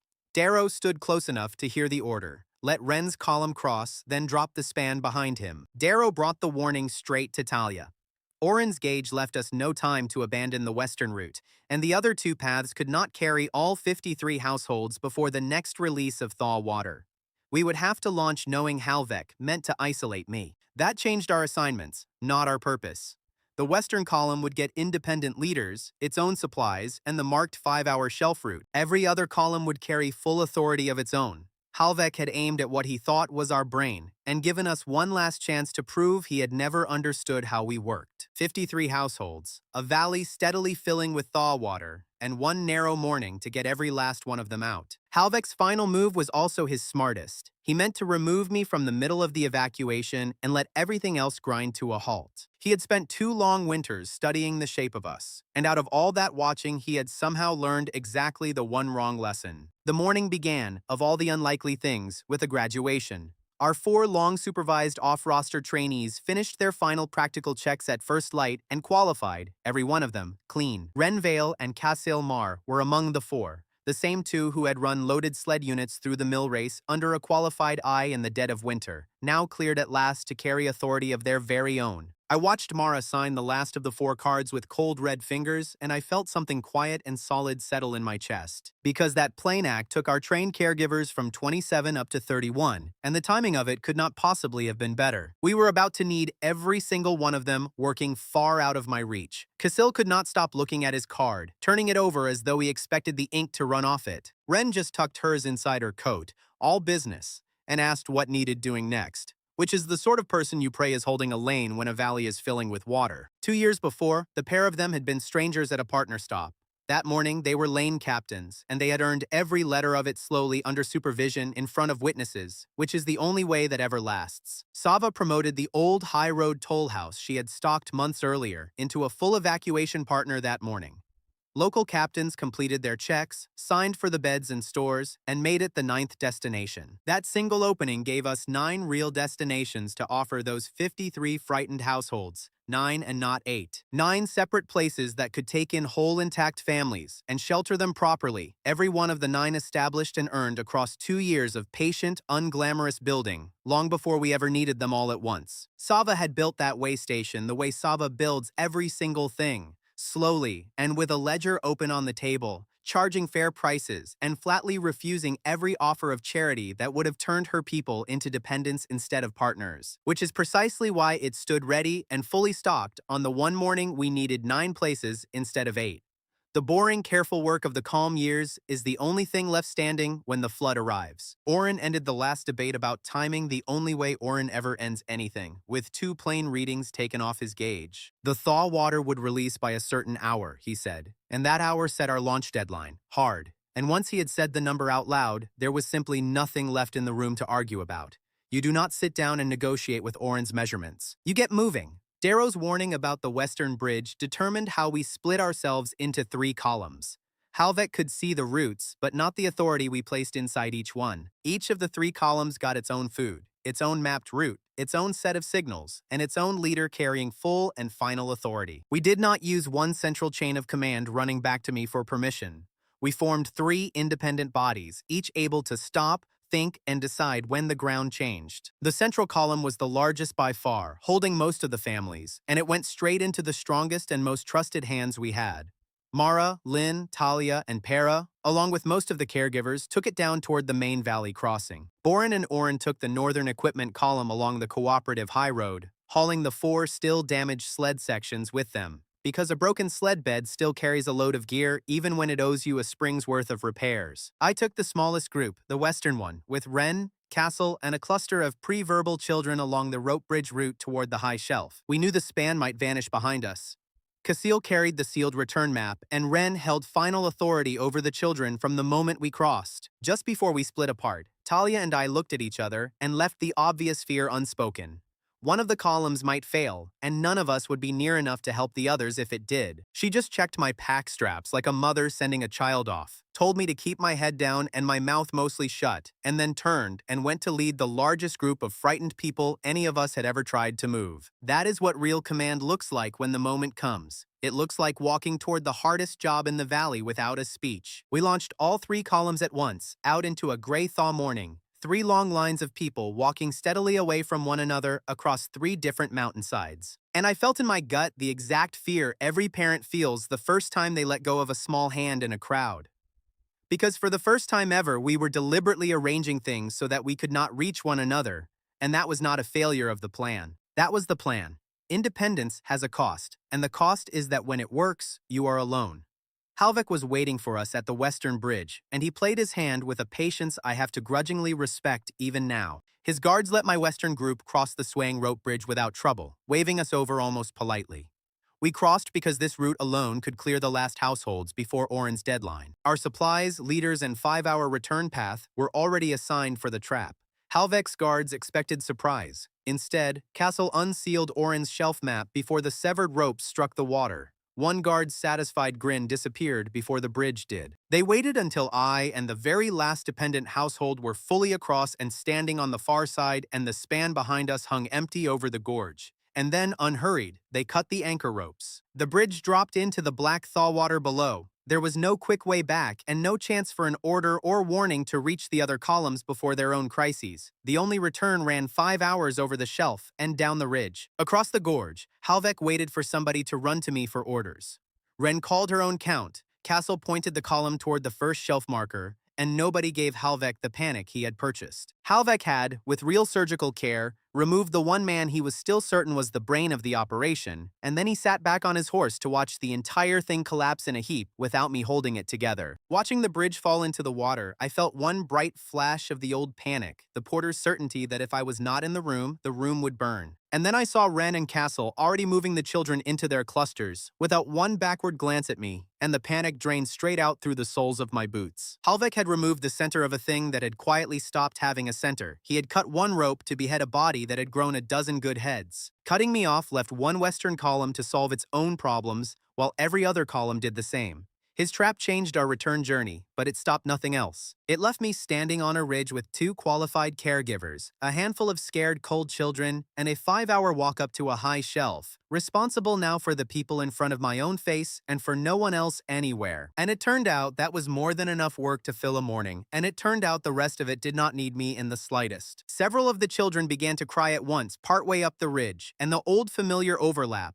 swallowed my skill whole, as useless as it has always been in a crowd of overlapping tears. A year before, that would have felt like a crisis unfolding. This gray morning, I simply said it plainly. Offline, nothing, I have nothing, and it did not matter even a little. Because Wren and Castle were standing right there, and this was precisely the thing they had trained for. They had drilled the mill race spacing under close supervision all winter, and now, freshly qualified and carrying their own authority, they ran it for real and for keeps. They spread the frightened children out into small, quiet, moving clusters. Each little group set just far enough from the next that the crying could not stack up into the solid wall of noise. Whole families flowing in loose-spaced knots down the ridge trail. The exact careful pattern they had once drilled on sled units in a frozen mill became the living thing that carried a frightened western column safely across a thawing mountain. And it needed no famous listener anywhere in it. It needed 2 young people who knew their craft down to the bone and trusted it. My skill got exactly one small honest job the long way up, which is the correct and proper size for it. A child cried and handed me 2 bare words: cold, pinching. A caregiver crouched and checked and found a mitten strap twisted tight around a small wrist, cutting off the blood, and she loosened it, and the crying stopped at once. Cold, pinching, a twisted strap, a fix. And every other cry on that whole cold climb was plain ordinary fear. Children frightened of a long, hard walk in the cold, and each of those got the only correct answer there has ever been. Ordinary fear needs warm arms and a steady voice, never an invented explanation dressed up as insight.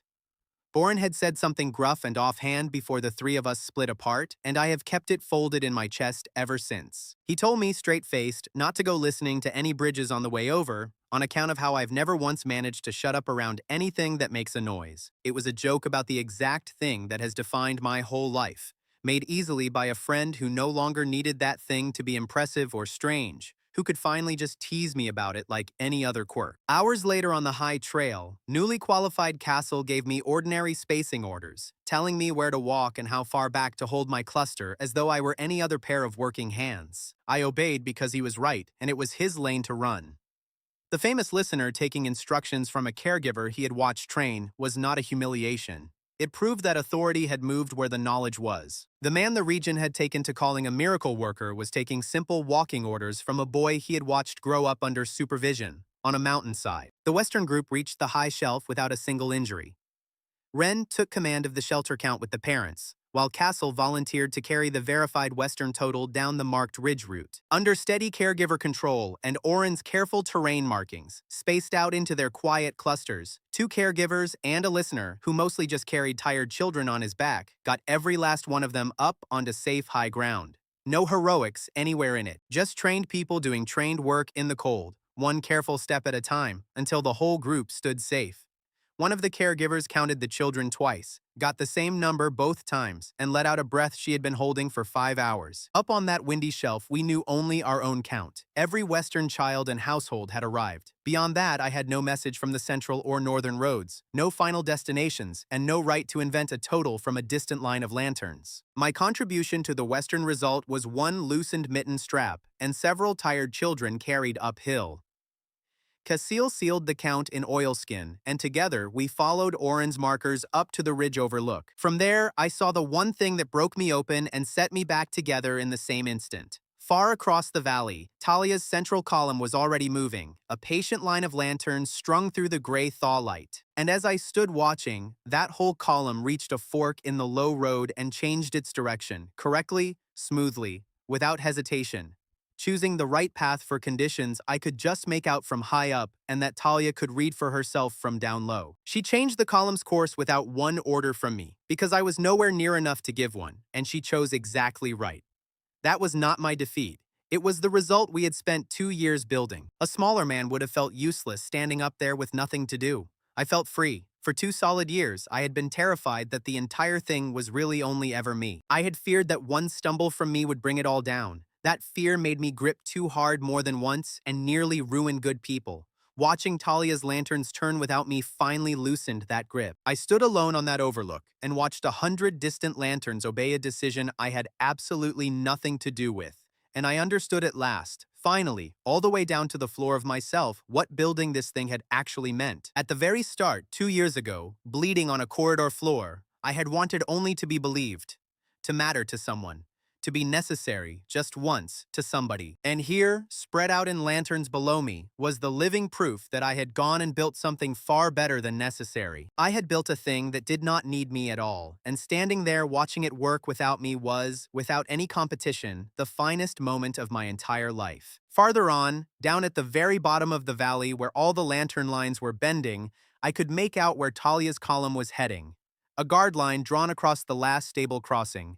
Halvek's men, unmistakable even from that height. And there beside the guard line, drawn up neat and gleaming and lamplit in the cold, sat 6 warm wagons that I did not yet understand at all, waiting. Celine's wagons. Whatever was about to happen down at that crossing, between the guard line and those 6 warm lamps, the 2-year fight was about to come down to it, and I could not get there. The bridge was in the river. My own ridge path down was going to take a full 90 minutes at best, and the confrontation waiting at that crossing was plainly going to happen long, long before my boots ever touched the valley floor. Whatever Talia chose to do against those 6 warm wagons and that hard guard line, she was going to have to choose it entirely without me, and I was going to arrive. If I arrived at all, only to a thing already finished and settled one way or the other. So Casil and I started down the ridge in the thin spring light.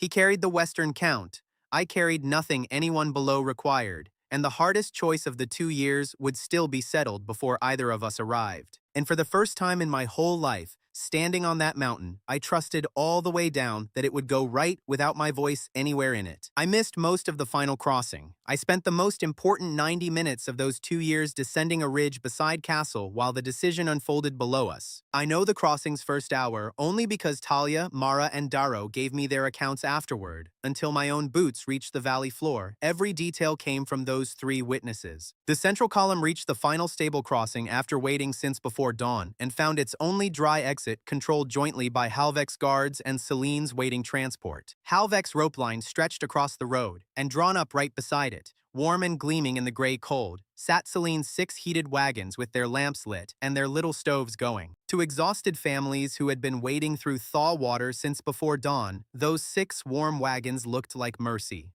Celine had designed a credible rescue offer for anyone who believed no other warm route remained. Celine read out the condition on them herself, in her clear, carrying voice, so no one could later say they had misheard it. The wagons offered no quick warming and no shelter for a night. Each wagon took 1 infant and 1 guardian immediately under medical priority. The rest of the household would follow later, as space allowed, while the signature gave the guild control of their separate lodging and travel until the city debt was paid. Halvek's guards would open the rope only for adults who entered Celine's priority registry. The offer was legal, warm, and fast, and if Talia had no working alternative, frightened parents might reasonably have taken it. 6 departures would make our lanes look deserted. The registry called the separation temporary but guaranteed no reunion date, and every delay increased the city debt.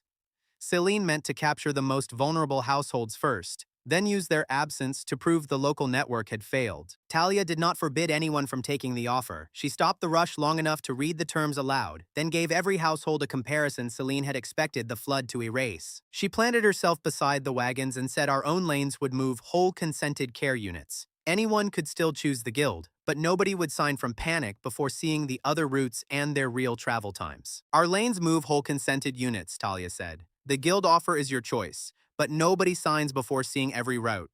Then she answered both gates with a board and a stub of chalk. She posted 9 destinations, 9 real places, every one of them ours, every one of them already up and running, with beds and prices and honest travel times chalked up in a column beside each name. Yara's Inn, Sava's High Road Way Station, the Northern Winter Stop.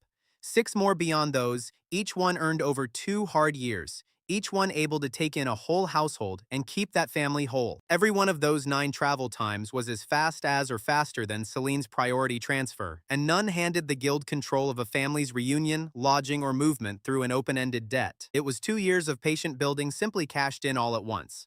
Celine's warm wagons only ever had power over people if they were the only warmth to be had for miles in the cold. Talia had spent 2 entire winters making very sure that they were not. A household could compare immediate separation and open-ended city debt against 9 chalk destinations that took every member together, charged known prices, and promised a bed at the named arrival point. The families did not have to be brave. They had to compare 2 real offers.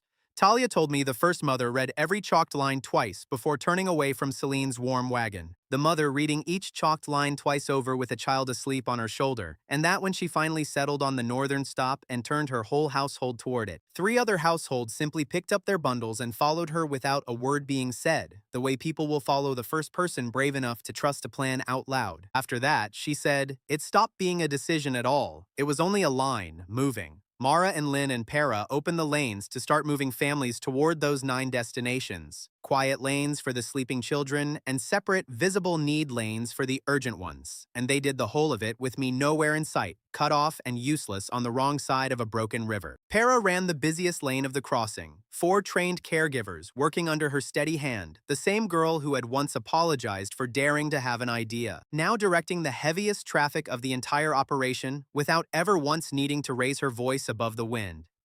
Then came the exact moment the 2 years had been quietly aiming itself toward, and I would have given almost anything to have seen it happen with my own eyes. The registry order reached Captain Darove, hold back every household that refused Celine's priority transfer, even though accepting it meant sending an infant and guardian ahead, while the rest waited without a reunion time. Darrow turned to enforce it on the household in front of him and found his sister Lisa holding the papers, with her infant pressed to her chest and the rest of her family beside her. The order required him to block their whole family route unless Lisa surrendered the infant and one guardian to a separate city transfer.